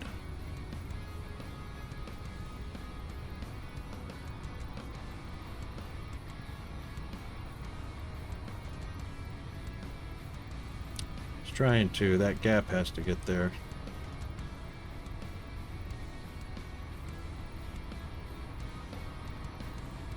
Once all that extra that was stacked is unloaded. There it goes.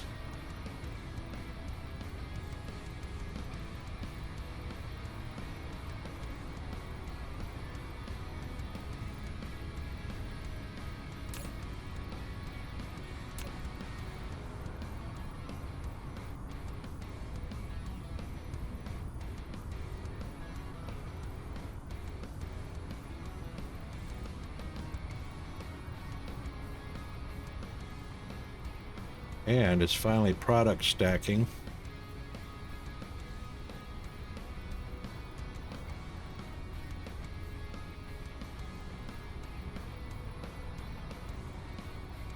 And that means eventually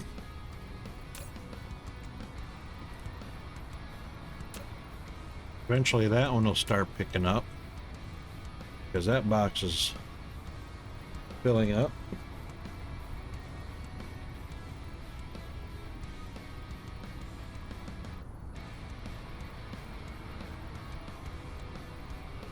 Almost there.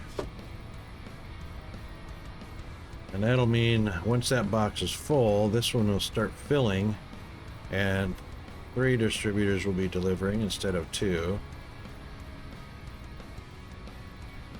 And we'll start to see it flash in a minute. Unless it's going to there it goes. I saw it. Did I?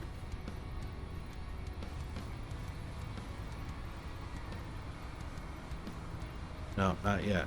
All right, so it's going to pass through this box until this one is full, and then that one will start filling.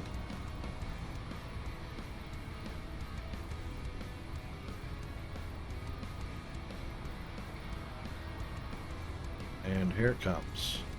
There it goes. Now when that one fills up,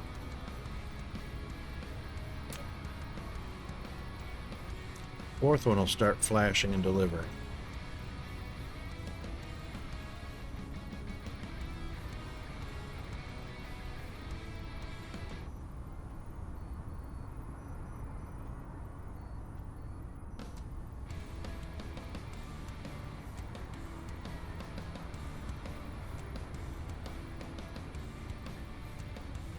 And here it comes.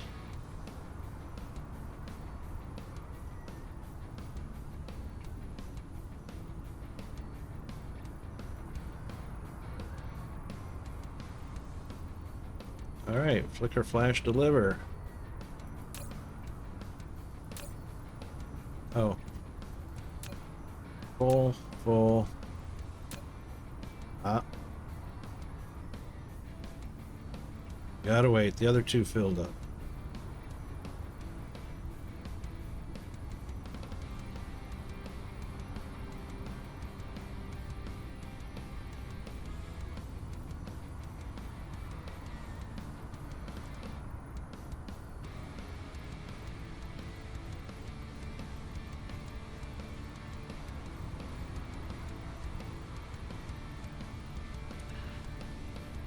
Bots are still delivering.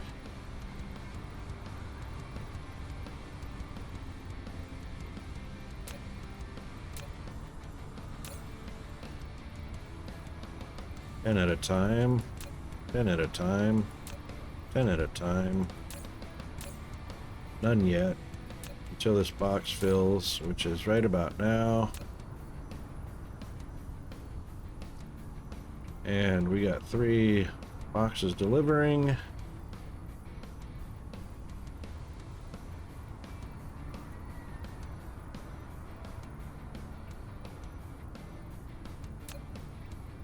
Oh. That close.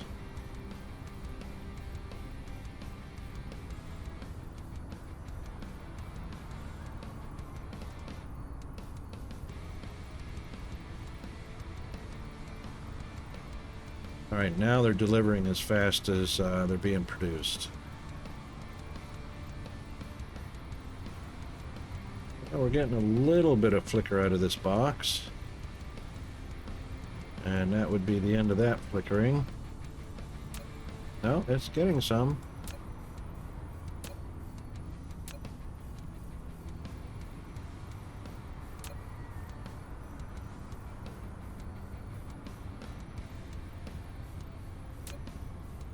Okay, so line saturation. Not quite, they're all going.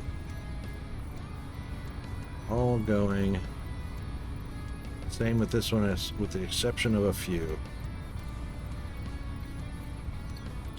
Alright, now, is blue keeping up? That's the big question.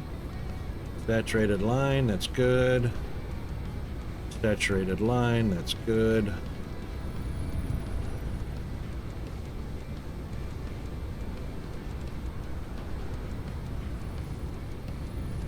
Saturated line, that's good.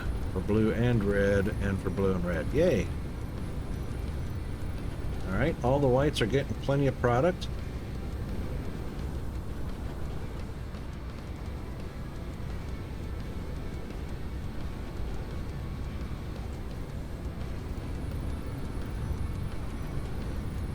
All the factories are on.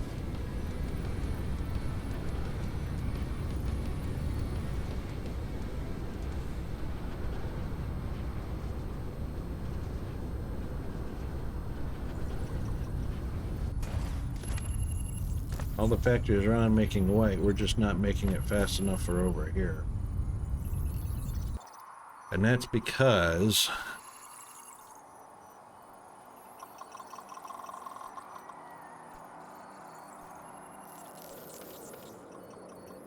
we got one bot for white.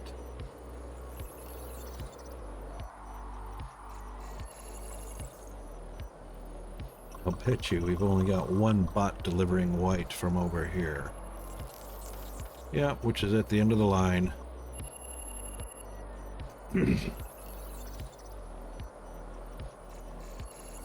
Well, one bot delivering white, but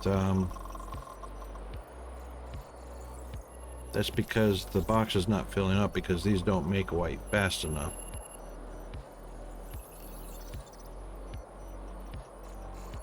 And same with this one. Box is being kept empty, and box is being kept empty. Oh, hang on. We got a lot of boxes. Right. So that's not a problem. They can all do, as long as there's one over here to deliver to. Thank you, autosave. As long as there's... What happened to our music? Alright, switch up the music.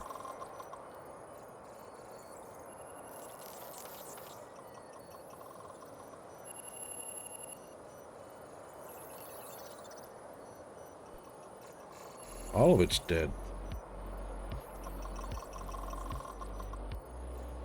Now I hear music.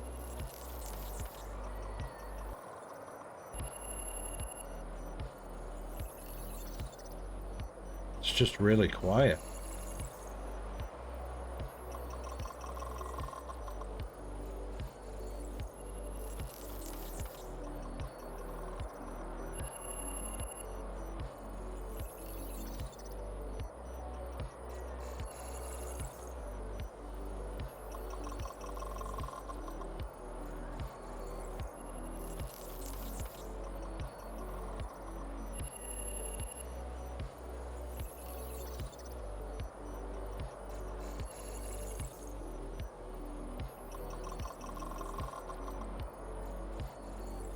I thought our music stopped because it's so quiet.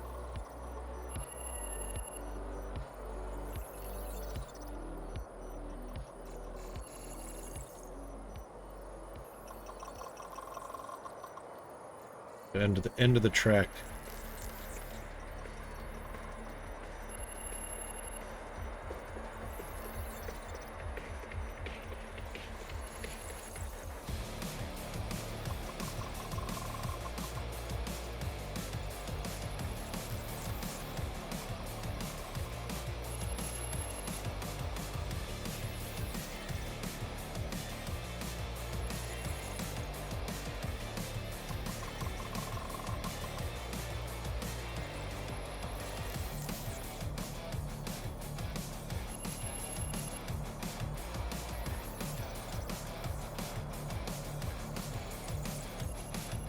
All right, then, oh,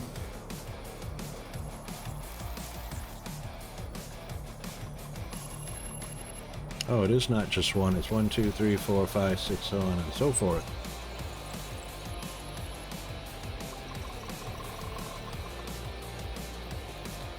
And then any extras being passed down the line. Hold on. Oh, that might be an issue. I never noticed that before.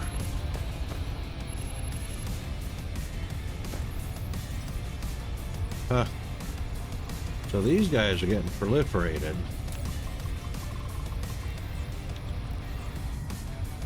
%, extra hashes.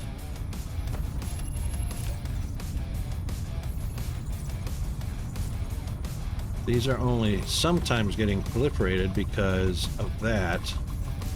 These guys are requesting unproliferated. Aha.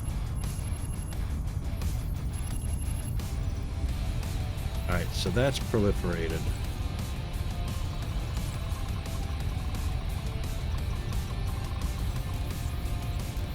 Wow. That was a major screw up.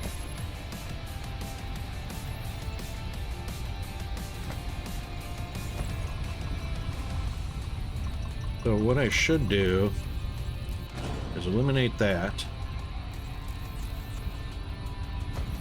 and that, and that.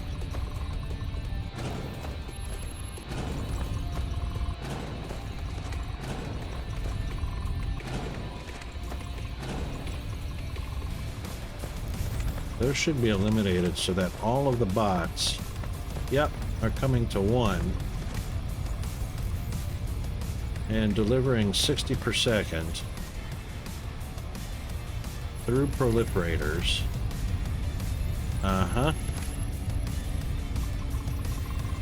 That will make a difference. So now all of these are at 2325 hashes per second with 25% extra hashes. 2325. So that'll make a difference. And that also gives us a better idea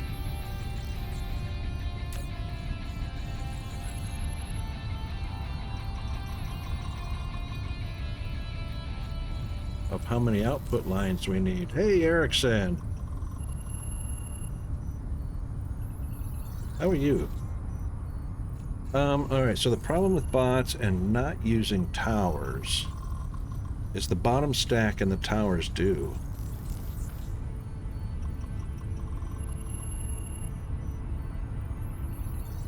Really? The bottom ones stack. Hang on, let's take a look and see what we're doing.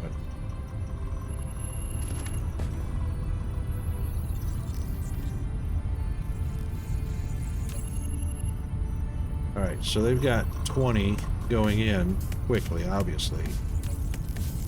This one's up to 10. That's because they're getting used up as they go. Which is fine as long as the top gets product, which it's not.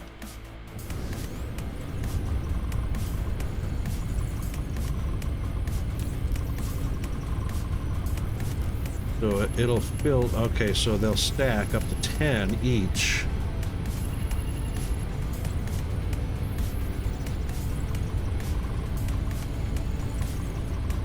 And if it goes beyond the stack, it passes it up to the next one.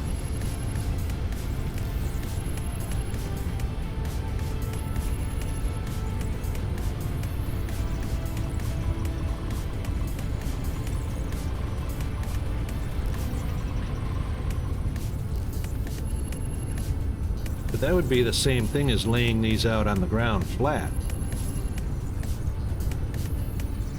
Right? Right.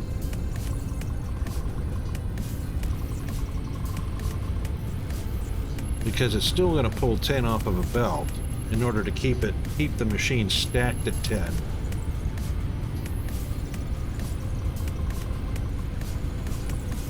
And then the extra gets passed down the belt. So instead of passing down a belt, it passes up through a machine.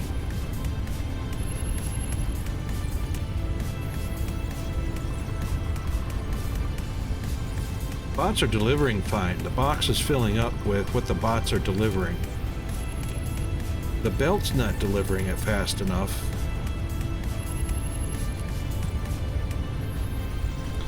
And the reason it's not white at top is because,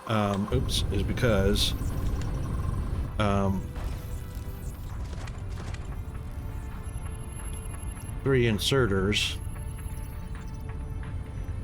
So a stack of 15 takes 4 inserters when you have production doubled, or not doubled, but when you have the production boost.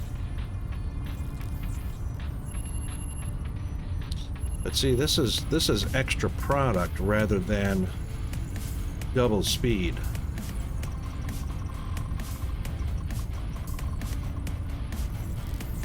We can't change this, unfortunately, like you can in the other ones. You can switch between 25% extra, which is 1/4 more.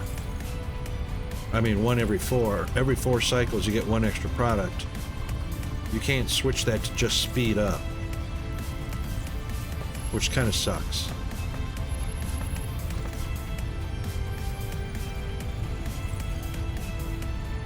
But that also means now, because 3 blue inserters can't feed fast enough to the top of 15 towers,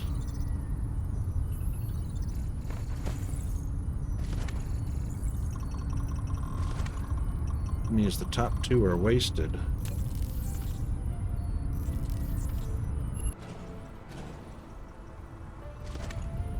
And then these light up because of it, or they should.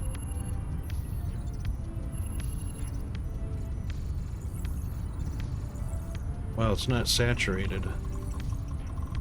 That's the thing. Well, we know it's never going to get to the top 2. Not with 3 blue inserters.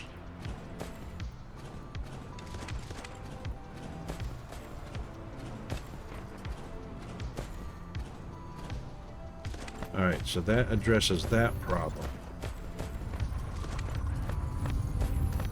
Next is 30 per second belts. So this needs to be priority bottom. There we go. And then the rest passed on. So these are always going to be priority bottom. Into the labs.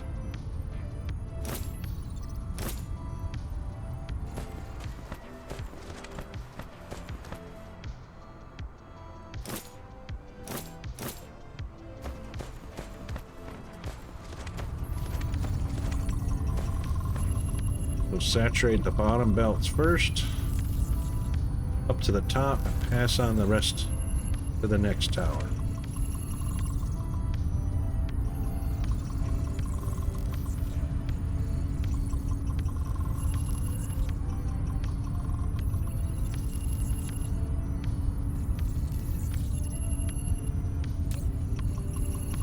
And we definitely got white.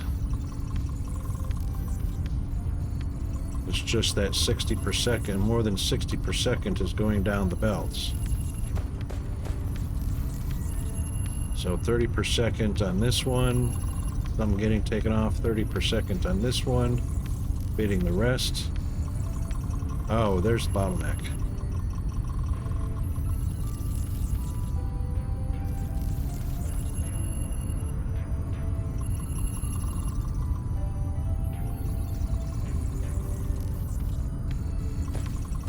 That's why that is.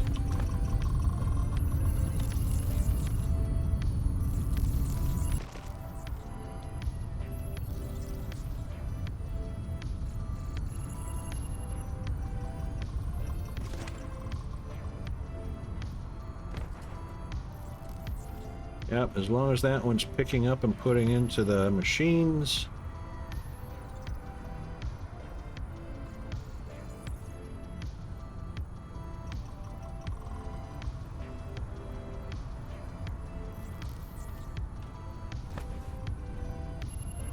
And they are lit to the top almost.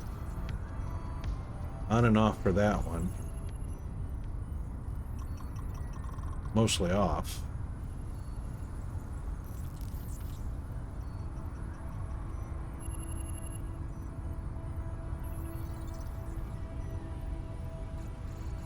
Because inserters just aren't fast enough to feed it.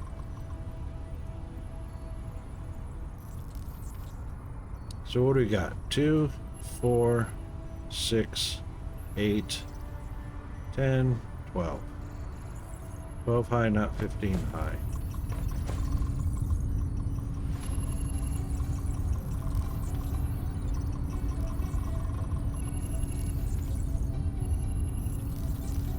High.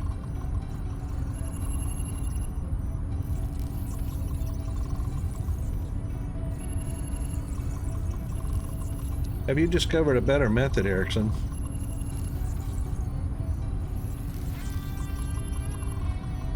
Have you got a layout or a what you jigger a blueprint of a better layout or configuration?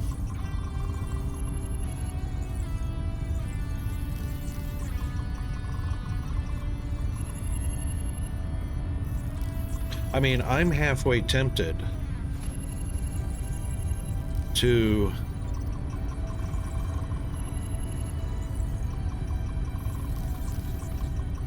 I mean, it'll take 4 inserters, but I don't know if the belt,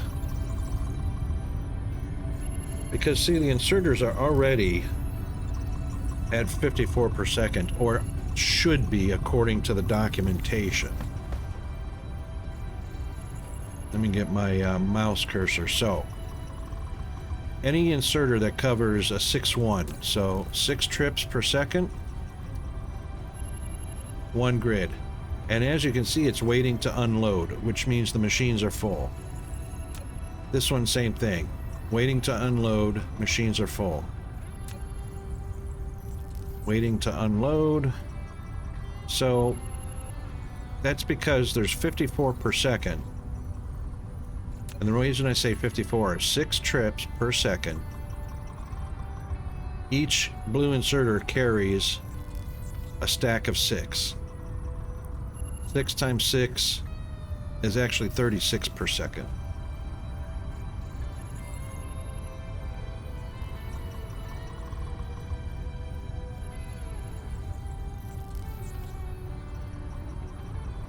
Or maybe we've always been reading that wrong for the longest time. Maybe that's a full stack of 6 per trip per second.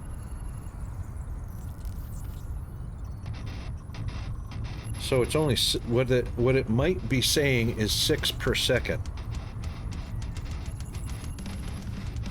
That's what it's saying. That's what it's saying. It's 6 items per second across a blue inserter. So 3 of them is 18 per second.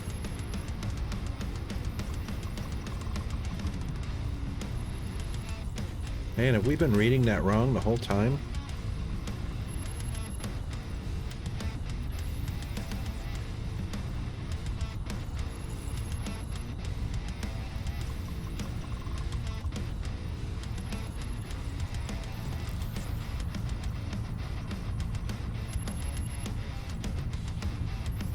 And then of course if it says 3 over 2 grids, 3 trips per second, 3 per trip per second. They left out the slash.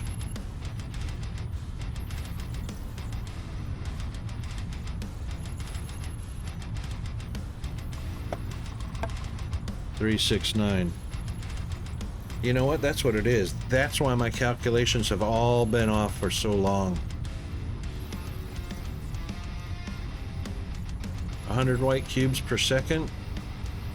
I just use a PLS with stacking. Sending 120 per second down 2 belts, 1 on either side, and 6 inserters pull. But you can only fit 3 inserters per machine. You mean, right, so 3 per side. So if you've got 2 feed lines, 3 off of each belt, not 6 off of each belt. Right?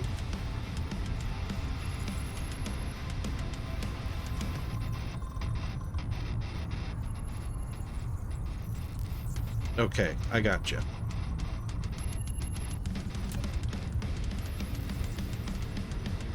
I can adapt and change that because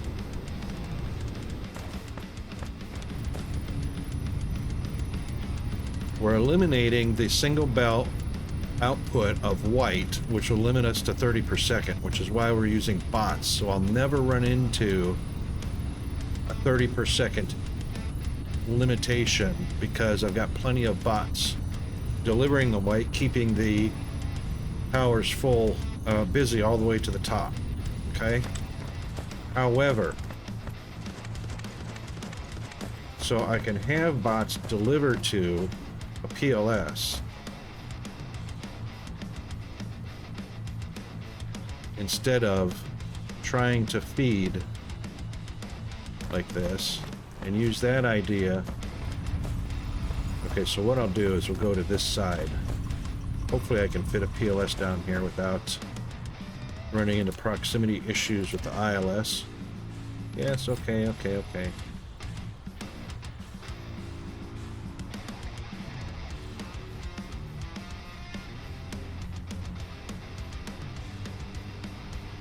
Yeah, should be able to do that just fine, but that's in the way, so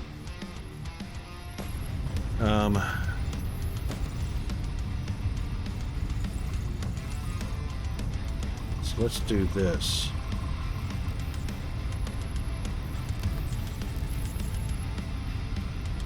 They are proliferated. These are all proliferated.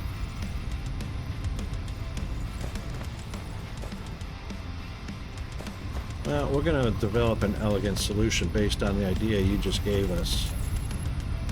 So, what we're going to do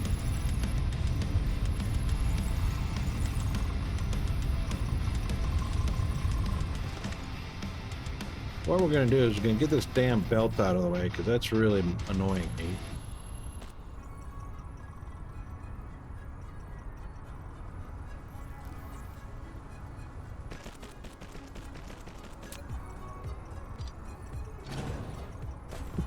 Like that.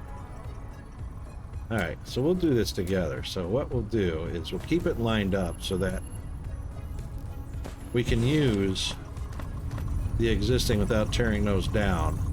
Run a belt, but we want to proliferate that as well.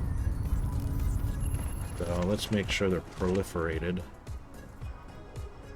So in order to do that, we need a little more room to do that. Put those back on the line.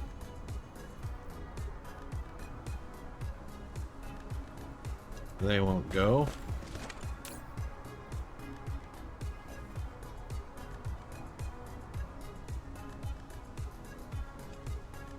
They go there just fine.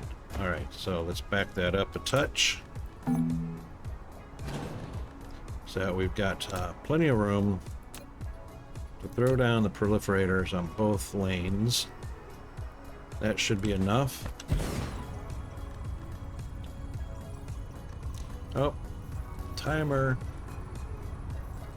All right, so, okay, you just deleted a bunch of distributors on box, right? In between the science facilities, yep. Oh, yeah, but that would be a whole lot of proliferators. Yeah.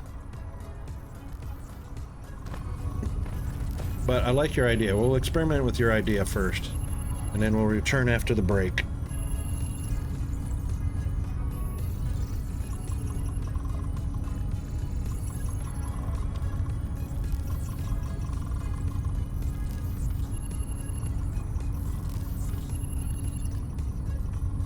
Forgot that doesn't work.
Okie doke.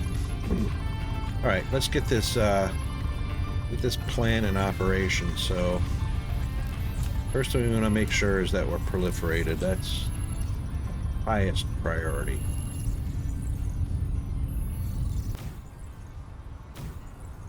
So this one will definitely be requesting proliferation, and we'll make sure it's got plenty. Now,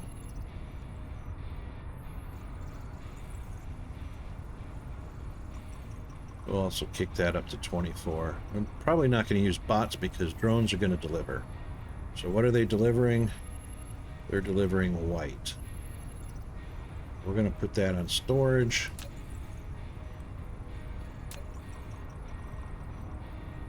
And then we will draw those out.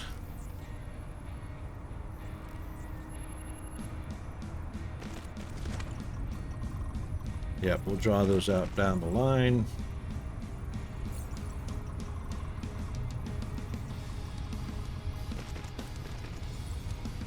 And we want to make sure that we've got proliferation on them.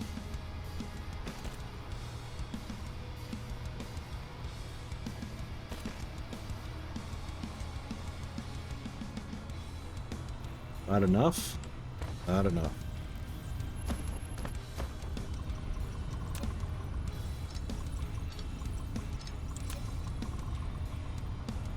Alright, upsies.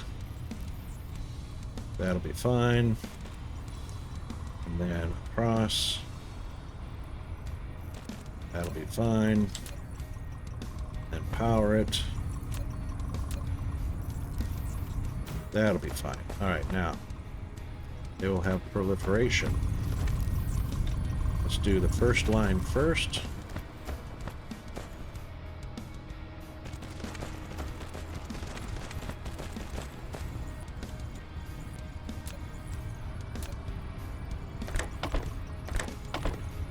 Looks like power is a little bit suffering.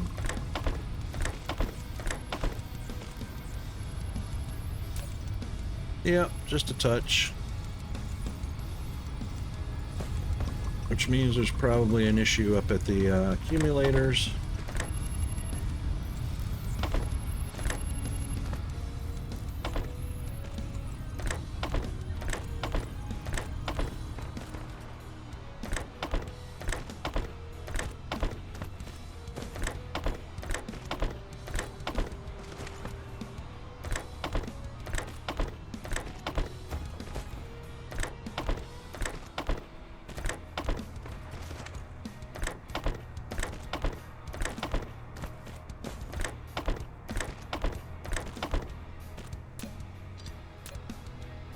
Alright. Let's go fix our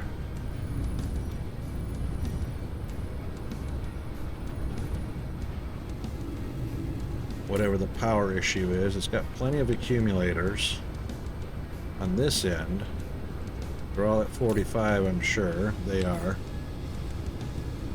So I think I've got a bunch of EEs down at the other pole.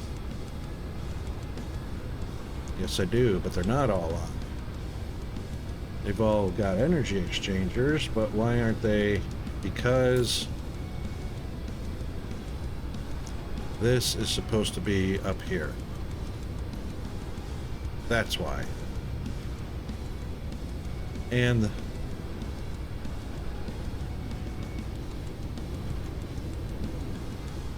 they're not getting enough. Because this one has the priority.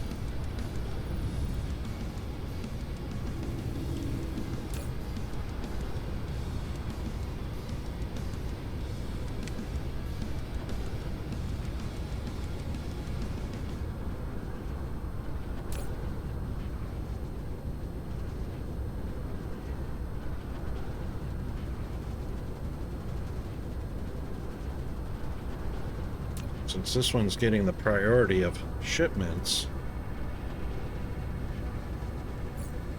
we'll send those via bot or drones.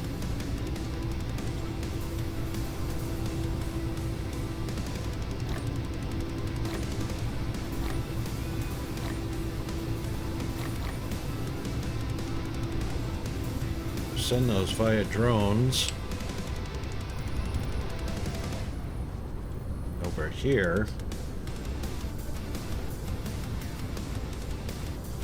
Now they're all on. I must have just got a delivery. Yep.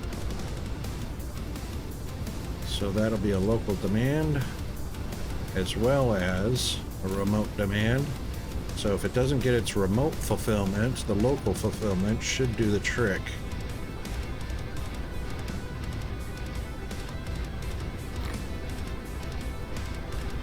So let's see what happens.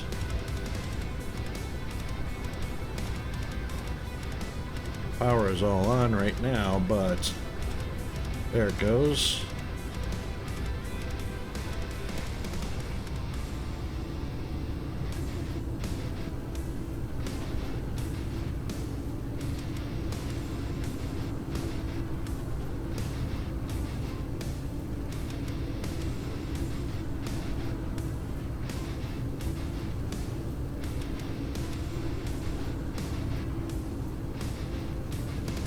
Let's give it.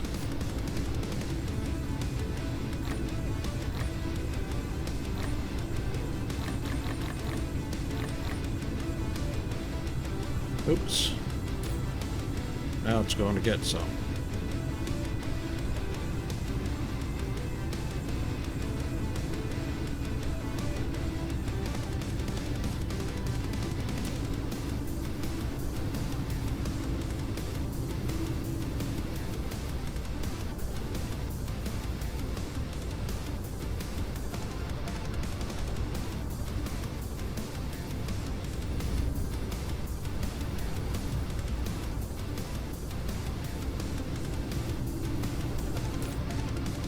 Yeah, we're back at 100%. More on the way.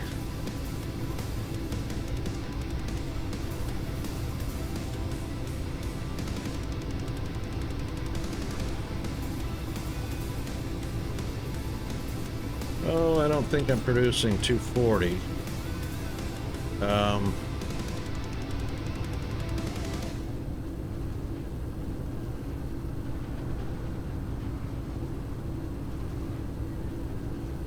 5750 peak, 4800 a minute, so that's not even a full 120 per second belt. That's why I only pulled one belt for right now.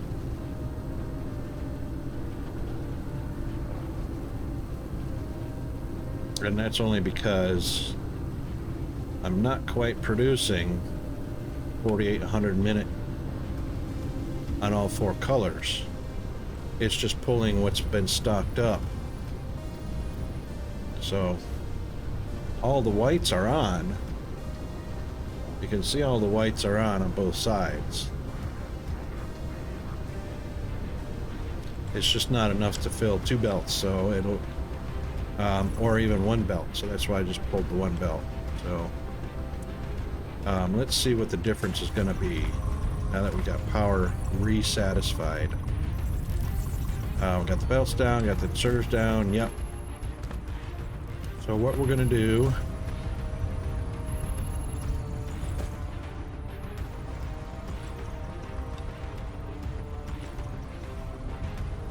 is we're going to still make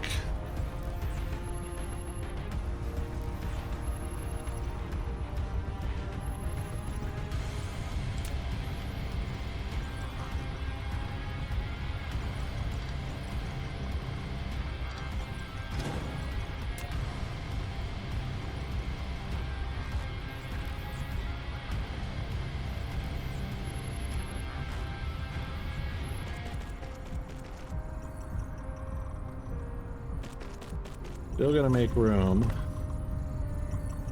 for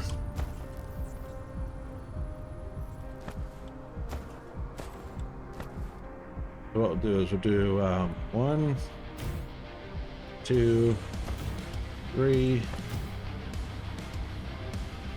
4, 5, 6, 7. That should be plenty.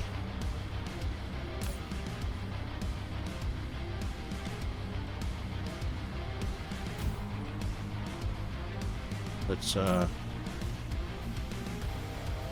make that a row of 100.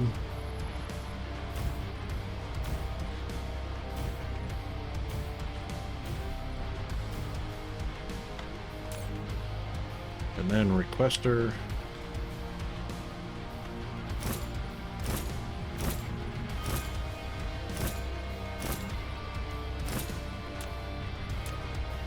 Power it up. Thank you, autosave.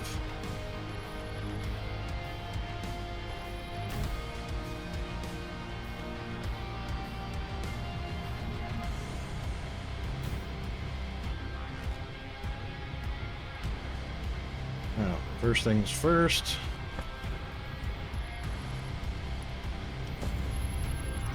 That one to there.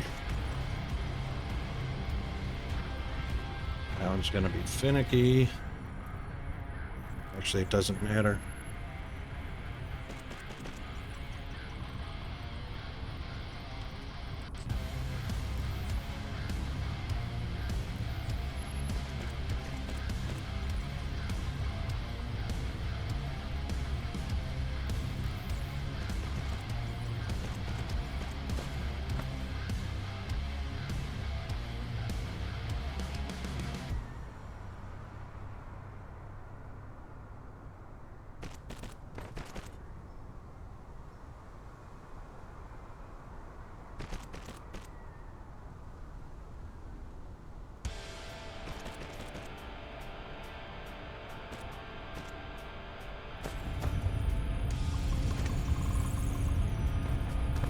Then we will stop. Actually, I'm just kind of curious about something. It's filling up pretty quick. I didn't even stop this side from going.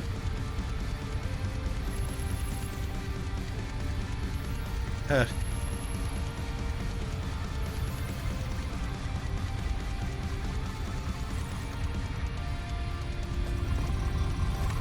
Here's a stack of 4.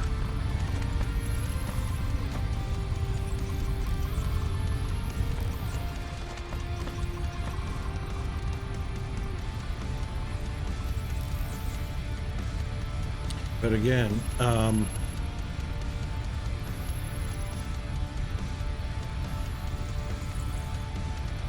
it's filling up pretty fast.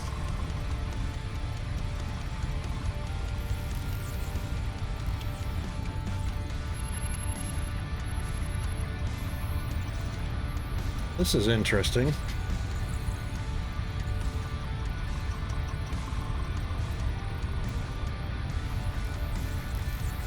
$120 a second doesn't go too far, does it? 1, 2, 3, 4, 5. Almost. I mean, it goes to 6. Ah, here we go. Barely getting to 7.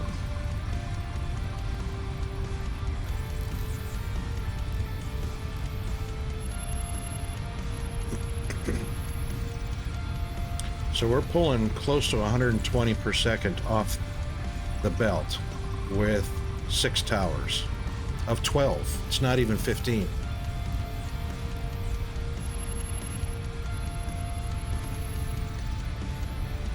Oh, sorry, 13 tall, not 15.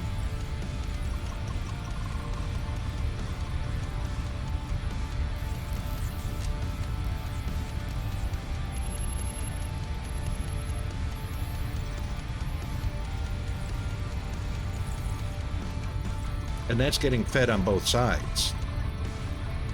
30 per second on the other side.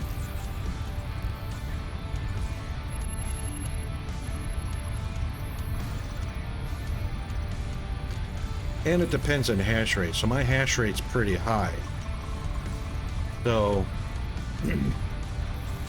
that also determines how fast the belt is evacuated.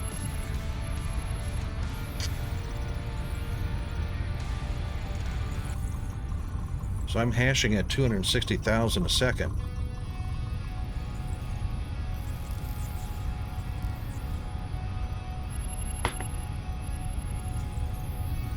Pretty sure that's what it was. Not that one. I'm at 3,100% on my research speed. So these guys are hashing at 176,000 hashes per second, but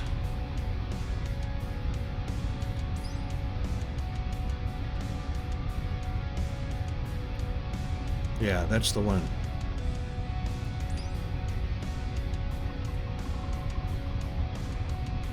My peak is 260,000 hashes a second.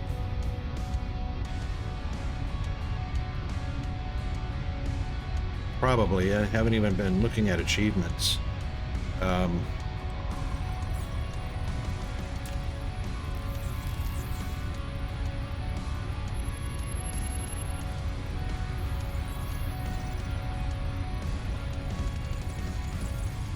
Well, it's probably quicker to look through the achievements I haven't gotten done yet. Sailing speed, travel, Icarus, obtain, cover, cover planet, hydrogen, wireless, pole, land, matrix, achieve matrix lab, upload rate of 1 million hashes per second. No, I haven't reached 1 million hashes per second.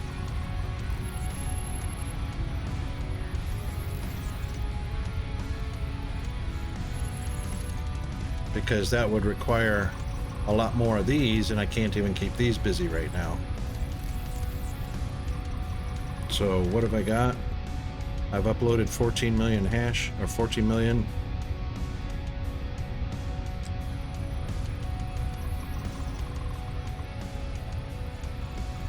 Yeah, if I let the white build up, which it's doing right now, well, it was. That was building up earlier, now it's not gonna. Alright, so let's do this. Let's turn this one off.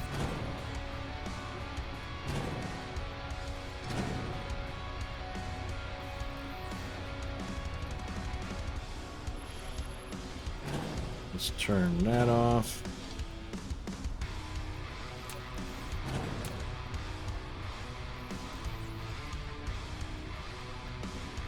Let's put blue back in.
Alright, now I'm not producing enough whites. Because it looks like we are... What are we missing? Anything? No.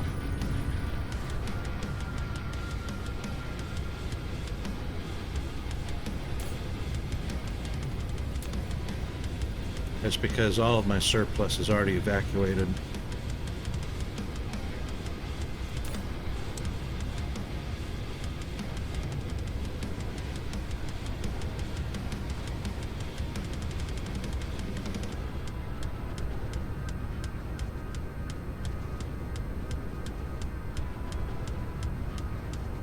Yeah, probably not going to... It's probably not going to, because I don't have enough labs going to reach 1 million per second. You have to have enough labs available to process the white cubes to reach 1 million per second. And you also have to have your research speed up. So I'm only at 3100% research speed, which that needs to be closer to like 10,000 in order to get 1 million per second, because right now my peak is only 260,000 per second, so I would need to 4 times that to reach 1 million. So 4 times my research speed. No?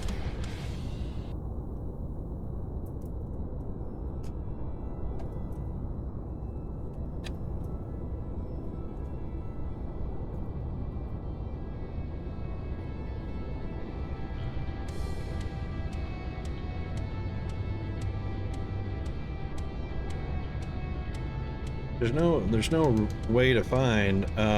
Hey Ilt, how are you doing?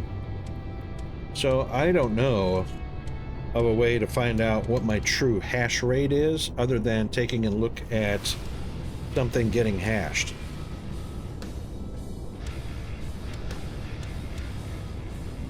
All right, so let the facilities fill with white. All right, so let the white stock up. Don't research anything.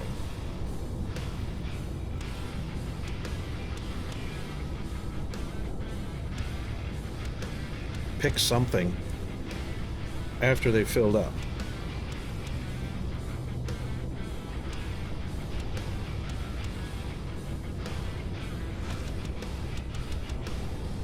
All right, so let's say I have 100,000 white cubes.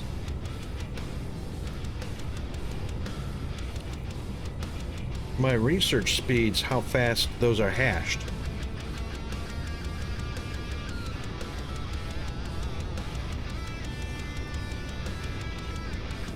Yeah, so it's all about having the extra labs. So it doesn't matter if I have 100, it doesn't matter if I have 1 million white cubes on hand. That doesn't mean, just because I have them on hand doesn't mean I'm going to be able to hash at 1 million per second. You have to have the labs to do that.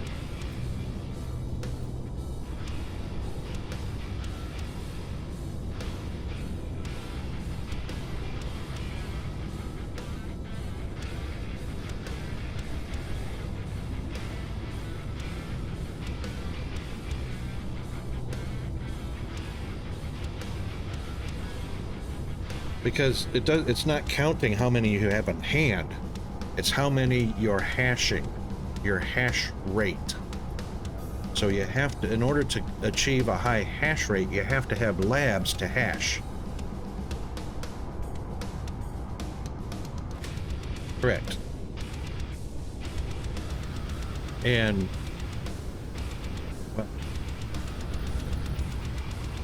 as you can see, the labs don't, well, the labs will tell me, that's how, I guess we're gonna have to calculate. Where's my damn mouse?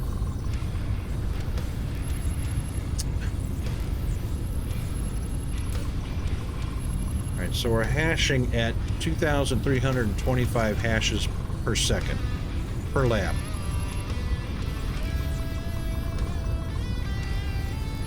So 2325, where's my calculator?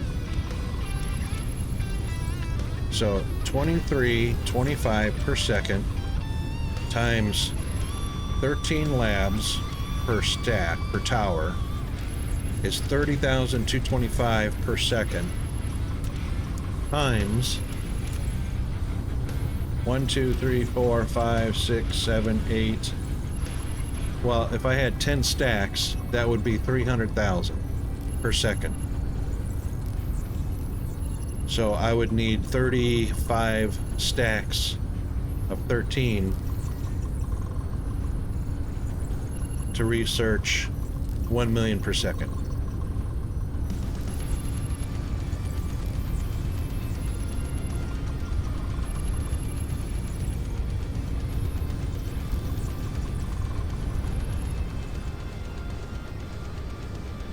Right. So what I'm saying is I would need 35 towers of 13 each because the inserters only pull enough to feed 13 towers to the top. That's 3 inserters unless I add a 4th and a 5th down the row, and then have enough whites to keep them hashing all 30 stacks of towers, 35 stacks of towers, keep them all hashing, and then I'd get the million.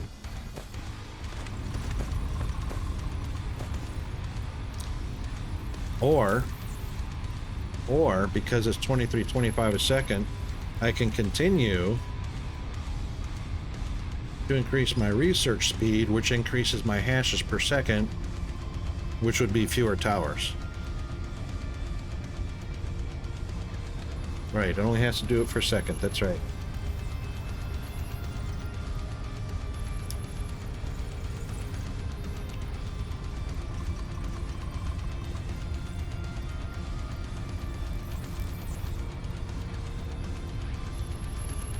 So how many white cubes is that? Is that 1 million white cubes? Is 1 cube 1 hash?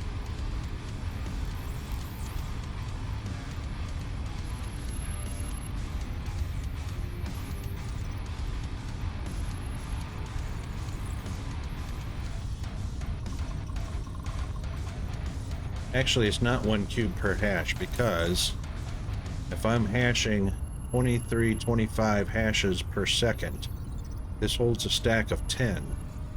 1 cube is 23.25 hashes. Because actually that's faster than a second. 1001, 1002, 1003, 1004, 1005, 1006. So right now it's about 2 cubes per second.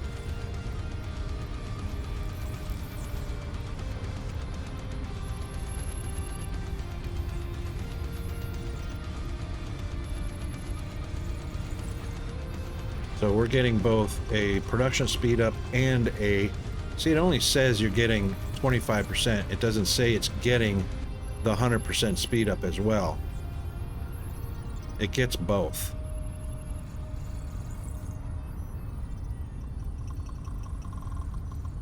It says you can choose... It says right there, you can choose a proliferator effect in the corresponding production facility. I'm in the production facility, which is the Matrix Lab, and guess what? You can't choose which one it is.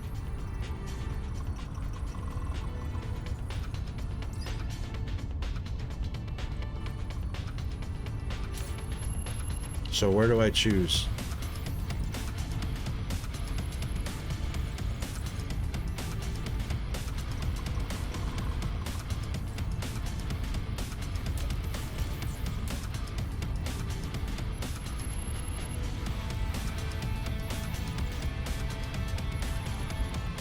Oops, put that back.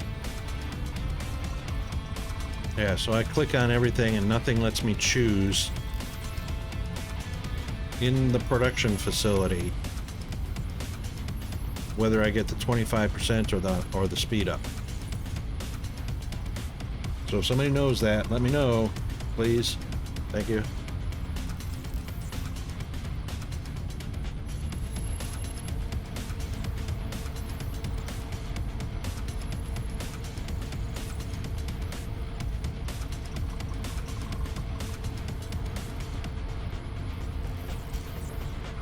That's the way I read it, Ilt. It is only 25% more. Yeah, of course it confuses, because when you highlight this one, it says one or the other, just like all the other machines, and that you can choose, but you can't. You can choose it in the other labs. Pretty sure. You can choose it in the ones producing. See?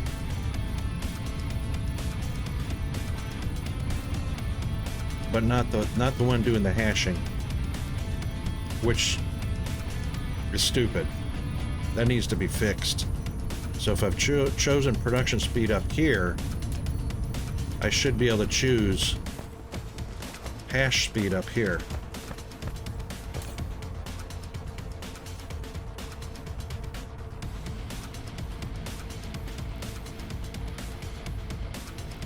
See, and that to me, Iltacine, that inconsistency is a failing on the wonderful devs who do such a good job with this game, but you know, haven't done that yet.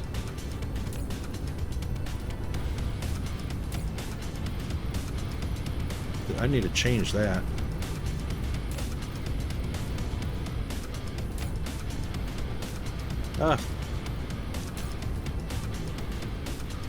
Got them all on, except for, even on the... I got blue on production speed up.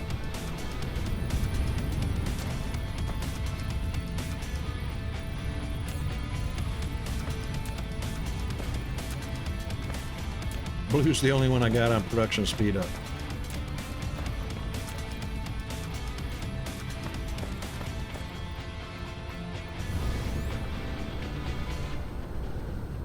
Now yellow's suffering.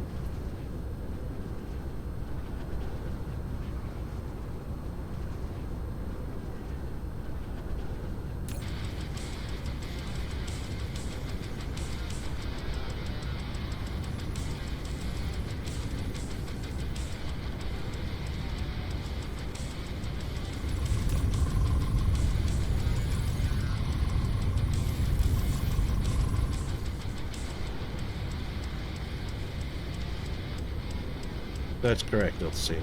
That's fully understandable. Fully understandable. However, we're producing green cubes. Yep, we can get a production speed up or a extra product. Producing white cubes, same thing. We can get a production speed up or extra product. Hashing, I should be able to either hash faster. Well, you can only... See, this is the thing. It should be a hash faster, not a extra hash. Well, it is extra hashes. But instead of having 25% extra hashes, I'd rather the machine double speed it.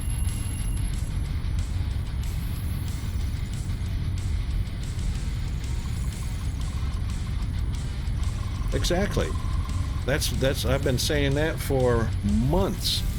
Why would anyone take an extra product once every 4 cycles when they can have twice as many product in the same amount of time? You'd pick 25% every time. 25% what? Product?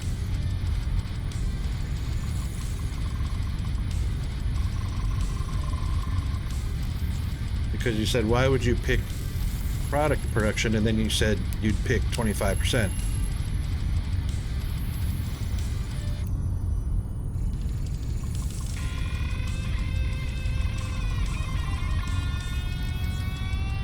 All right, well, let's figure this out. Let's just take this number 2325, okay? Let me get out my calculator. All right, so let's take that number, 2325 hashes per second. 2325 times 0.25, which is 25%.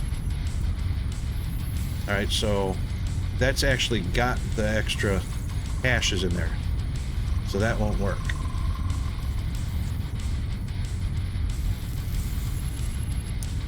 So 2325 divided by 0.25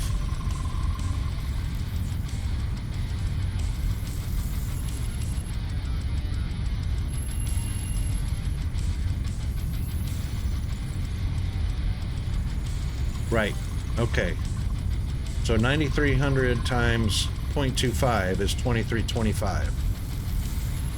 Okay,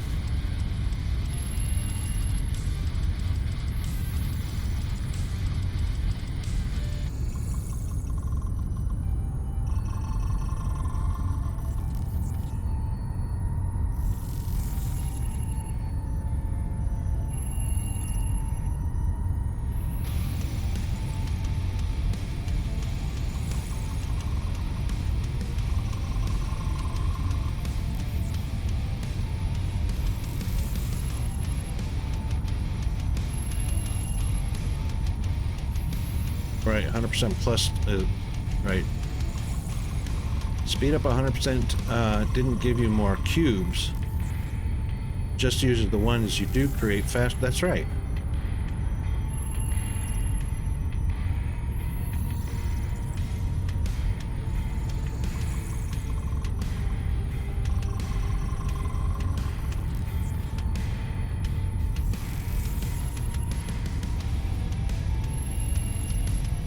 So let's simplify this. If you have a machine that's producing 1 per second, and you have a 100% speed increase, how many per second would you produce?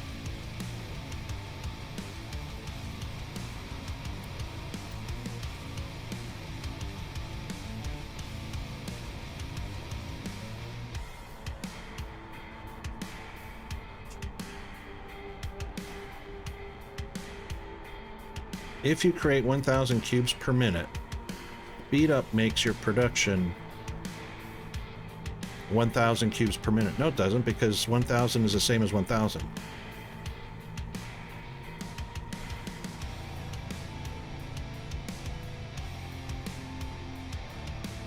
The second statement is correct. 25% extra means 1,250 per minute if it's 1,000 per minute. That's correct. A 100% speed up would equal 2,000 per minute. So which would you rather have, 1,250 per minute or 2,000 per minute?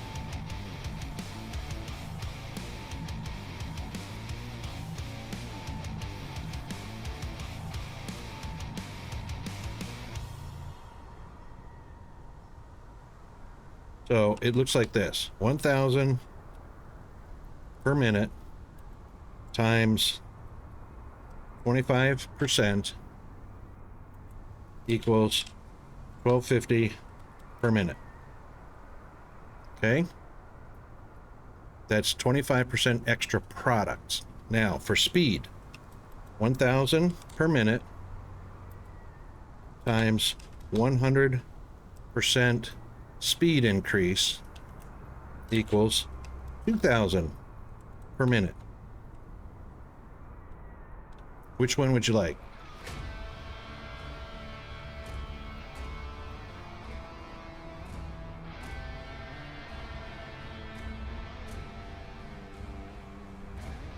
You get 250 more per minute on the production speed up. On the production bonus. But on the speed increase, which doubles how fast they can produce an item, you get 1,000 more. That's correct, Ilt. That's what I just said. Extra product is not a speed increase. It's just 250 extra products per minute. Speed increase is how many it can produce in the same amount of time. So if it's 1,000 per minute and you double the speed, it becomes 2,000 per minute.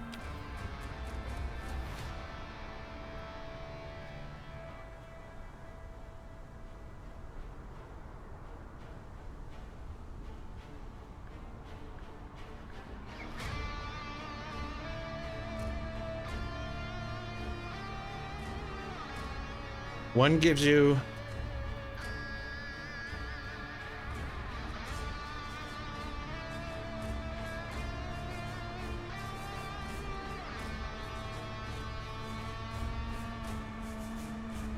well, Ilts, you don't have to explain it. It's simple math. I just wrote the math out in chat. You can see it. And you can do it on a calculator and tell me if I'm wrong. Or tell me if the calculator's wrong. 1,000 a minute times 100% equals 2,000 per minute.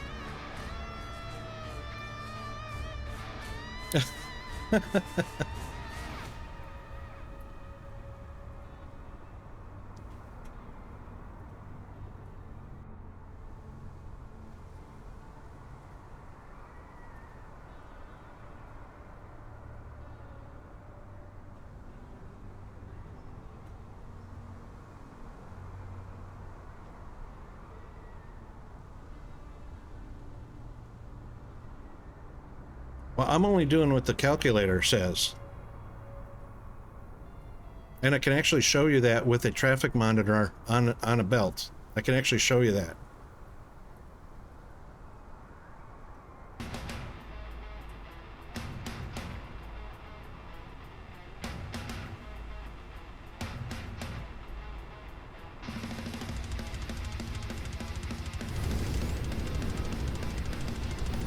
Or you could do it yourself and see the difference.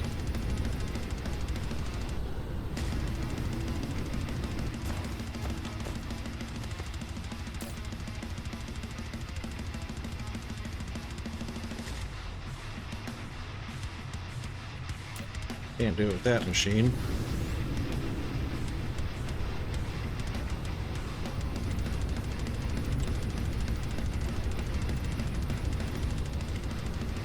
No, you're not doubling the cubes. You're doubling how fast you can produce them in a minute. That's what a speed boost is.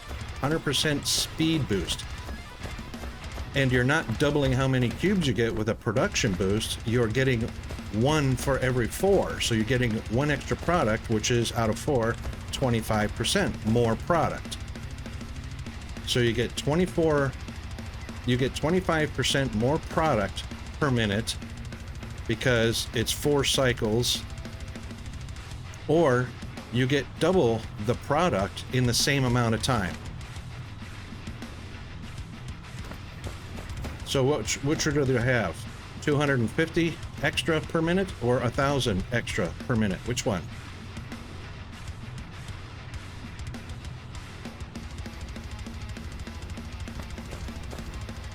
Let's get to a planet where I can show you this.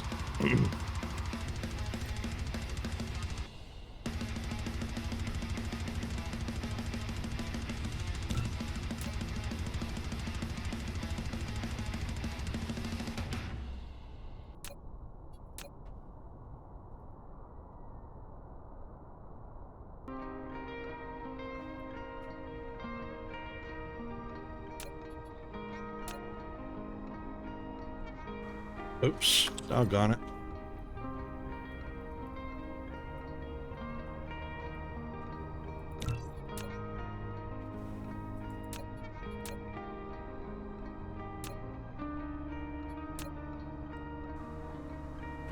Correct. Speed up equals 200%.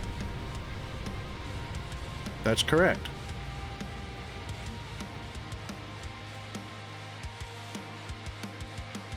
%200 output for 200% input. Yeah, it doesn't matter what the input is. You're getting 200%. You're getting an increase of, you're doubling the speed regardless of how much input you put into it. You're doubling the speed. If there's not enough input, it's plainly obvious there's not enough input and you can't get double the speed if you don't have enough input. So if you don't have any gas in the car, you're not going to go 60 miles an hour without gas. That's the obvious part. So assuming the obvious part, you have plenty of product going into a machine, so you've got plenty of gasoline in your car. If your car could only go 60 miles an hour, 50 miles an hour to begin with, and you give it a 100% boost from nitrous or something like that, then you can go 100 miles per hour. Still got a full tank of gas.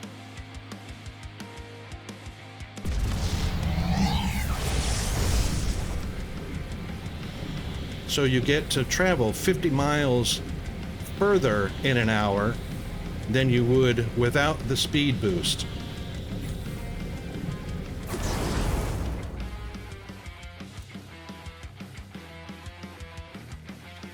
Who cares how fast it uses up the tank? As long as you keep the tank full. Who cares how fast it uses up the tank? You see what I'm saying? The input doesn't matter as long as you keep the tank full. It doesn't matter. It's not going to change how much the output is as long as the tank is full. And that's the part you're missing, and that's what I'm going to show you here. And we can do that with traffic monitors.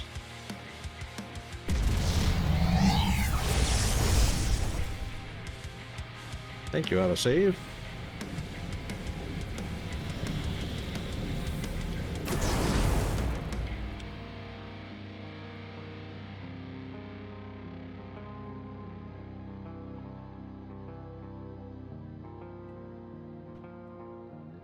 We're not debating on how many facilities it takes or how much gas is in the tank. We're debating on what the product is of the math. How much is made per minute or per second, whichever you prefer.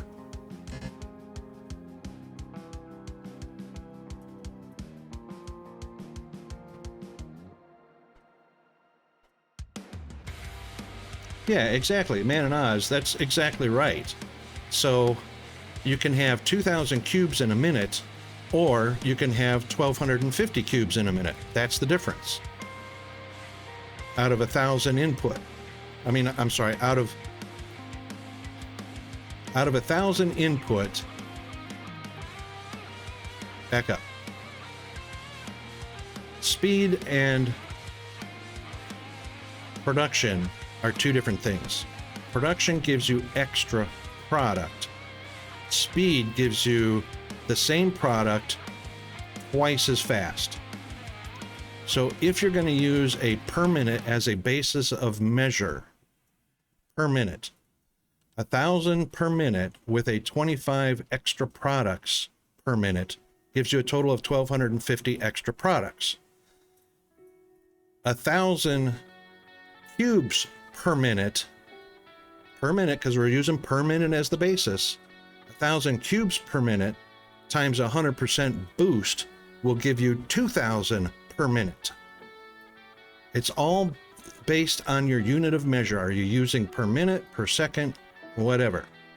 Doesn't matter what the input is. You keep the input full regardless. That's a no-brainer. That goes without saying.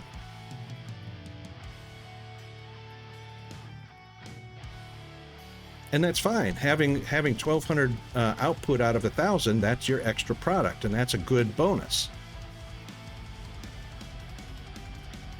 But if the output is my important factor, I would rather have 2,000 a minute than waiting on 1,250 per minute. It doesn't matter the input, Erickson. Doesn't matter that you have to put more gas in the car more frequently. You're still getting 100% more speed.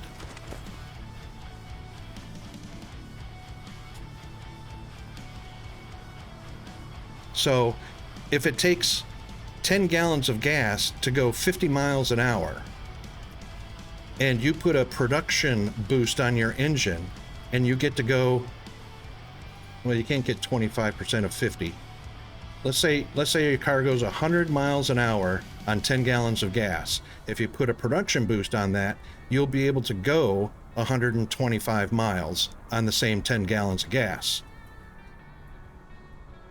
If you put 10 gallons of gas in a car that can go 100 miles an hour and you speed up by 100%, you give the engine 100% speed boost, you can go 200 miles on that 10 gallons of gas.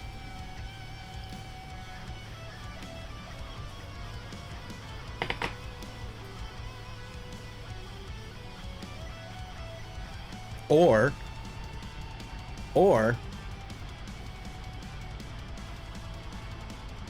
yeah, build another tank. That's right. Everybody has to satisfy the input. We know that. That's the no-brainer part. So you have to have enough material going into any machine to produce whatever unit of measure you're using. 10 per second, 10 per minute. Whatever the output is, your goal is the output speed or the output number. You have to do that with a full tank. Otherwise, there's no point in trying to calculate it. If the tank's not full, can't keep the machine boosted, then there's no point. So that's why that's the no-brainer part.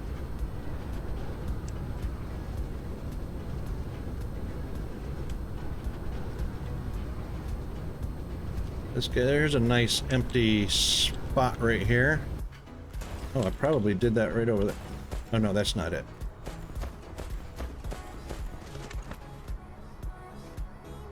The input is the variable part.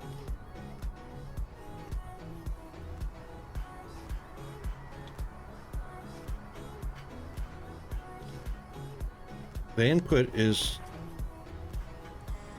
input only becomes a variable if you don't have enough of it, which is always the case in any scenario. If you don't have enough materials going into a machine, you're never going to get 100% production out of a machine. Same thing with people. If you don't give them enough sleep or enough food, you're never going to get valuable. Oh, valuable. Not variable. My bad, I read that wrong. Okay, so the input is the valuable part. I thought we were talking about the output, which was the valuable part.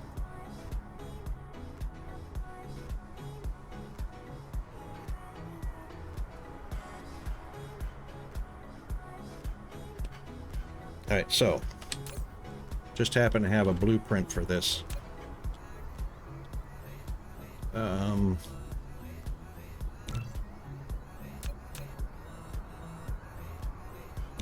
Where did I put it here? It's probably way up here on the top level, or I deleted it because I was done with it.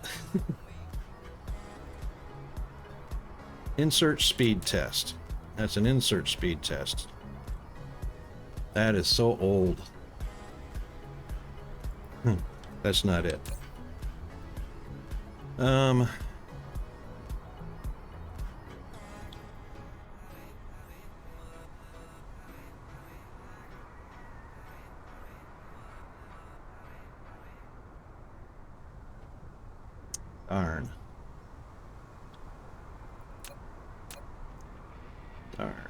Darn. I think I deleted it.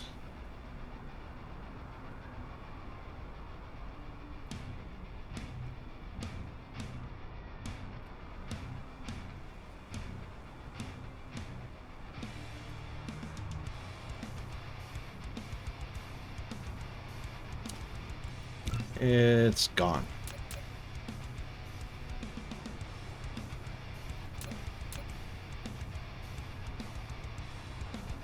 Okay, so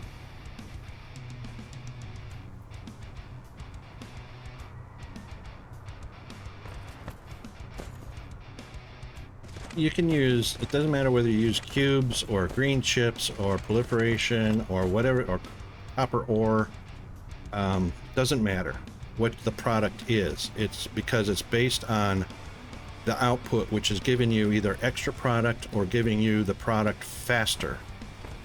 So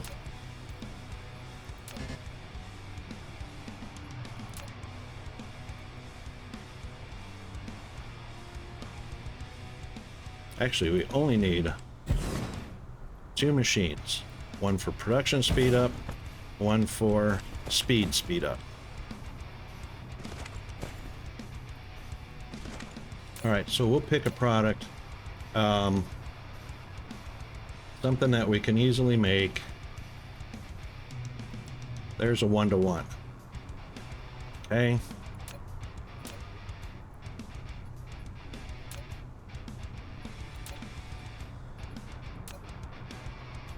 Hello. Dang.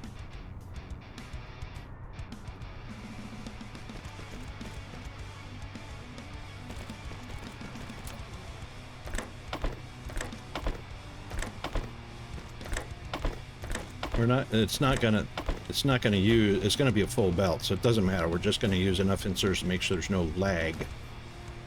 Okay.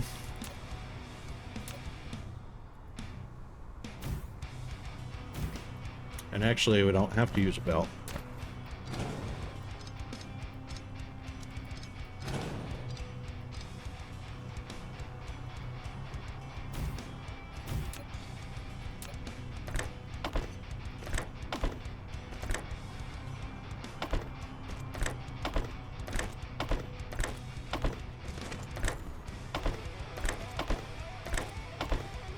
And since Ilthacine likes to measure everything by per minute instead of per second, we're going to use the stopwatch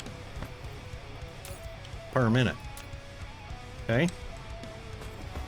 So one is going to be a extra product, The other one is going to be speed. And we'll see what ends up in the boxes.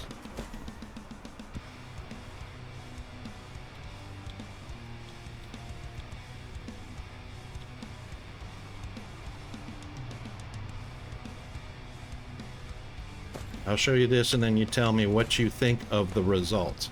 Okay? So, let's take some proliferated. And I won't turn on the power. I'll use one power pole so that it turns on the power to everything all at the same time. All right, let's get some proliferated iron here.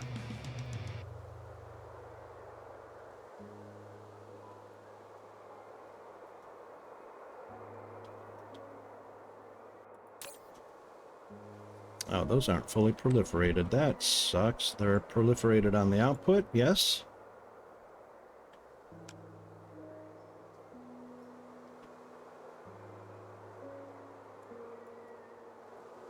They should be.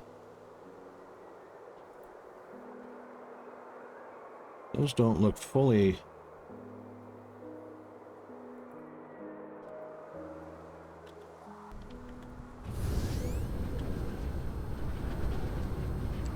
Doesn't matter, we can pull proliferated copper. Well, we're making gears, so...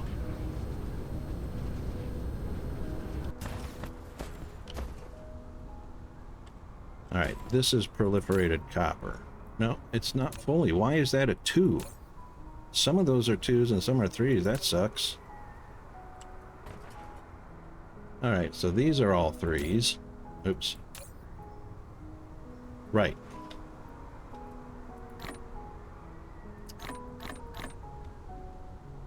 Close that. Don't want to be mixing anything. Alright, so we'll take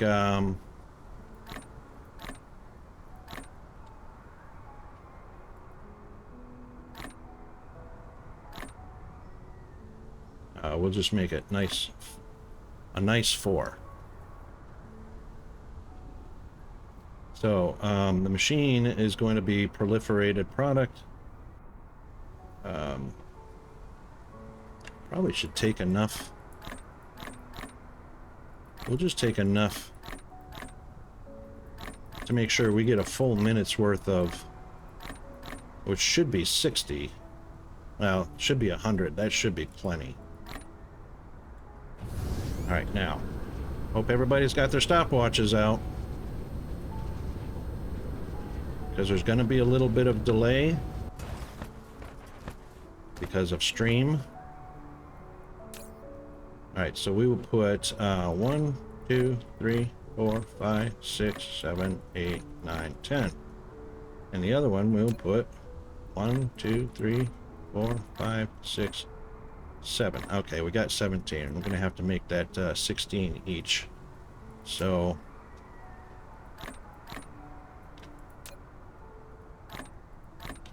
all right, so we've got 8 in each box. 800. Okay. Make sure we've got power to bring over.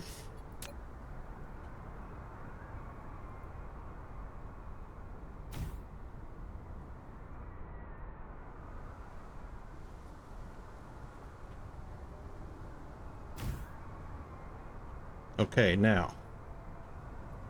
Everybody ready with their... hang on, let me get my stopwatch ready. So we're going to just time this for 1 minute, and then we'll stop it by deleting the poll.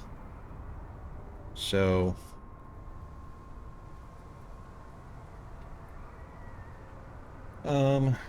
timer... Yep.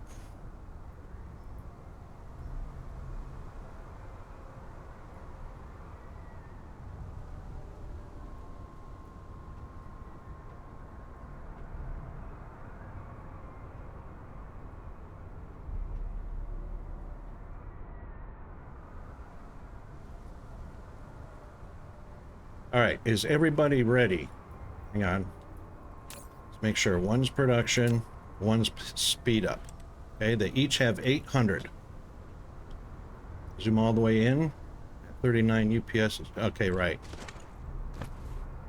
Well, it doesn't matter about the UPS or anything like that. We're going to see what the difference is in the number of product that ends up in each box, one with a speed up, one with a extra product.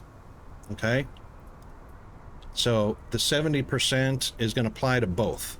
Doesn't matter whether I'm at 100% UPS or not. Okay, ready? Because it's equal across the board.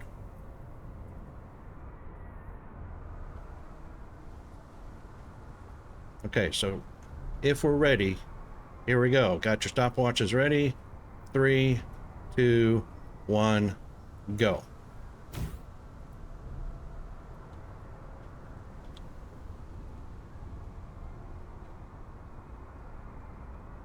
And we won't look in the box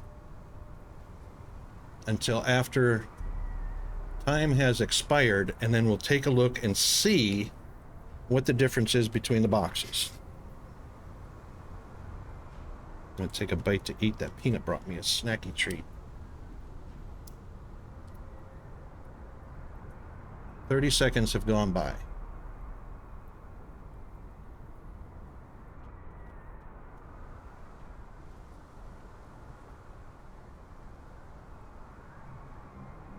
"45 seconds have gone by.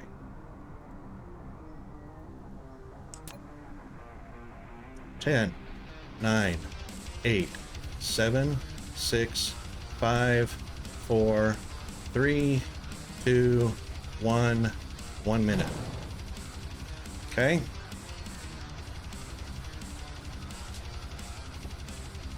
Now, for the machine that has, let's take a look at the machine that has 25% extra product.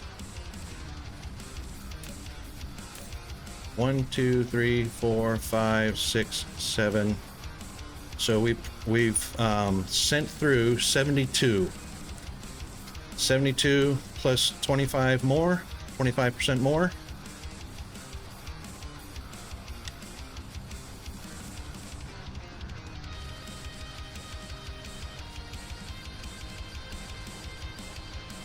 Anybody?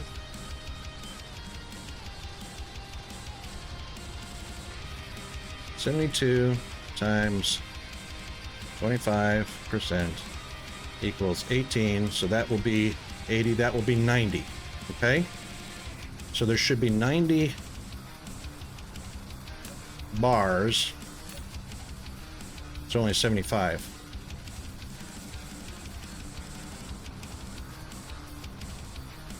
Okay.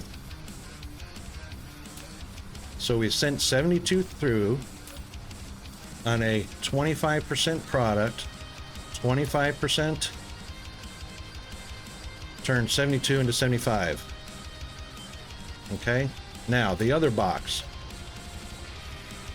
Other box we only sent 74 through. Oh, hang on. No, 1, 2, 3, 4, 5, 6. So 674. We sent a lot more through. Production speed up. Okay. In the box. Over 1 minute. Over 1 minute.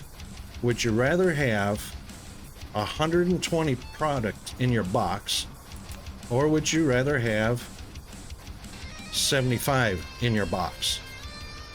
Which would you rather have? So on the right, that's your 25% product. On the left is your production speed up. Which would you rather have? Over 1 minute, would you rather have 120? Or over 1 minute, would you rather have 75? You tell me. Some people would rather have 75 over a minute.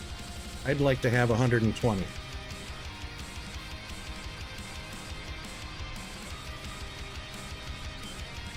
Yeah, because less input use.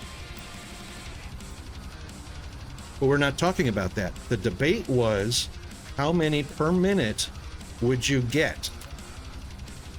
This is the what you would get, not what you have to provide. This is the what you would get. That was the debate. How much would you get from a production speed up versus a product, extra product? So extra product, you get 25% more. Production speed up, you get that. 75 versus 120. Yeah, exactly. I want the one on the left. I want 120 over a minute instead of 75 waiting for 50 more to show up, which would take longer than a minute.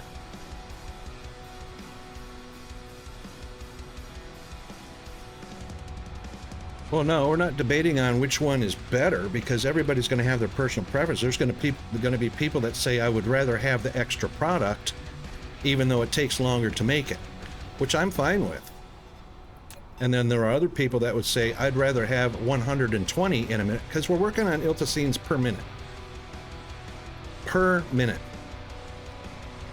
So I would rather have 120 or more of something per minute over the same minute that only produces that many over the same minute.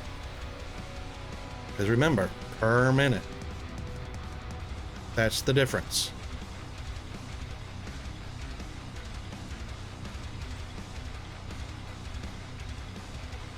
I'm not assuming infinite input. I qualified that with it's a no-brainer that you have to have plenty of supply on the inputs in order for anything to produce, any machine to produce what it says it's going to produce.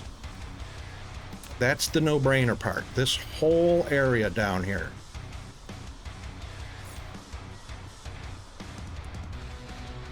So this is the no-brainer part. You have to have enough product in order for the machine to perform at the requested level. Production speed up or extra products. You can't have either one of those if you don't have enough product on the input. That's the no-brainer part.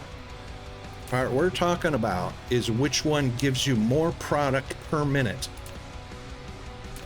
So you can have 120 per minute, or you can have 75 per minute.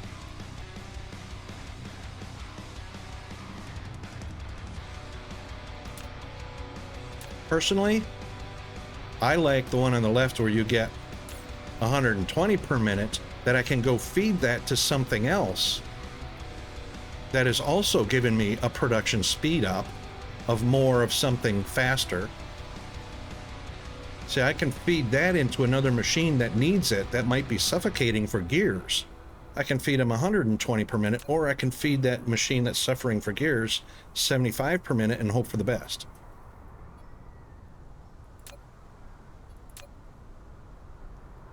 So there you go.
Where did I just put that?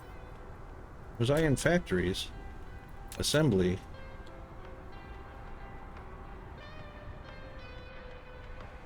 I have no idea where I just put that.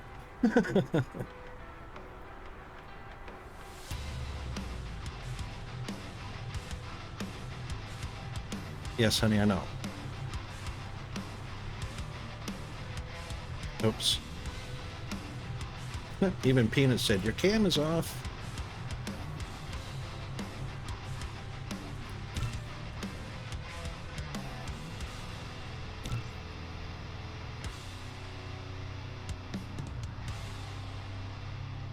Is there a search? Where did I just put extra? Should be an E. Extension.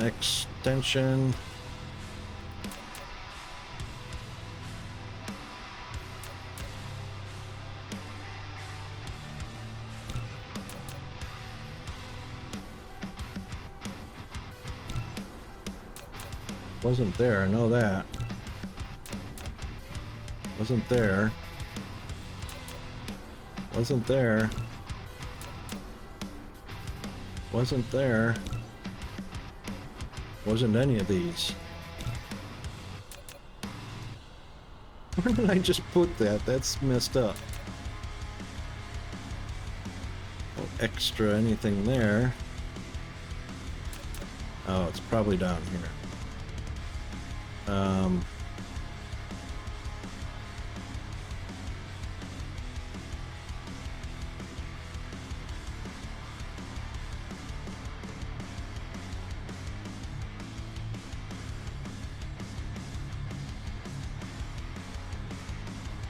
Well, that's messed up.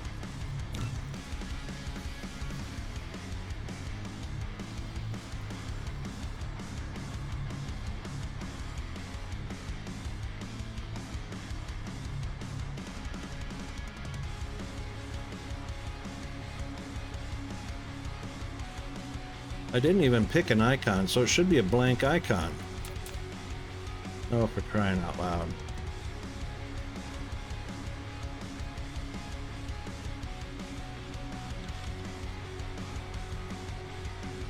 No, I did. I picked a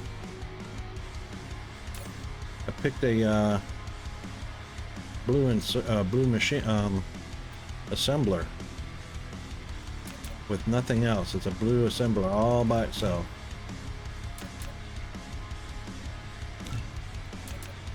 Right there. Okay. Oh. Extra product. It's all by itself. Alright, let's move, could put the insert speed test in there. It doesn't matter. But anyway, so there you go. Extra product per minute, or a lot of extra product per minute, or a little bit of extra product per minute. Your choice.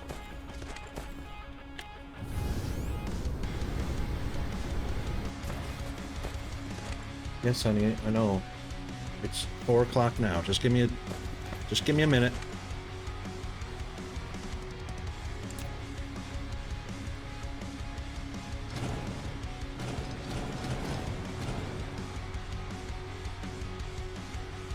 Alright, so I definitely have, wow, all that based on the 1 million hashes per second, which I'm nowhere near.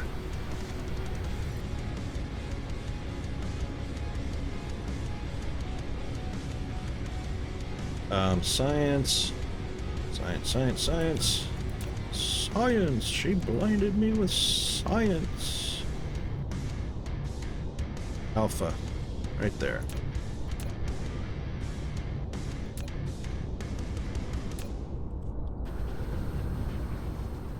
Okay, so hopefully everybody understands now what the difference is between production speed up and extra product is. Production speed up means you get product faster or more product in the same amount of time on the output side of a machine than you would with extra product. The product, of course, gave you 25% more. Production speed up gave you 120 out of 120 that went in.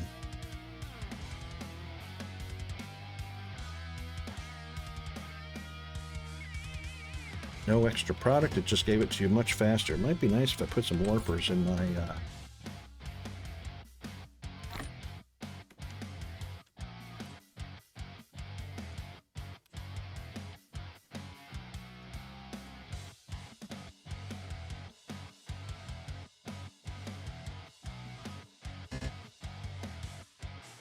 I'll just put them in there. Oh, it's not in Icarus. Put it in Icarus.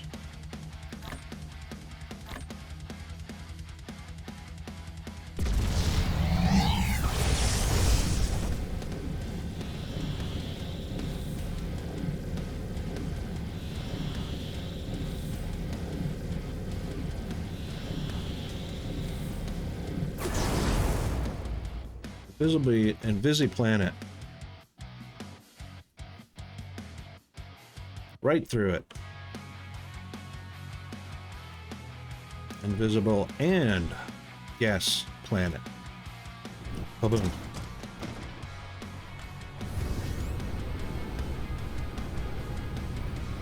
That's correct, Erickson. You would definitely need less machines to get the same output because they're operating faster. That's correct. Extra product means you need same machines but get more product. That's correct. And that's what I was saying earlier. Some people will prefer to get the extra product. Some people would prefer to get more product faster. Meaning getting the product faster than waiting on machines.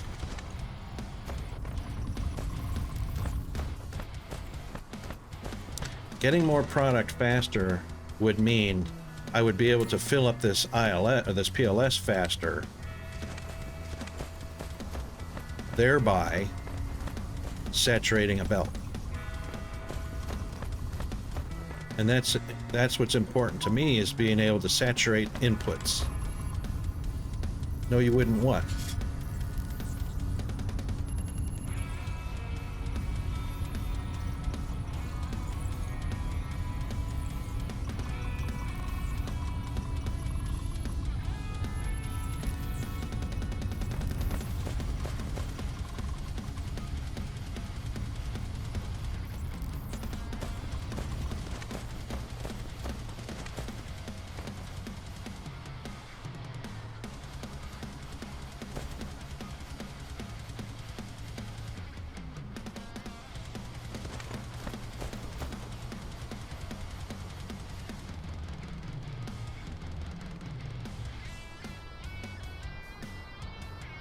Product is almost always more value than the machines.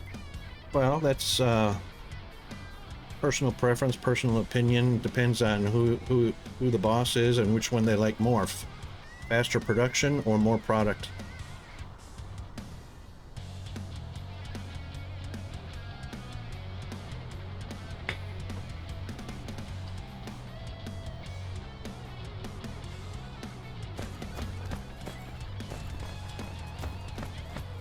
You would fill up slower with less machines.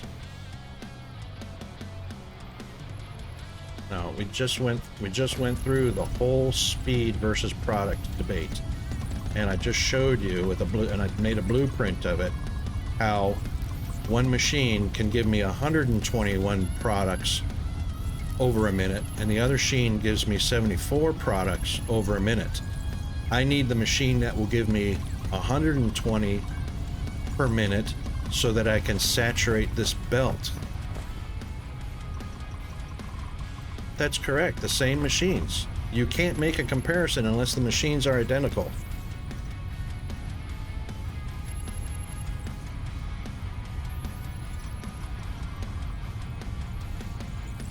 Yes. It's just after 4. It's only a little bit after 4. Well, you can wait.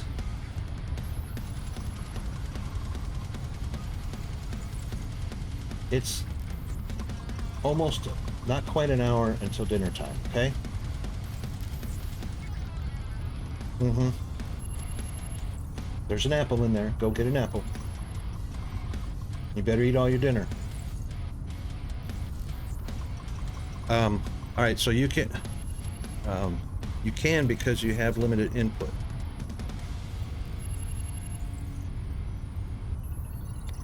You are only correct with infinite per second input. I'm not worried about the input. The input part is the no-brainer. You have to have plenty of input in order for a machine to operate at the specified level of performance that you set for it. If there's not enough input to meet that demand, it's pointless. It's a pointless argument if you don't provide enough input to a machine to meet the demand you place on that machine. 100% pointless. So it can't be used in a comparison. So this is all assumed, like I say, the no-brainer, all assumed. It's assumed you have provided enough fuel in the tank for the engine to run.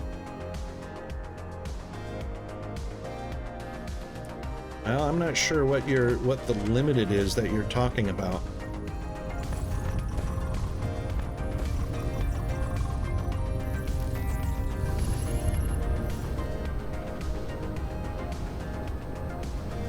All right, first yellow was a problem, then green was a problem. So now yellow is not a problem, and green is slow on the uptake.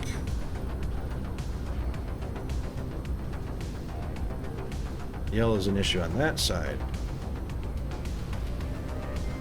We did it by per minute. Doesn't matter whether you do per minute or per second. Doesn't matter what your time reference is, as long as it's the same for both machines.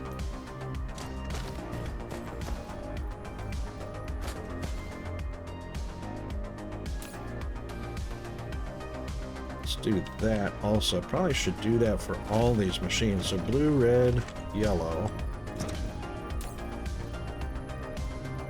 purple, green. We already did antimatter.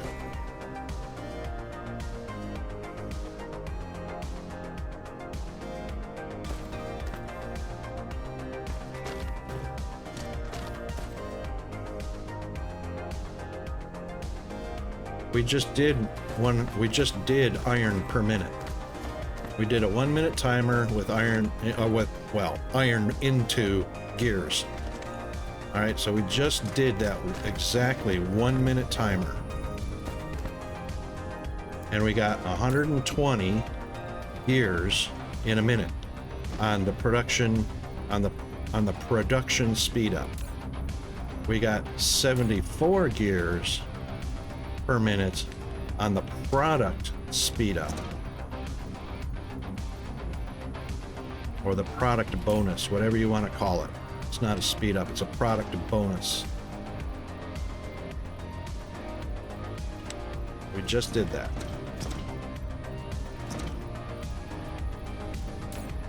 Whoa. Let's chop that down a little bit.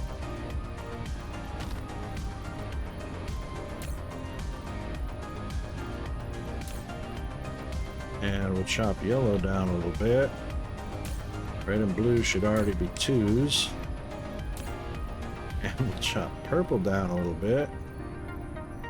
2 slots should be all they need.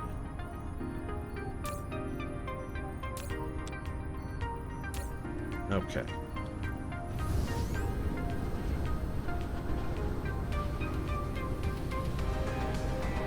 No, speed up gives 100%.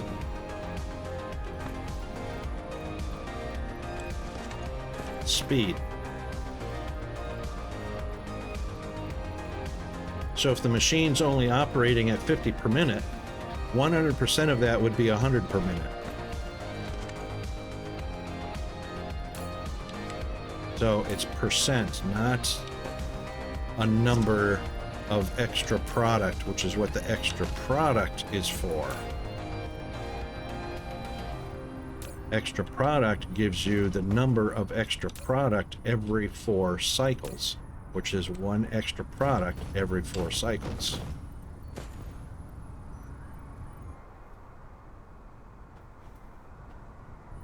Incorrect. We just proved that.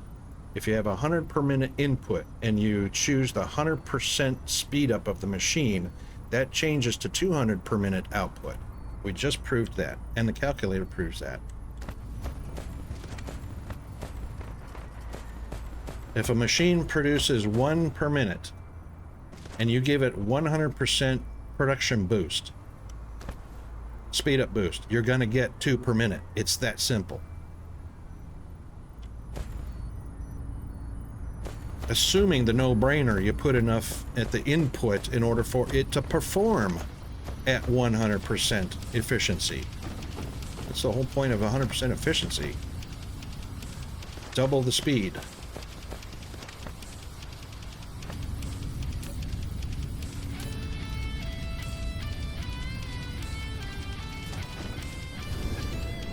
The end of that one. I thought we just... Oh, hang on. We didn't do all of these. Yeah, we did.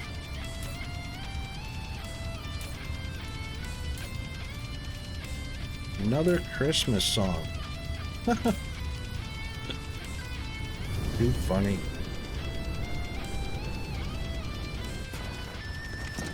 Those are all done. Just did those.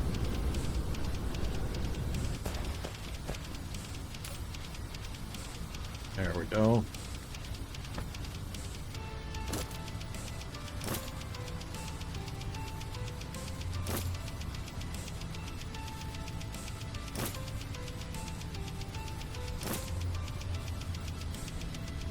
All right, green, purple, yellow, and blue. Did we do yellow? Okay.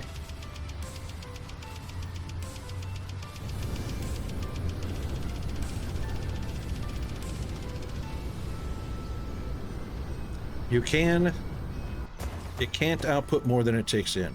You can, according to this 25% extra product. That's the whole point. That's what that means. 25% more product means if you put 1 in, you're going to get 1 1/4 out on an extra product. That's extra product. And like I say, a lot of people are going to like the extra product. Other people are going to want the product faster in order to feed another machine, which is the production speed up. So instead of getting 100 per minute, you get 200 per minute.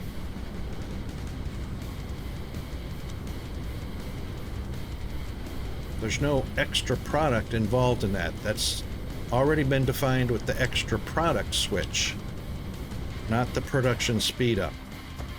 And it's in the words. Production speed up means increased speed. In this case, it gives you 100% increase of speed, which is double the speed. Extra product is exactly what it says, an extra product every 4 cycles, because it's a 25% extra product.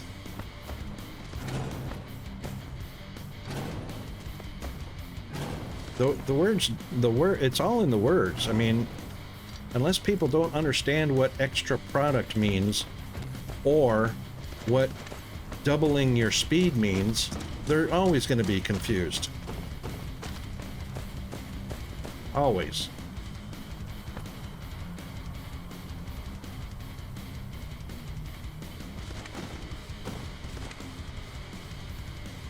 That is quite saturated, which is what we wanted, and so are the... Right, so the yellow is the issue. So we've done blue, we've done red, and we're getting ready to work on yellow. And...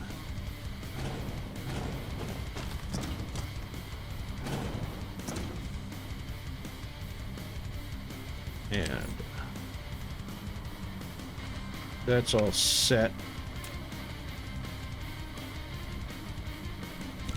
And that's all saved.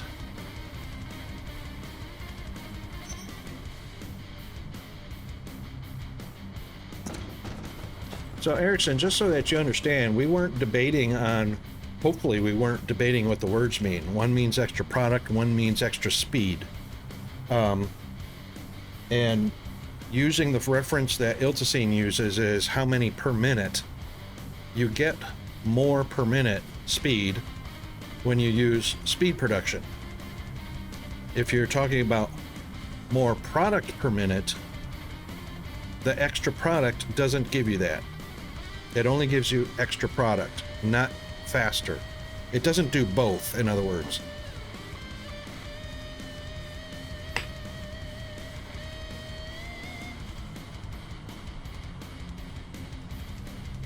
There is no better. There is no better. It is strictly personal preference whether you would rather have your product sooner or whether you would have extra product. That's the only difference between extra product and extra speed. That's the only difference. It's personal preference which one you get or which one you use. We already said several times it's a no-brainer. You have to have fuel in the tank for the car to go.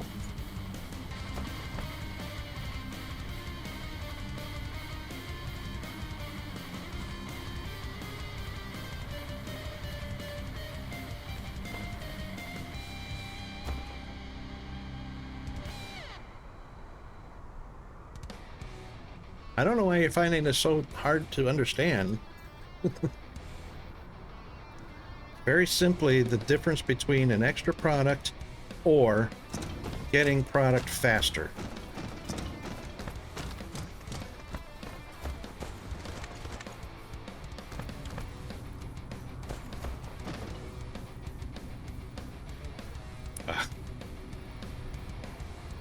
Oop.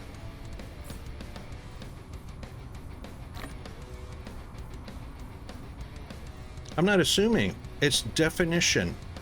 It's the whole point. It's by definition what the word extra means versus speed. You see them in blue and yellow down at the bottom?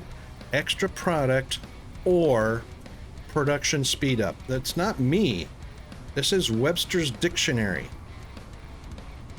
You can have your machine either produce extra product or you can have it produce its product twice as fast. That's it.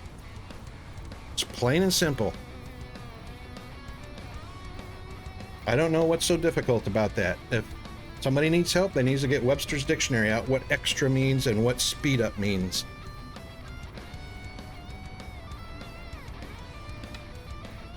But it's right there, right at the very bottom in this section right here. Blue is extra product. Orange or yellow or whatever you want to call it is production speed up. So I'm not assuming anything because I have a dictionary.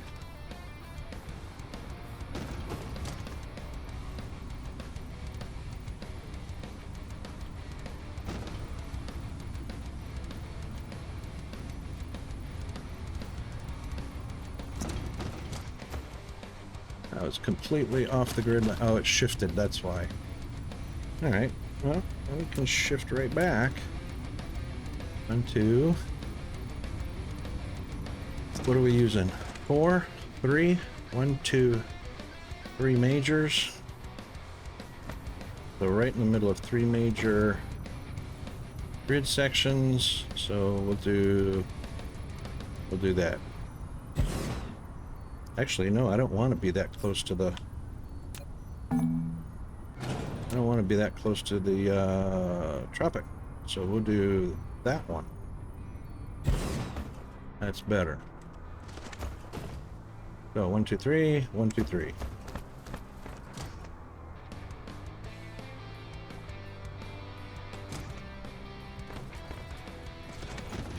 All right, and that is working, and that is working.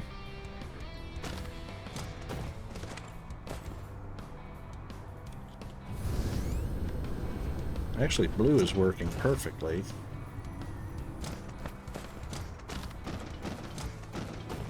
What does yellow do? Yellow does...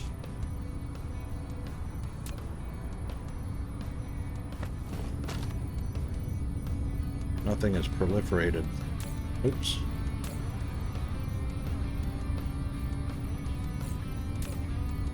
It doesn't matter because nothing's proliferated. Well, shoot. Alright, we'll base that on... We'll start out with the standard 612 configuration.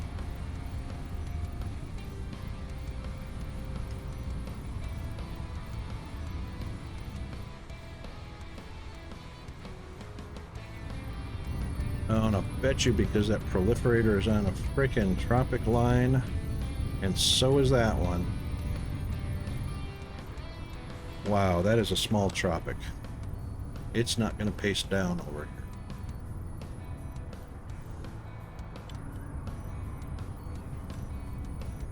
No. Gotta build it from scratch. That sucks.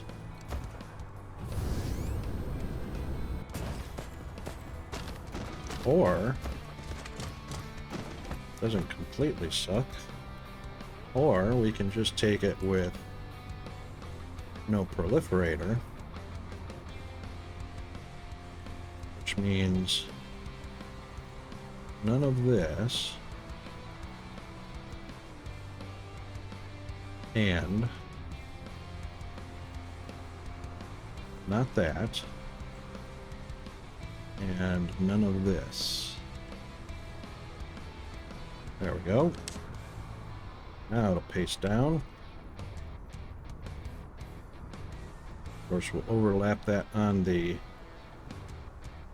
PLS. There. Collide, that's fine. Boom.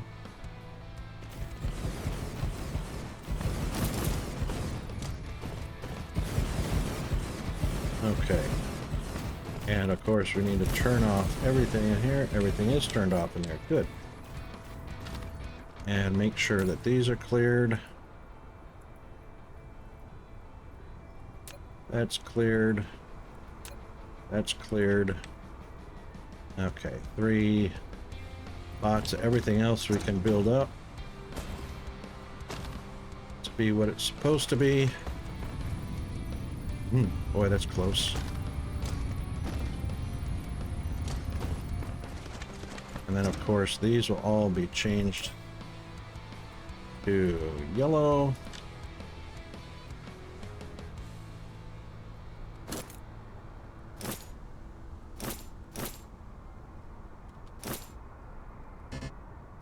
Too far away. And there we go. Okay.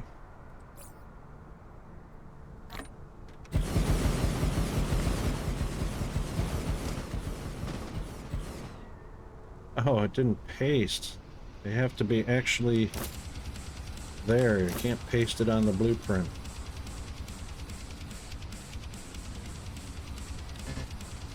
Yep.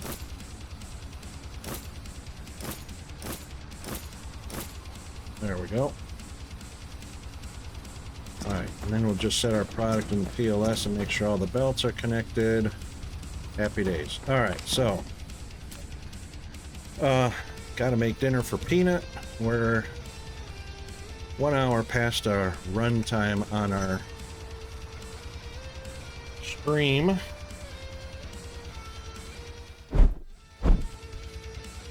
So we'll just pop over here and oh gosh, we got so much done today. Finally got a lot done. All right, so working on the science planet, we have converted a lot of our science over properly, and thanks to Erickson, by the way. Thank you for that idea with the blueprint on the white. So I think the 120 per second belt speeds are going to be significantly better on the input side. And of course it will have a huge impact because it'll keep all these machines lit once we have plenty in surplus. So while we're converting our red, yellows, and blues all the way up to greens, and the white finishes this research. And then it can start stockpiling a PLS. I might change that to an ILS because an ILS owes 20k. So PLS seems kind of limited. And honestly, I might do that right now.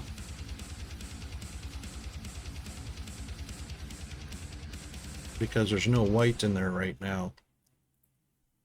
So an ILS holds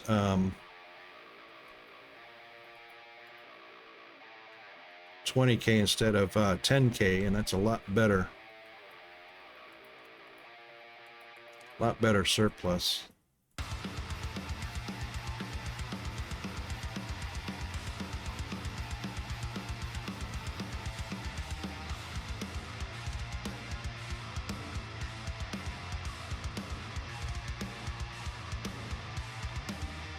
Get in there.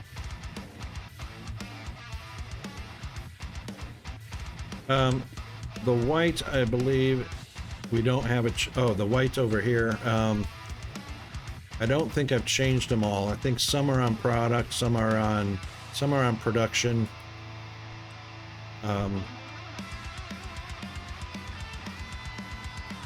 No, they're all on production speed up. They're on production speed up because saturates the belt faster. So in the end, we're going to need to create, hope this connects. It's not going to connect. Oh, what a bugger.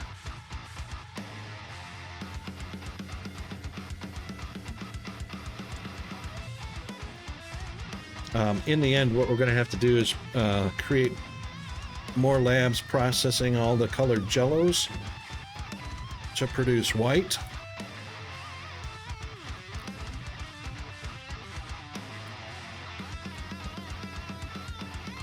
In order to keep fuel in the tank. All right, so that does that. And of course we want to set our blue, and we will be setting up white. Yep.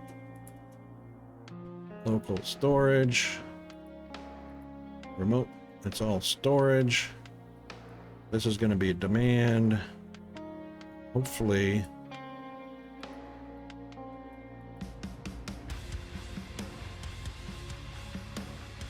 Hopefully 800 should be enough. I mean 1000 should be enough to spray 120 per second white belts. We'll see. We'll see if that's enough. If not, we'll just jump it up a little bit.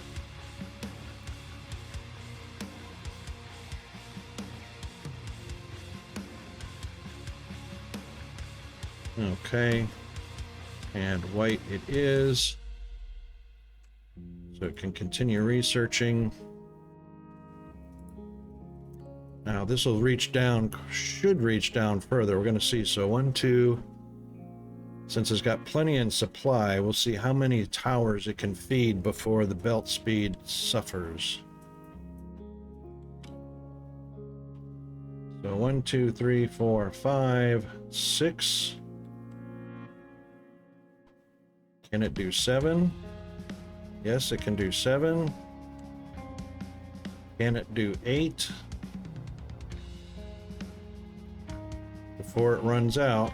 Can it do 8? Yep, it can do 8. And then it lets the remainder through. It might actually get to the 9th one. Maybe. Wasn't enough in there to find out. Can it get to the 9th tower full before it runs out? All depends on how fast those inserters can grab them off the belt.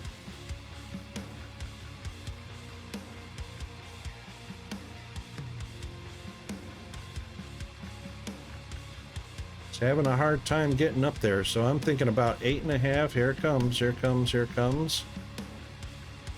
Ah, going back down.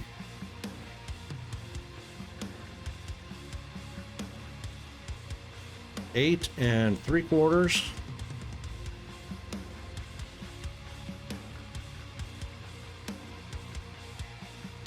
Oh, that's it. So about 8 3/4. So 120 per second can feed about 8 3/4 towers at 13 tall. All right.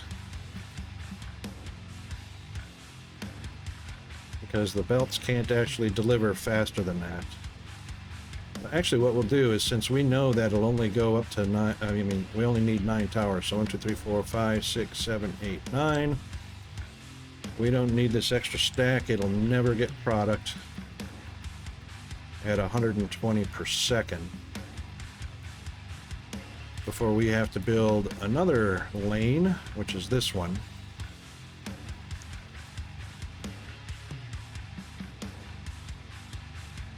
So we know that this is going to be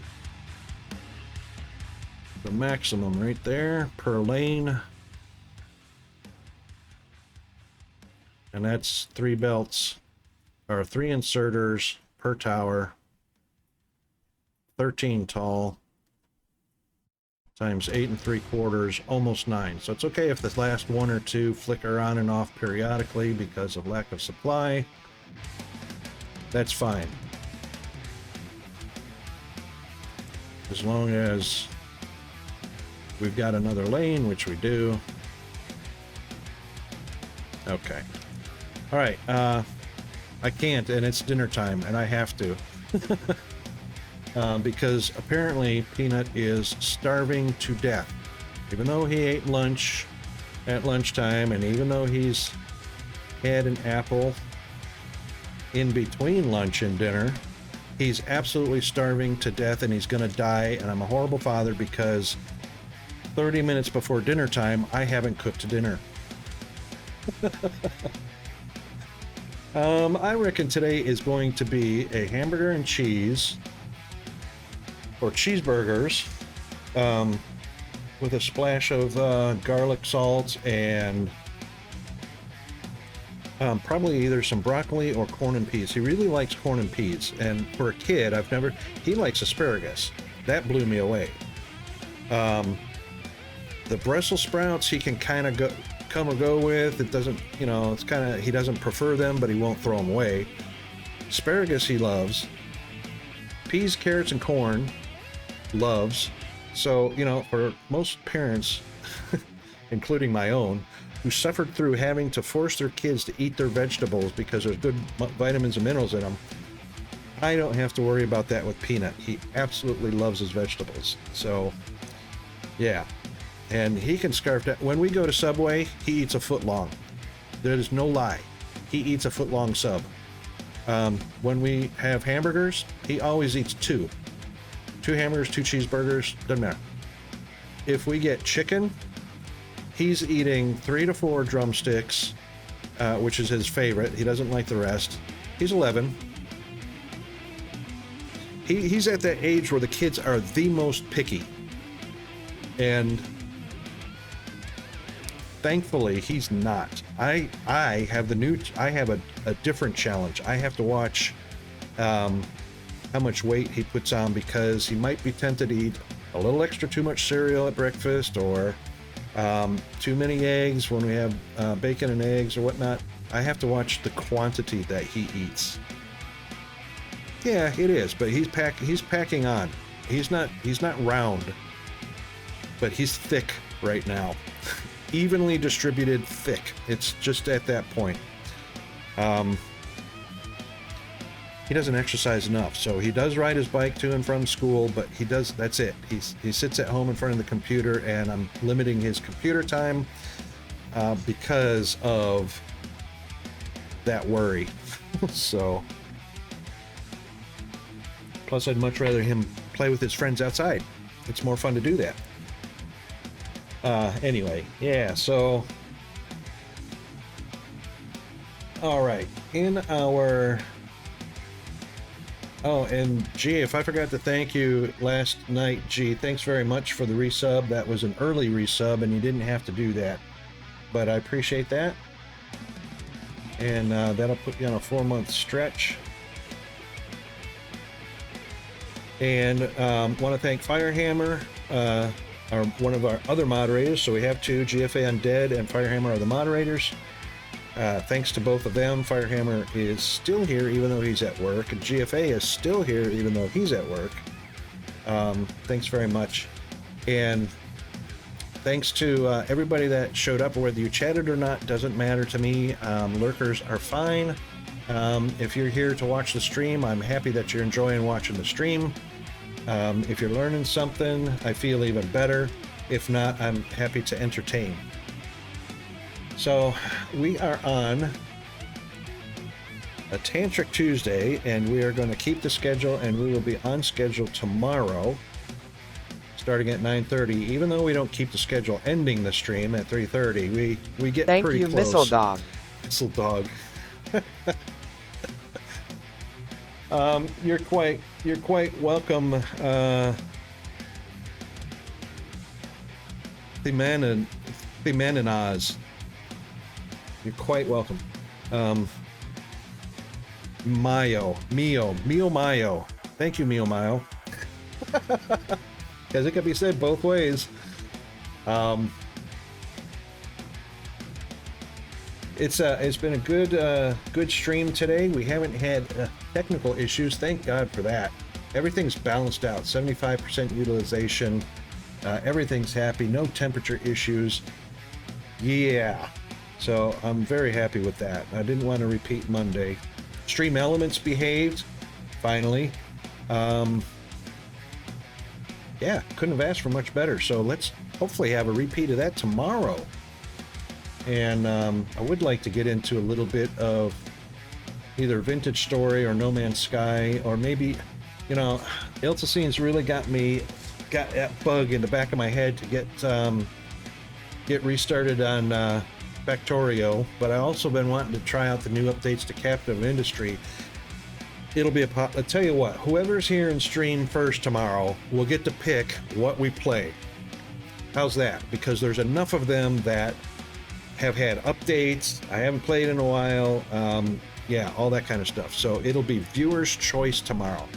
As a matter of fact, what I'll do is I'll just update right now. Viewer's choice Wednesday.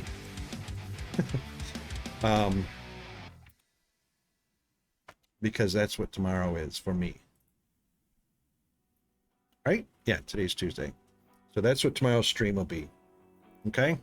And we'll just change that to just chatting and chill till a game has been chosen. And